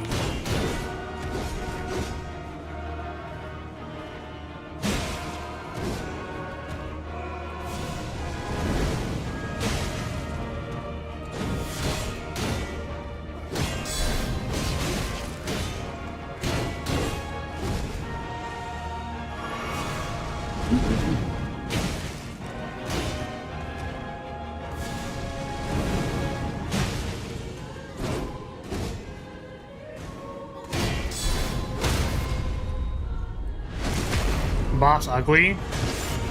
Yeah, I think that's why they call him the Foreskin Apostle.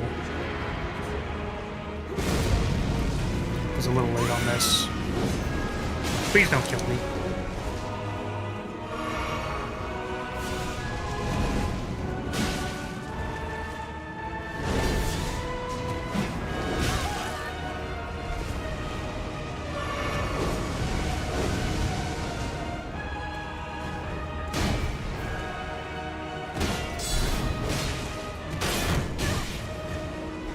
Ooh. Oof. Yeah, just hide for a few minutes till they forget about you. Exactly! That's exactly right. Yeah, when the... when the alert gauge goes down, then you'll just be fine. 100%.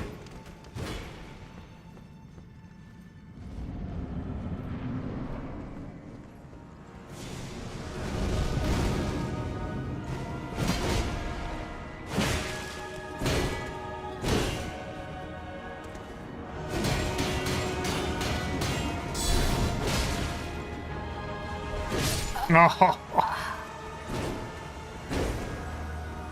The roll punish. Brutal. Brutal. Why does he have a giant butthole? What is that on his back? Wait, what? Are you talking about his robe? I don't think that's a giant butthole, dude. What? I mean, you know what they say. I mean, like, you see what you want to see, right? Like... What does that mean about you, Marv? Every foreskin apostle is a hole? Or like, what? Do you have any grease you can put on your lance? You cannot put grease on this weapon.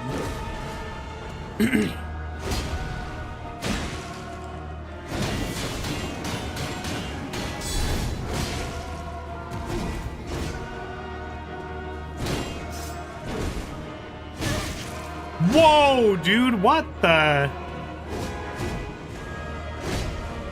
Can we grease your personal flagpole? That'd be a funny animation. It's only active when the flagpole is out.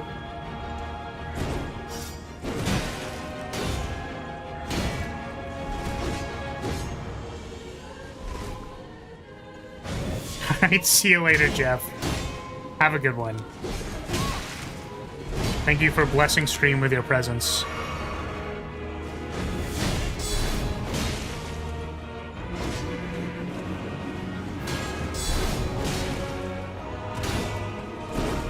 From soft fans will do anything.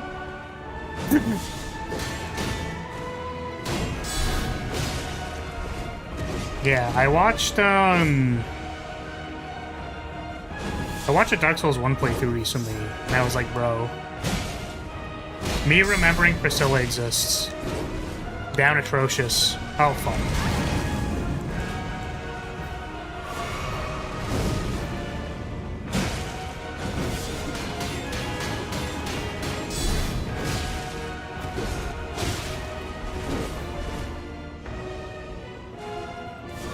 Oh. Yeah, like, her name is Priscilla the Half-Breed, right? She's gonna become Priscilla the Full-Breed pretty soon. Pretty soon. I'm gonna make it happen.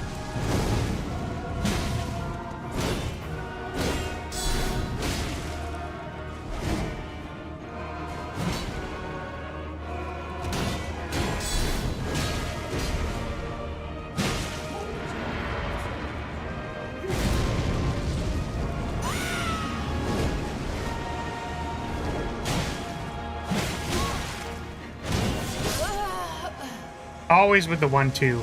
Every time.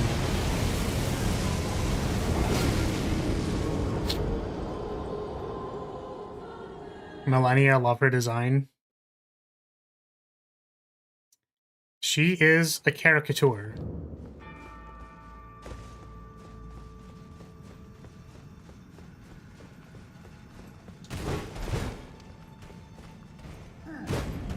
Pussy, cute wife, or step on me, mommy. Damn. That's so real. They were so real for that.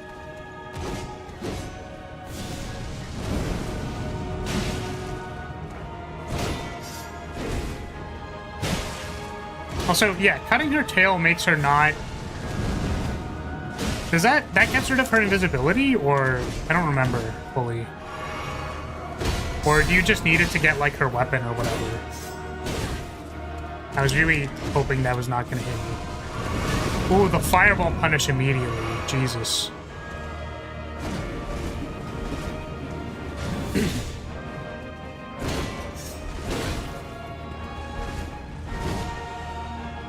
It's for her dagger. I don't think it affects the fight. Okay, got it.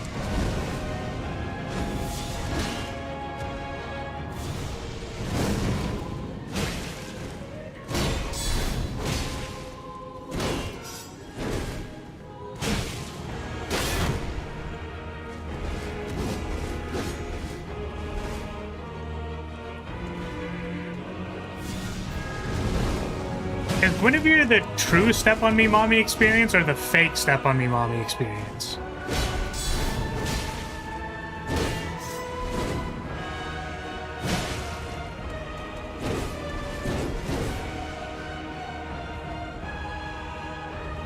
You break her invisibility by staggering her in any way. Ah, I see.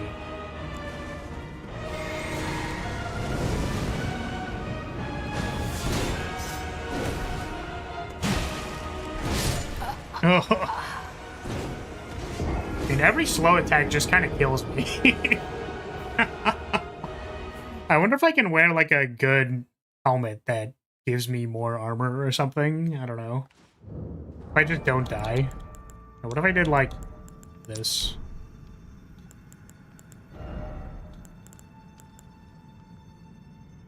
Still medium load.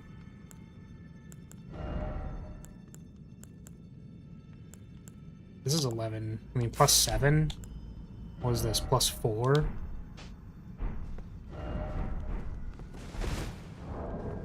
We have slightly better armor.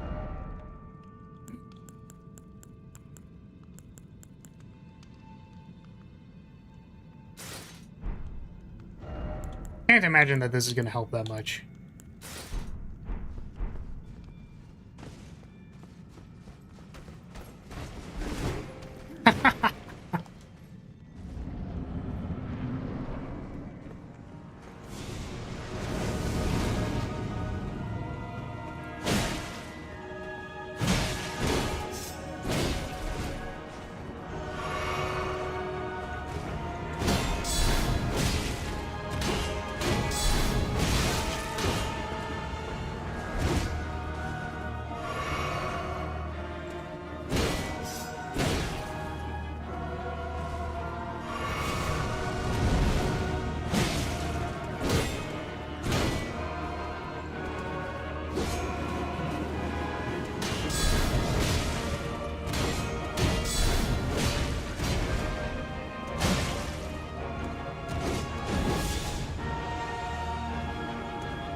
Literally the best strat for 4 kings. Just take their hits and damage race. Yeah, that's what I used versus a lot of the late game bosses. Or at least in Elden Ring.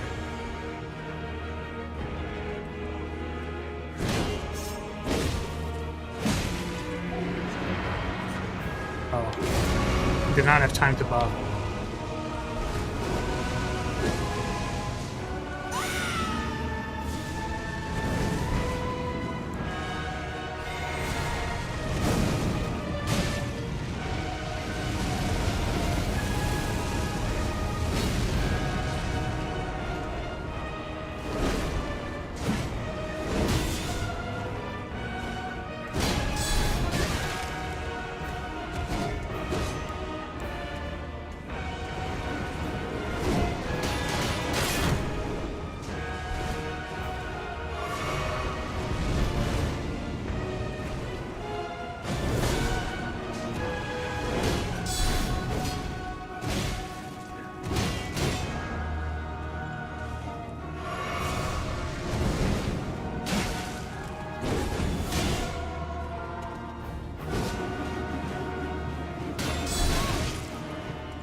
Oh, what the? I was trying to roll.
Oh, dude. Dude, the uppercut. What the heck, man? That's crazy.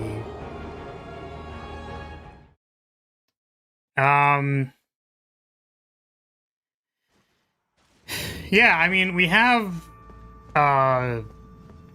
basically our current scheduled thing is like Silent Hill F in October. I mean, the problem right now is just that, like, I have a lot of stuff, like playthroughs and things. Like, theoretically, I have obligations in Baldur's Gate that need to be gotten to. I suppose Uma Musume isn't like a... That's like kind of the free spot right now.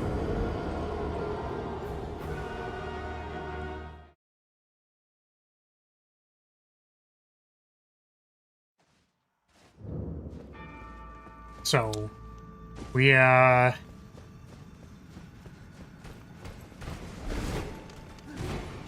because the thing about Cyber Sleuth is that, like, it's a really long game, right? So that's kind of the issue. Is that it would take a while. And it was like, it was more fine for Baldur's Gate because I was definitely planning on, like, doing a second playthrough of that game. So that one's, like, more fine. I'm a little bit hesitant to say yes. I really appreciate it, though.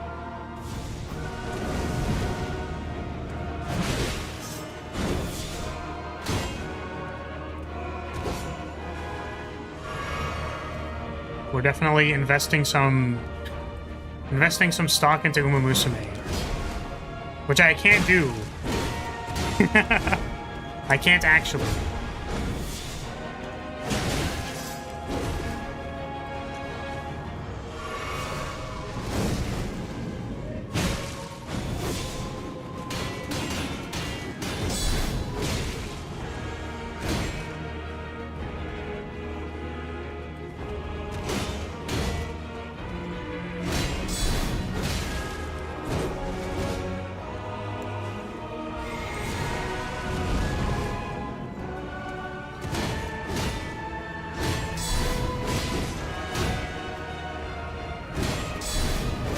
Hey Marv, thank you. Thank you, man. I appreciate it. Oh, getting distracted.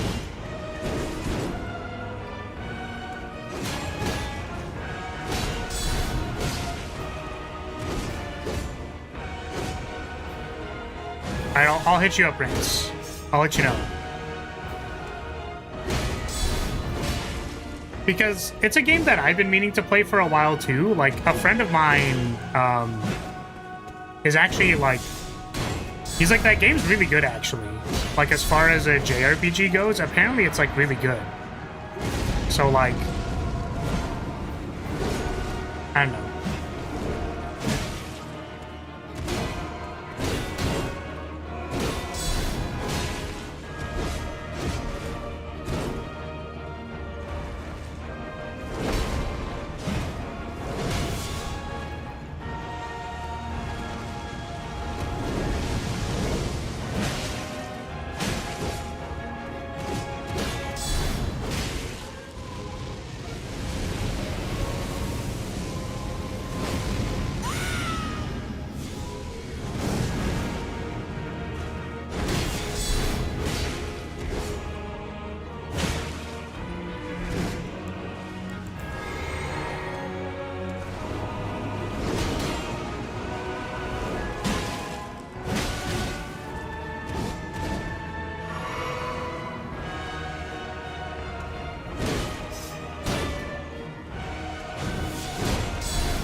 Oh, the uppercut, bro.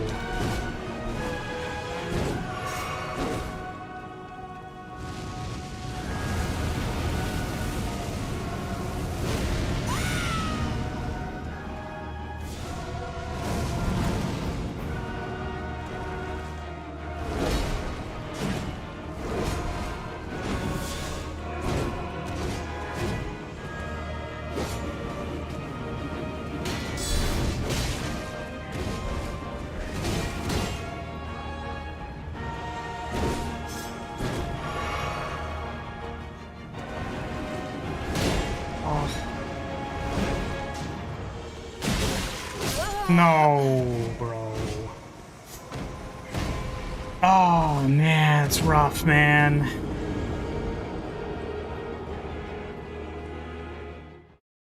Yeah, I don't remember using any of the boss weapons in Dark Souls 1.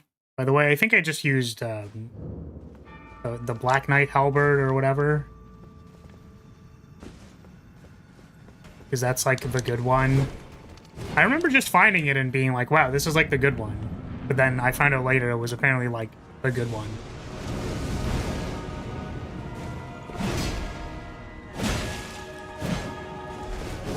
Oh! Yeah. Probably shouldn't go in when I'm reading chat. You're still here? Yes, I am. That is correct. I am still fighting this boss.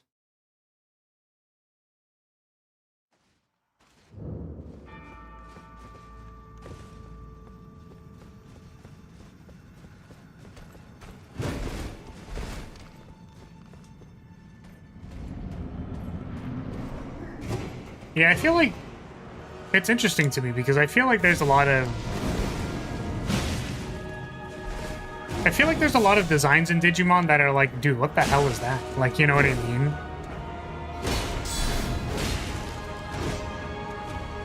Oh, Silksong got a gameplay teaser? That's pretty dope. I don't know why I sounded so confused. It's probably because I'm trying to fight a boss, but like, that's hype. Definitely want to play Silksong eventually.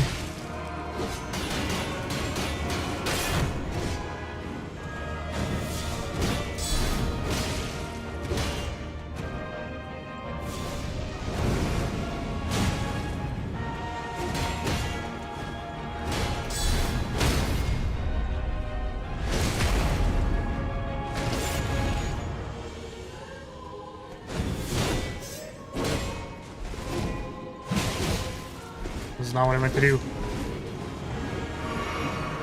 Yeah, the halberd in that game is actually really good.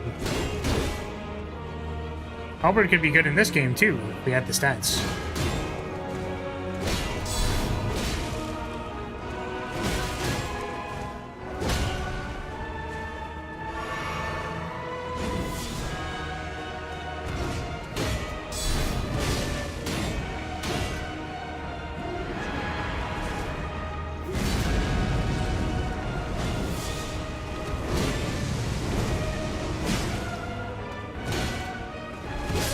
Oh, the slow spin.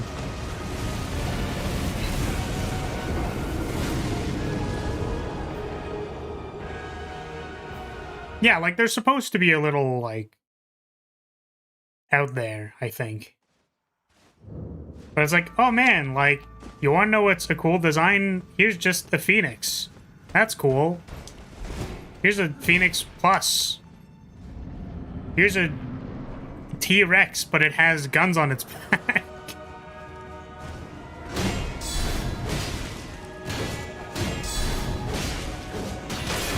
Ooh, well, died immediately. Hilarious.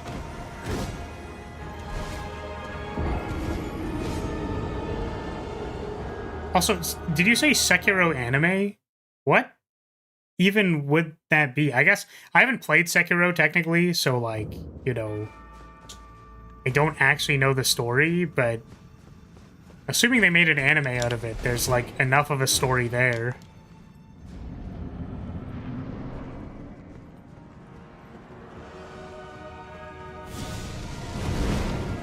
It's a pretty simple story.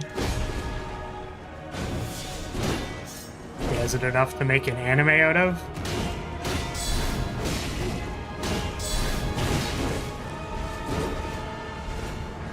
But are there screenshotable waifus? All Souls games are basically an anime. Yeah, but like contextually, I feel like they're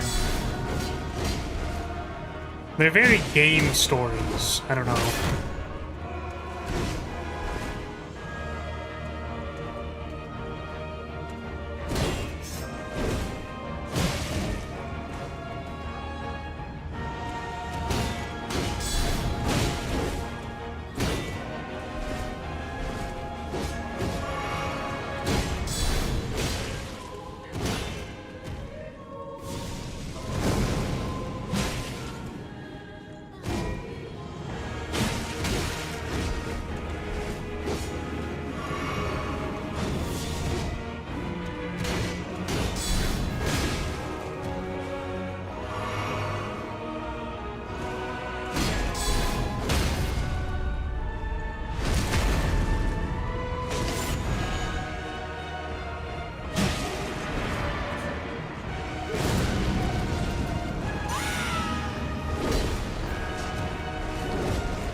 Oh, what the?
Oh, the uppercut, bro. No. God damn. He doesn't? I'm glad. I'm glad you didn't believe in me. Appreciate it.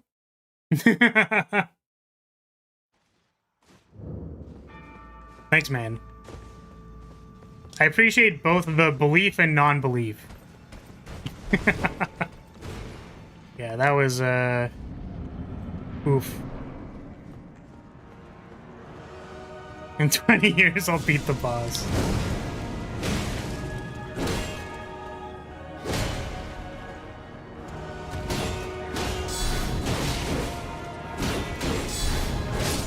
Oh my god.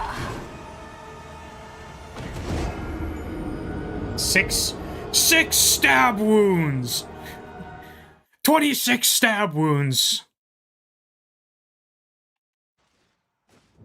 Here we are.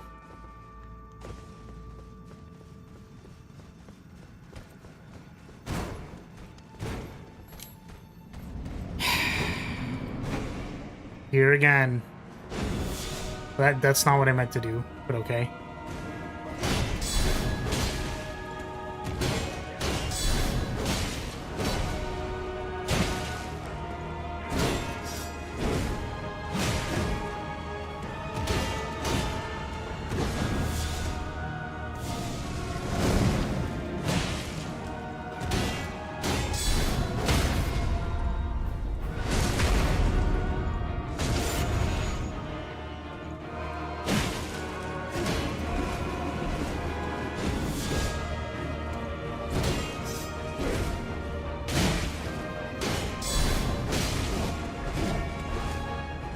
Oh my god, dude.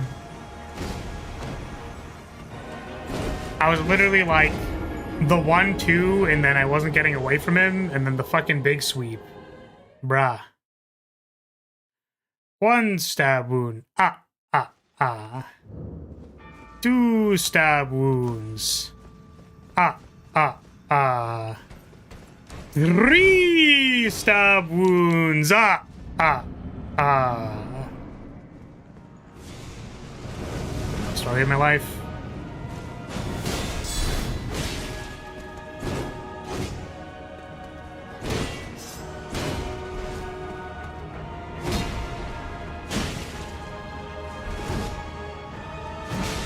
Yeah, I think the only unfortunate thing about this game, which is unlike games that I normally play, is I can't choose to lose to the monsters and still win the game.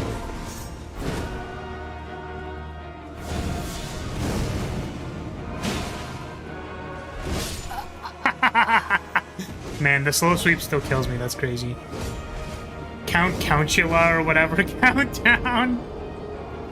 Yeah, when I say 3, does that like get you going? Is that the... Is that it? Is the rolled R on the 3 just like really what you were looking for? It's what got you going?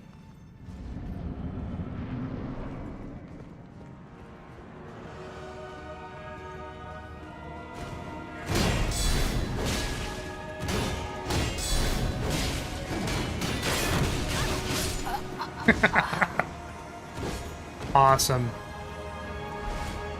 Awesome. Not the spin.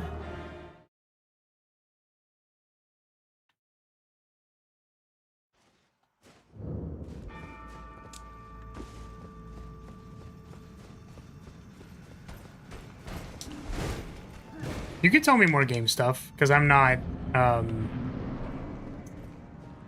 was probably never going to watch whatever the thing is that's going on right now.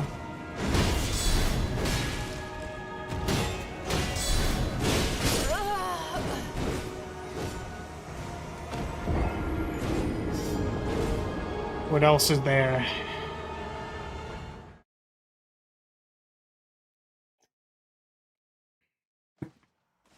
Guy's name was Count Von Count. That's hilarious.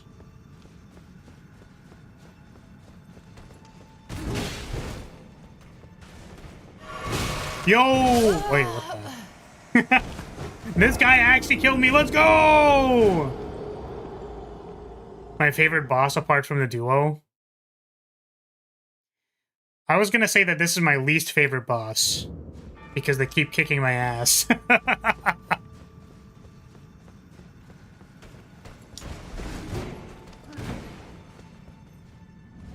Yeah, Monster Hunter Final Fantasy XIV sounds like it'll be cool.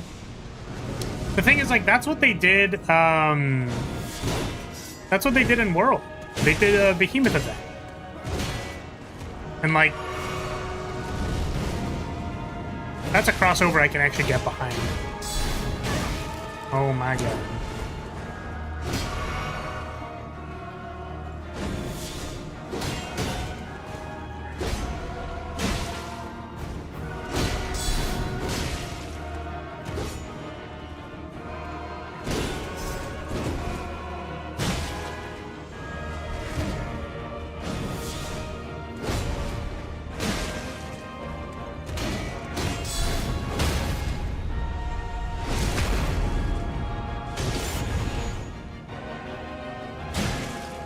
Yeah, I don't remember fighting the fat one, I'm gonna be honest with you.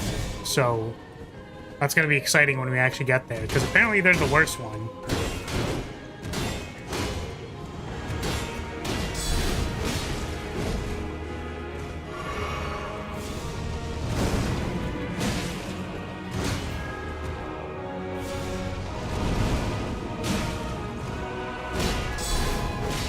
If you die, can I jump in and help you? Unfortunately not. So this game literally won't launch in online play. So previously, I had to disable the anti-cheat the first time I played this game. Which, you know, I know it doesn't look like it. You can You can stop typing, okay?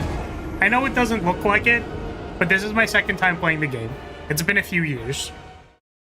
We are eventually going to be doing the DLC. Because that I haven't done.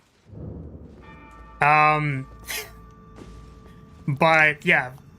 The first time I played, I had to disable the anti-cheat. Otherwise, it just crashed my computer. Now, the anti-cheat worked the first time I launched the game. But then... but then the online just stopped working forever. So now, if I try to launch it in online, like, the game literally doesn't launch. But it doesn't crash my computer anymore. So, like, you know, I'll take that as a win. We'll take our W where we get it, you know?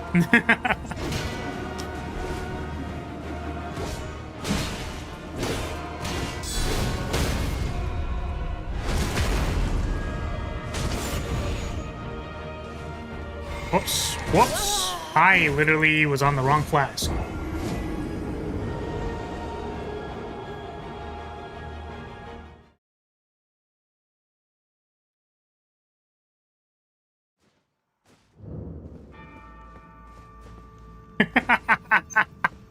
Lord knows you try to cheat after losing this badly.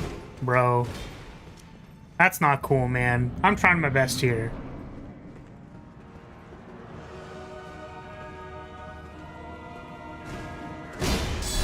I mean, like, what's the point, you know?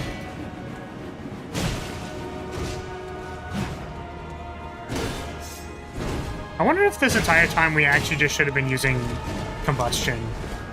Like, I wonder if combustion was actually just, like, better. Probably too mana intensive.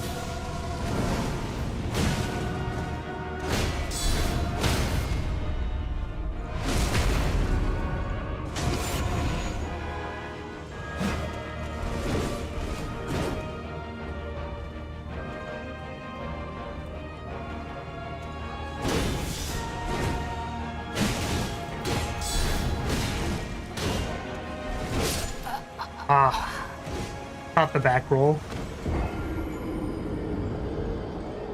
You need the heal since you suck, so that'd be a problem, bro. It is not an appropriate time to be talking about my fellatio skills. That was uncalled for. Like, let's focus on the game at hand, not whether or not I would. So this person's name is, the Foreskin Apostle, right? So, like... What are we saying, like, under over on... Asking for a friend, of course.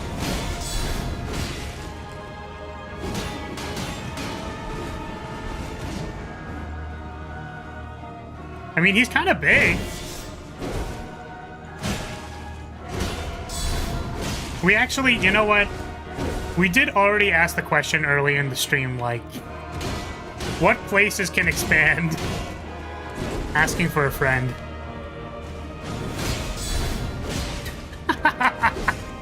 I just realized.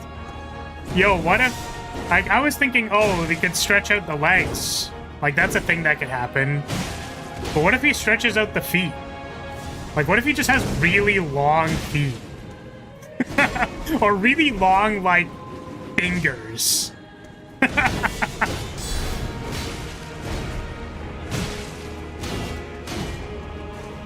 What if you just gave yourself, like, a really, really long forehead?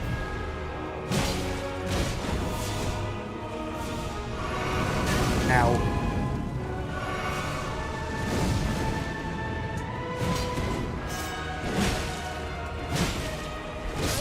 Oh, come on.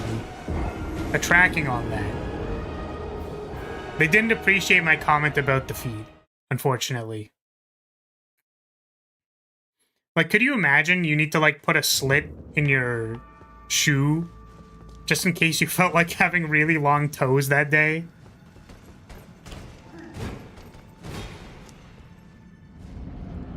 Sorry, that must have been a weird thing to say. I didn't want people getting too complacent just watching me fight the boss, you know what I mean? We have to filter people every once in a while. If if you don't want to talk about Godskin Apostle, extra long toe-sucking ASMR, then, get out! I'm kidding. And also sorry. I didn't mean it! I didn't mean it, Godskin Apostle. It was a joke. It was a prank. I love your toes just the way they are. They don't need to be longer. Oh my god, dude, the uppercut.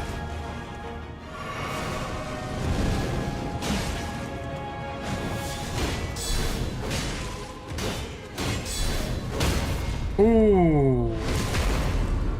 Get stunned out of your jump, loser. Wait. Wait. Why did my brain just malfunction there? I was too busy trying to make fun of him. Ooh, Marv, why? You know what? Let's go back. I want to go back. I want to go back. Before I made the jokes, I want to go back. Can we go back to talking about, like, I don't know, whatever random fucking video game news there was?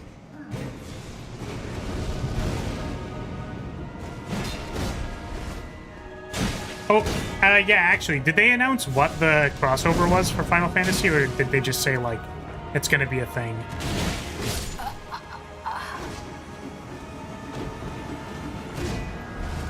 I've got a birthmark on my foot, and sometimes I wonder if someone would think it was hot.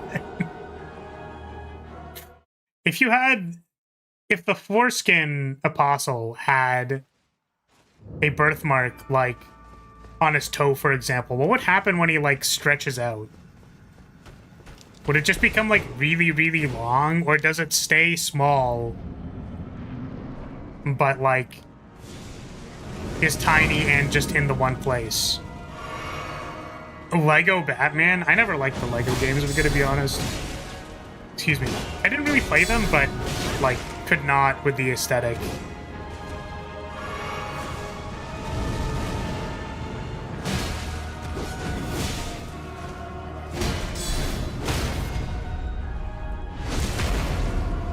If he stretches, then it should get bigger too. Yeah, but what if he stretches from both sides, but not in the middle?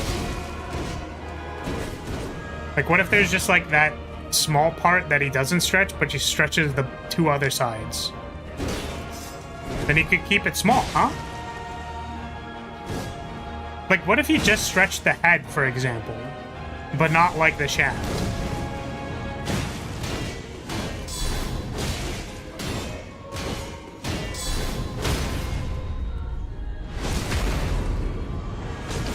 Did we successfully get the people to leave yet?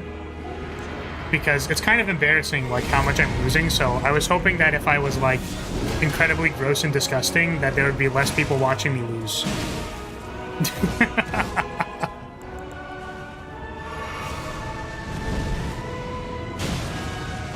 Oh, shit. Oh, fuck. Yep, unfortunately, I did not roll towards any of the doors.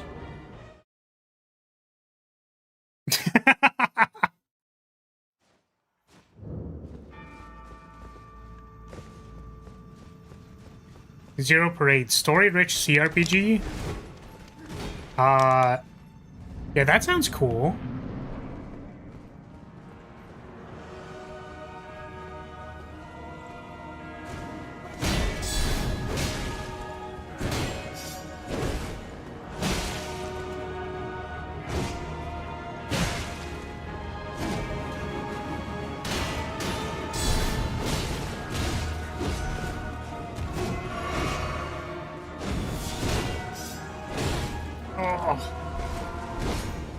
Imagine if that spear was also stretching, he'd just hit you from the other side of the arena with it.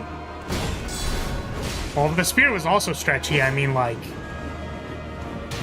Are we thinking, like, expand, retract kind of mechanics? Like... I mean, it's basically just a tentacle at that point, right?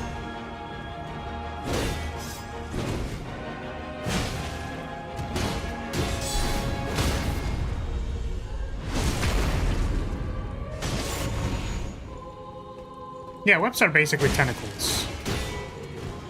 I don't know how to tell you this.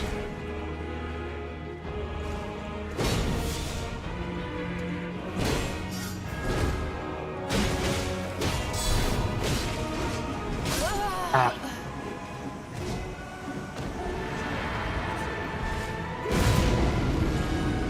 Dang. Guy literally down smashed on my corpse. Oof, man.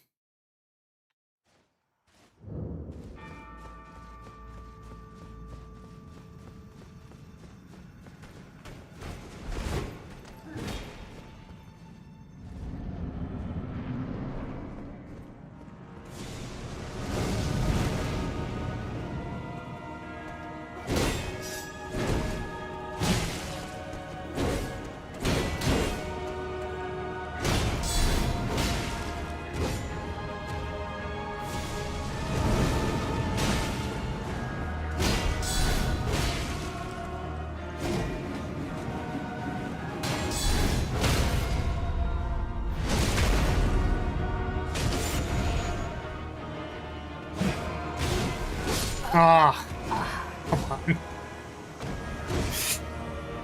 I should really just, like, not go for any greedy hit on the wake up at all. It's just, like, not a good idea.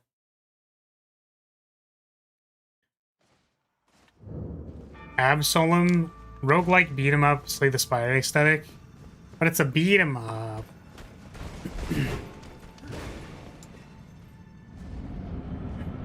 Yeah, let me know when there's the announcement for the Slay the Spire 2 beta.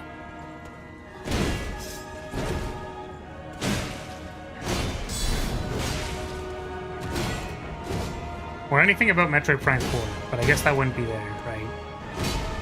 It's not the place for it? I don't know.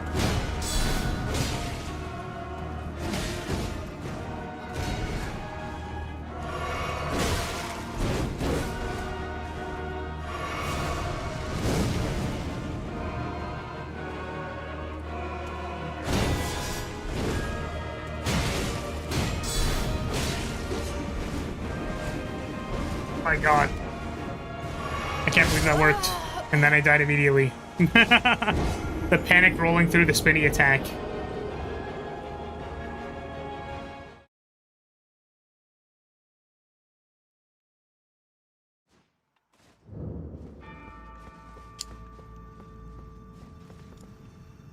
Oh yeah, I think Marv mentioned the thing with Monster Hunter. Oh, so like we're getting Alexander or whatever? He's the robot, right? The big robot?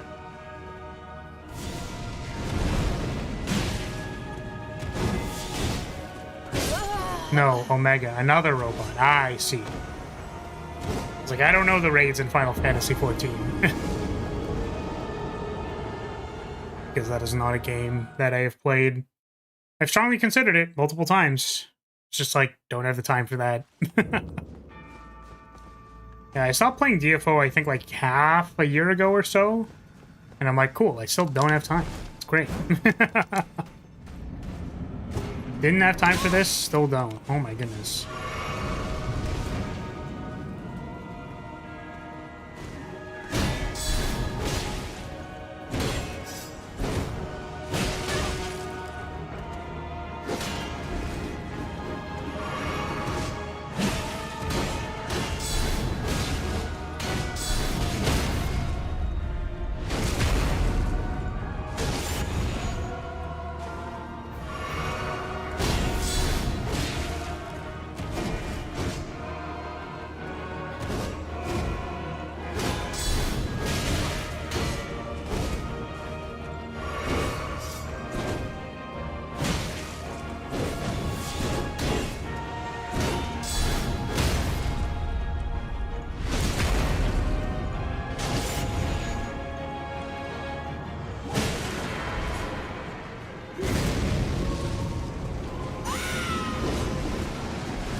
I need to remember that he can, like, do stuff out of jump.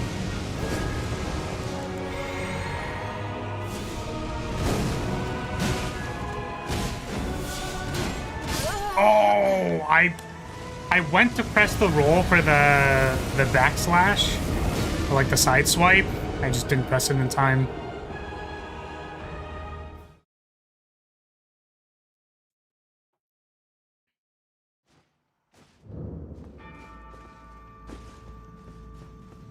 Puzzle game.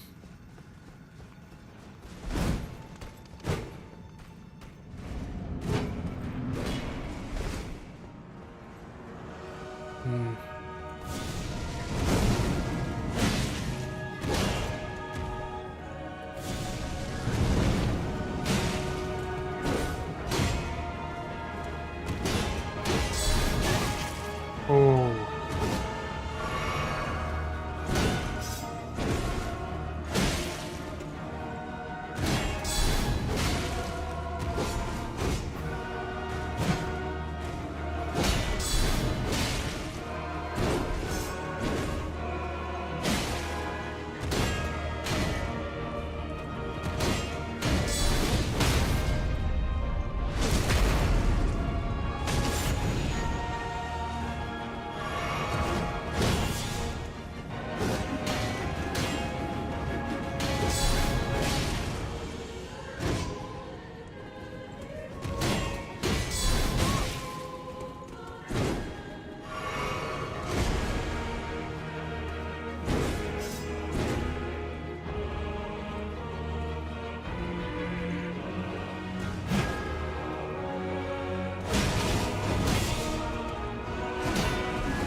Oh.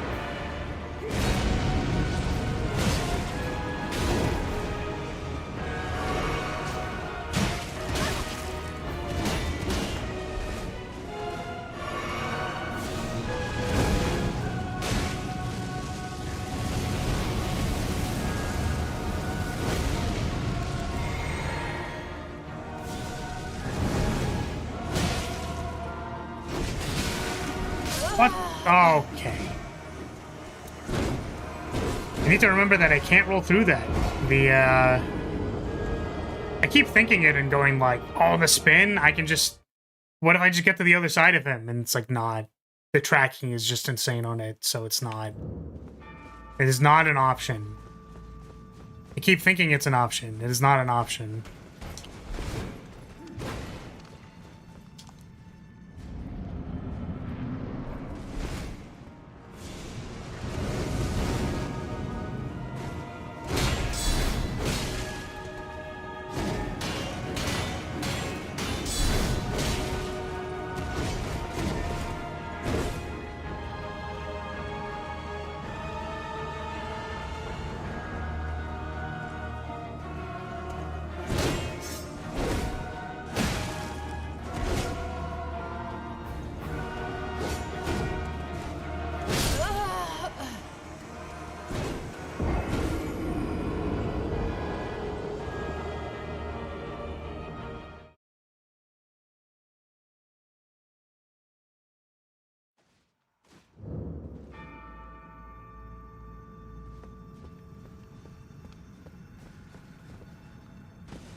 Yeah, the thing about fighting these guys later in the game is like,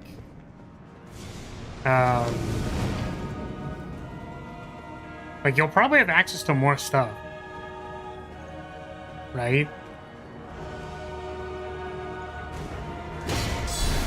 Where I found that, like, as the game went on, like, I just had lots of broken shit that I just used.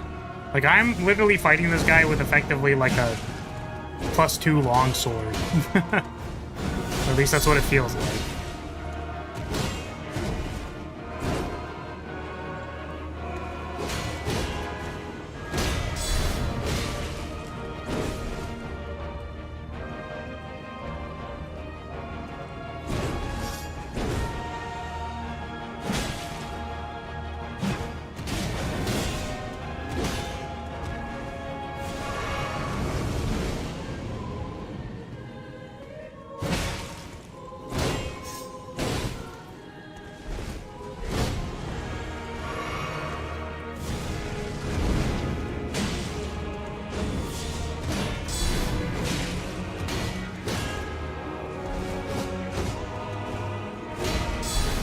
Yeah, it's like, I know that this place is scaled up for sure. Like, I definitely don't need to be fighting this guy right now. I just felt like... It's funny, because I was like, oh, we'll just do, like, one more boss. And then I was immediately like,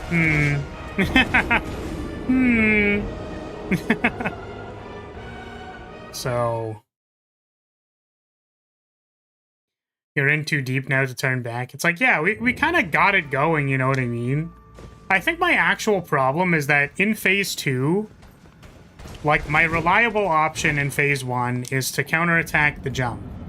The problem in Phase 2 is that he has, like, the instant uppercut. Or, like, he can just go into anything else. Like, it can be uppercut out of the slam. It can also be spin attack. And then the 2-hit combo becomes a 3-hit combo that can hit behind the shield. So, like, there's a lot of problems with this boss that, frankly, like, I could just not, you know? Again, I could not. I could be doing literally anything else. And here I am trying to beat this guy.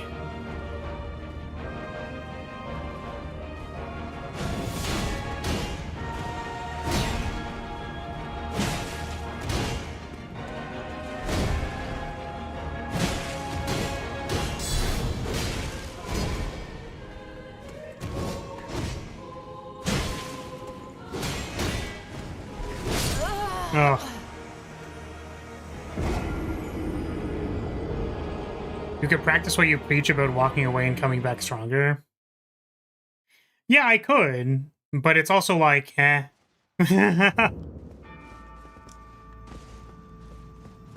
We've been back here like, oh, this is our second time back here.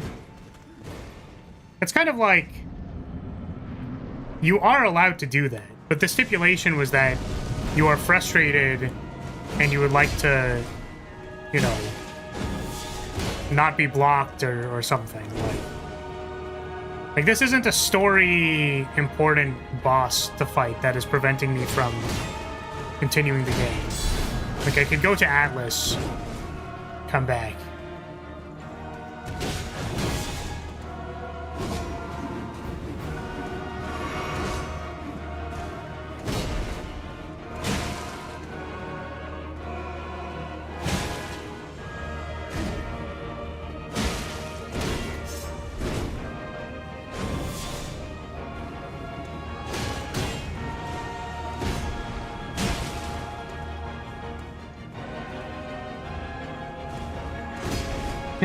Bold of you to assume Far will remember any of this by the time the stream is over.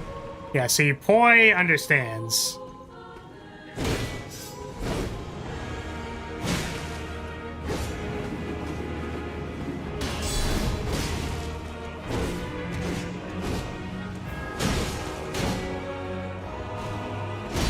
Also, the thing is, we're probably going to be, like, using a different build, right? So...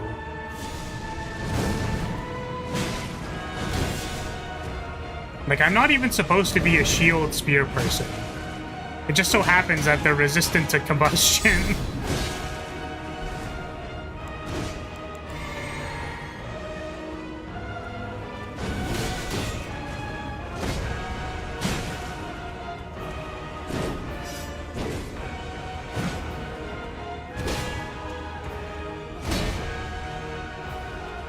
Given the constant repeated mistakes, yes. I mean, I don't know what to tell you, man. You can only do so many things right. Also, like, trying to just change up your answer to certain things, like, oh, is this better? Is that better? The spin one's pretty unfortunate. I really wish he wasn't in that corner. You can, like, come over here, you know?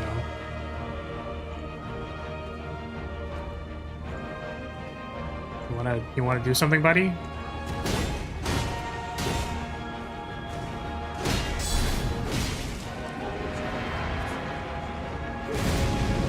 Just out of curiosity, have you tried killing the boss?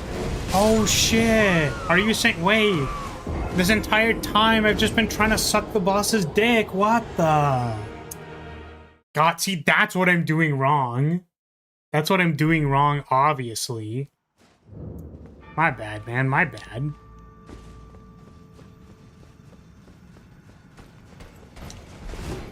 You know, yeah. My bad, guys. We've been doing, like, completely different things this entire time. Oh, hold on a second, hold on a second. Yeah, let me see if I can actually, like... Let me see if I can actually do this. Hold on a moment.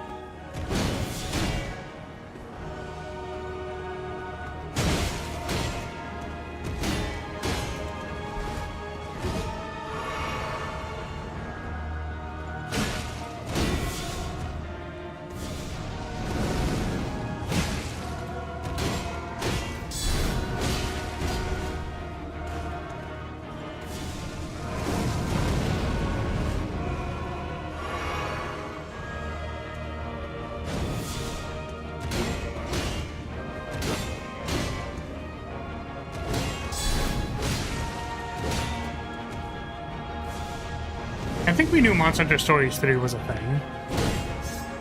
But I'm guessing there's more.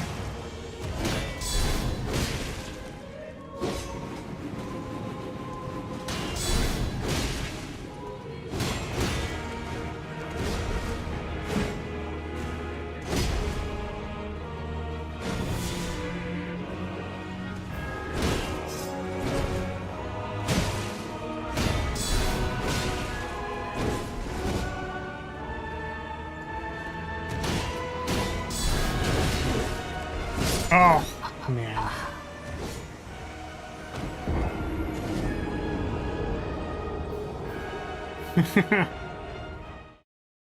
So what if I nudged your car while parking? I was trying out a new approach.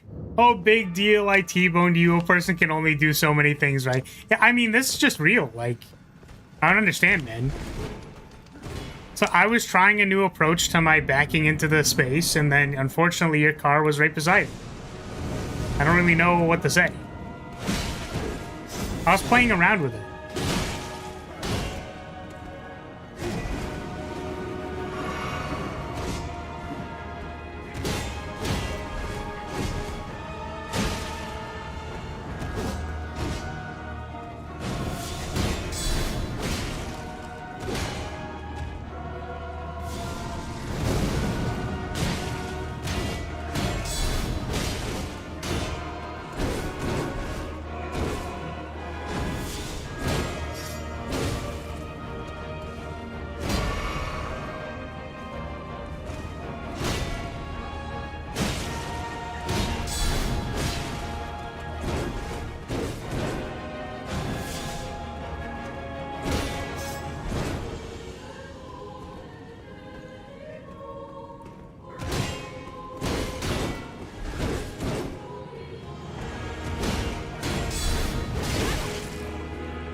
What the? Yeah, honest mistake, bro. I was just trying out a new approach. I was just trying a different tactic, okay?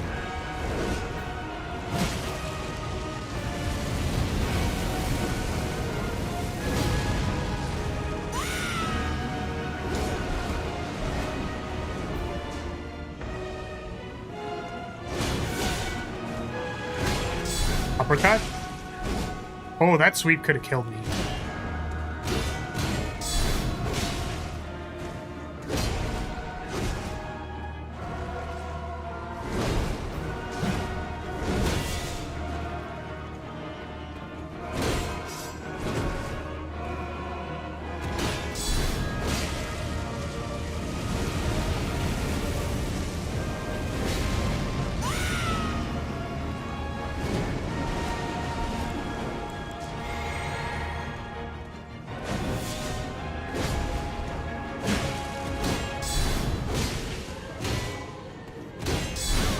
Oh.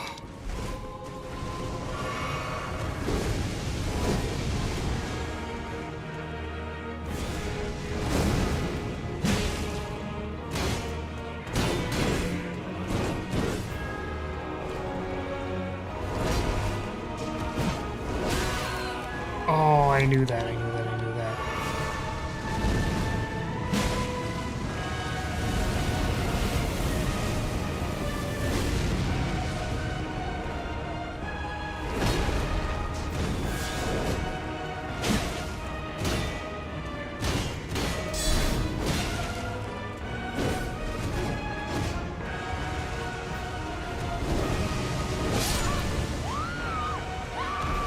I couldn't keep backing up there. That's the wall. I could roll towards it. That's really sketchy.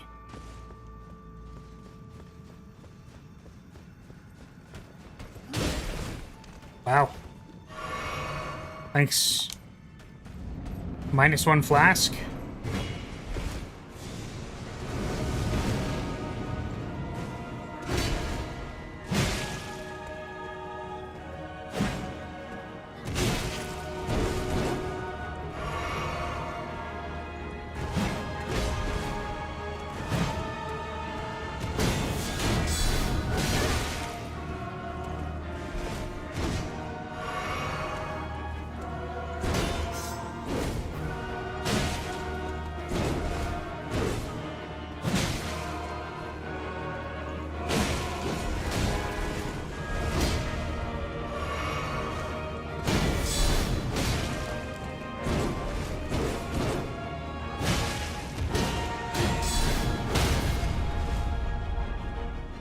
Oops.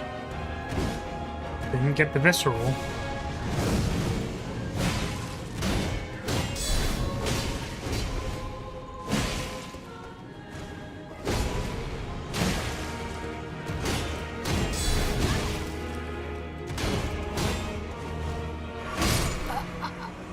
Reasonable.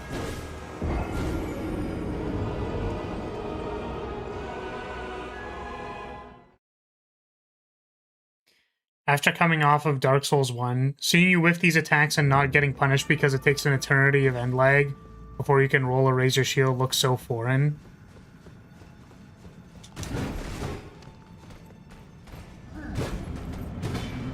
I don't know if I understand. Is it faster or slower in Dark Souls?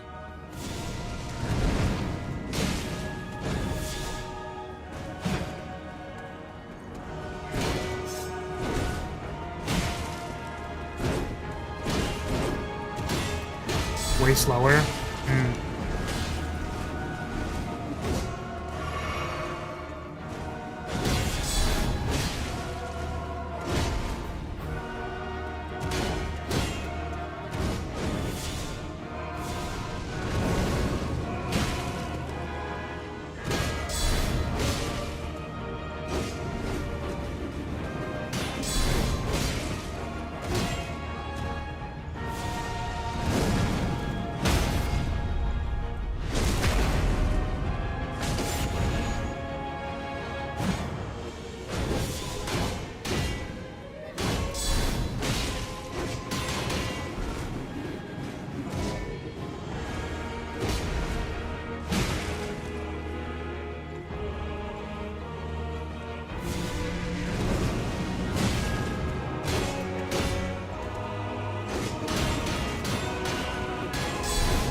Wow.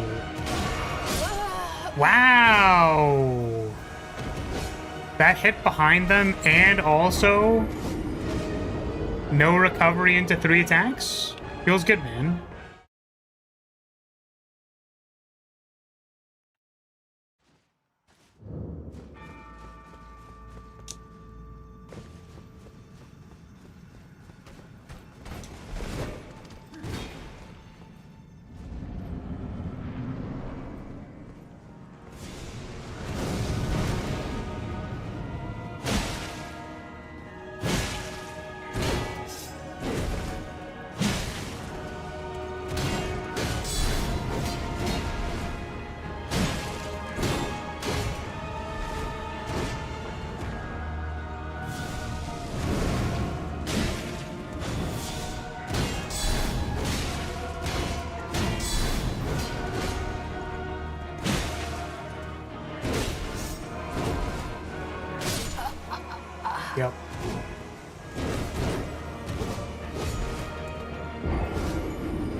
awesome. So awesome.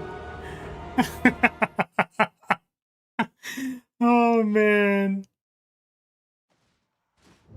Yeah, if the jump is too close, it hits behind you. So, unfortunately, I rolled in, like, did a light attack. Did I try to heal there and then block? Was that what happened? Something like that.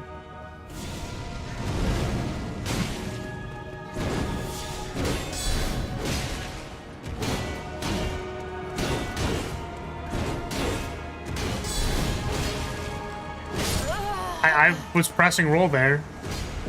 I was actually pressing roll there, but did not happen.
Rough.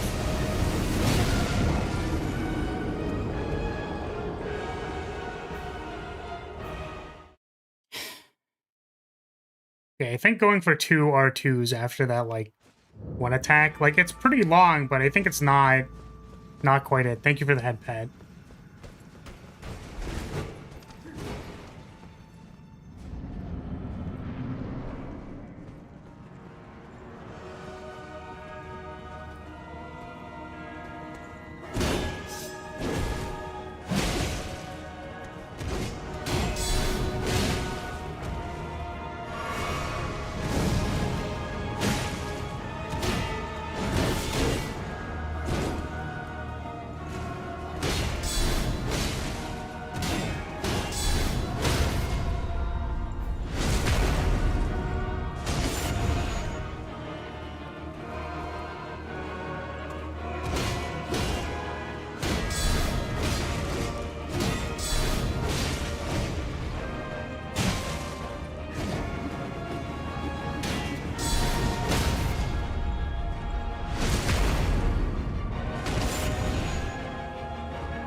Oh, I didn't die to that.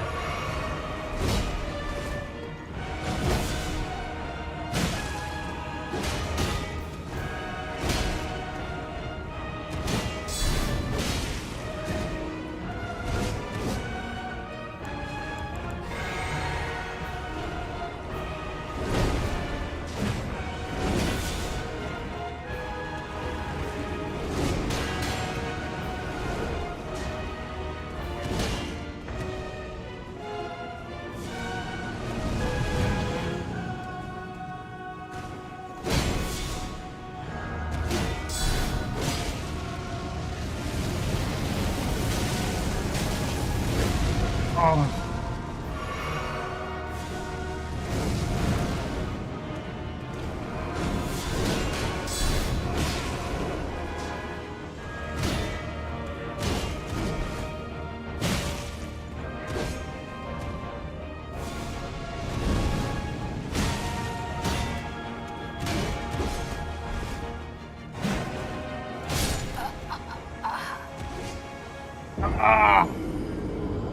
I pressed an R2. I don't know why.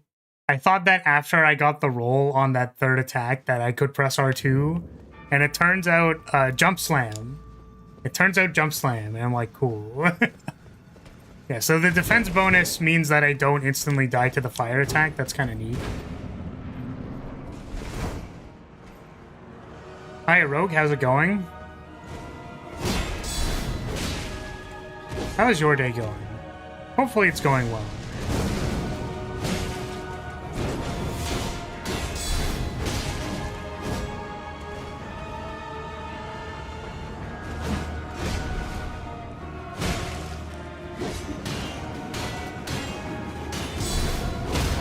You just woke up?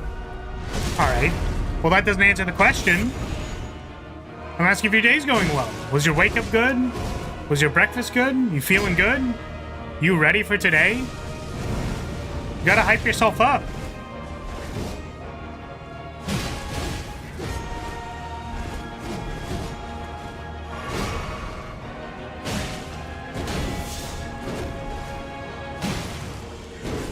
What the fuck is a breakfast?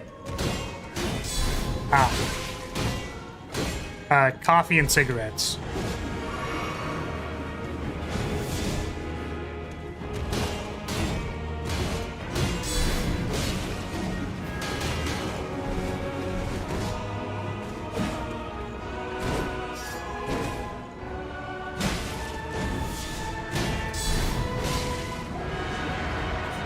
Sounds like shit.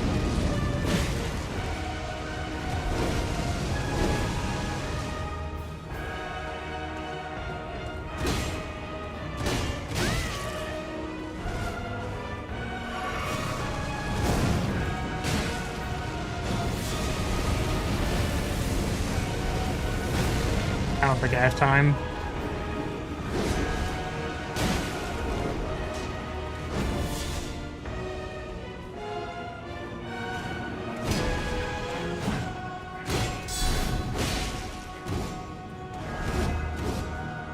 So far, it's been good.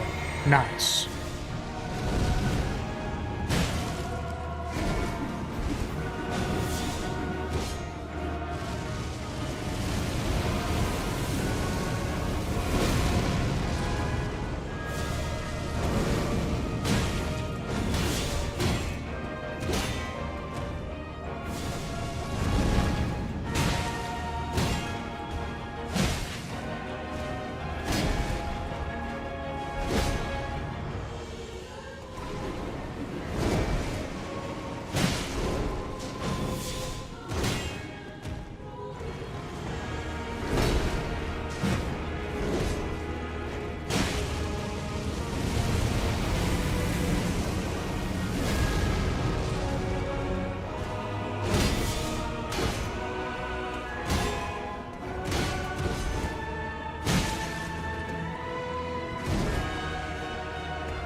Man, dude, I had like so much time to farm so much aura, and then I literally did not do it. As soon as he started the fucking spin move, I was like, I am so ready to barricade shield and run into him, and I was like, say it, say the meme. I just really wanted to be like, Owarida. But like, I was shitting myself, bro. I was shitting myself. I was not ready to try aura farming on this guy who kicked my ass like 70 billion times in a row. Holy shit. Get me out of here, dude. Oh my god.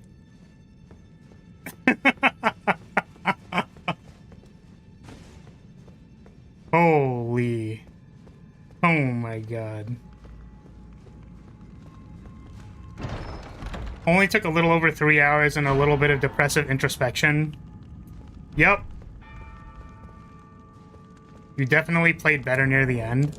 Yeah, there was a number of things that I wasn't, like, getting right. Or, like, I started playing really safe. But one big one was rolling the third attack on, like, that thing. Rolling on the third attack, not trying to punish the jump attack, and, rolling away from the big, sweeping, Black Flame move, because, like, I can roll into it, it's just, like, too risky, so... Oh, man. I missed your speech? Well, you have to go back. Unless I make it into a short. Oh, man. Okay, well... Yeah, okay, so... Part of the reason why I did this... Part of the reason... was that I remembered this sword being really good. Can I use it? I remember using this and just, like... shitting on people with it. Can I even wear it? I can wear it. Oops. Yeah, because of this attack. And this thing just does a bajillion damage.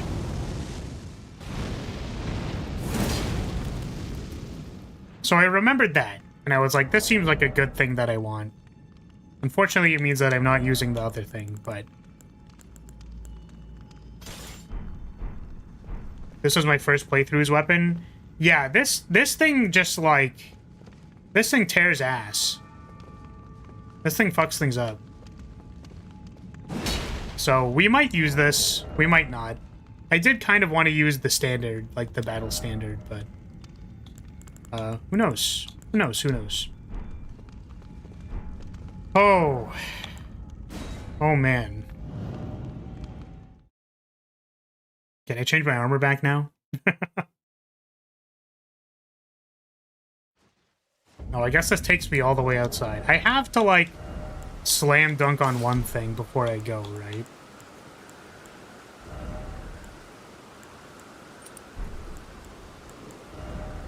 And what was this one? I don't remember. It was... I actually just don't remember what this one was. Oh, it was the spellcaster one.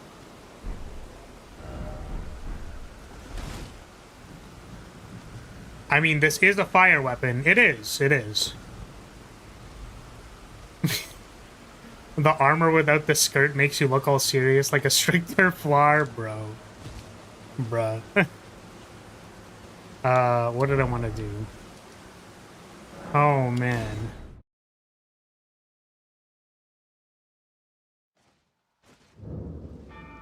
What I wanted to do... Wait, first of all, I should probably spend these runes before I... You know, before I die and lose them forever. So... Faith?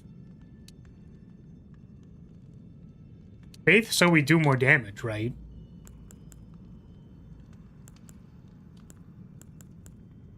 What else is there? Like... We will take 2 to get up to 20. And 2 here to do more damage. Looks good to me.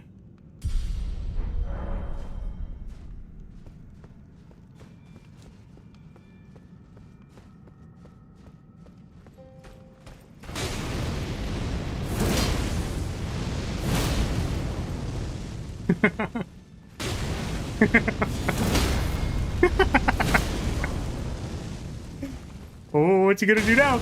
Oh, you didn't get staggered there. Oh, what are you gonna do now?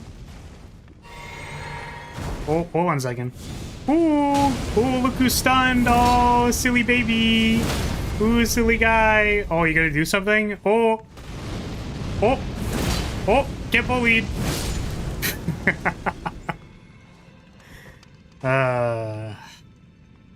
Feels good. That dinky little hit at the start being able to stagger is so strange. I think that enemy in particular just doesn't have poise, right? Or does it typically stagger on that first hit? I was only like mostly used to the second part of it, like the 2-3 hit. But I don't know.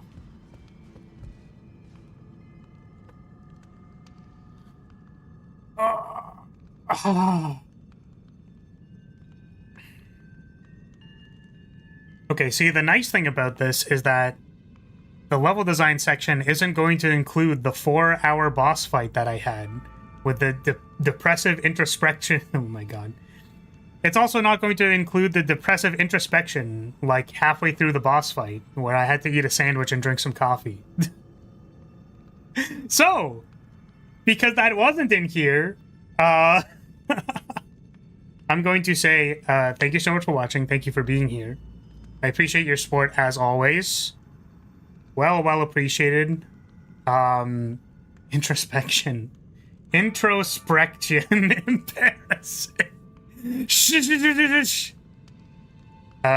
Thank you for being here. I appreciate your support as always, and I will see you all next time. Tomorrow we are playing Baldur's Gate. And as per normal, as the schedule would suggest. So, see you all later. Bye, everybody. Bye.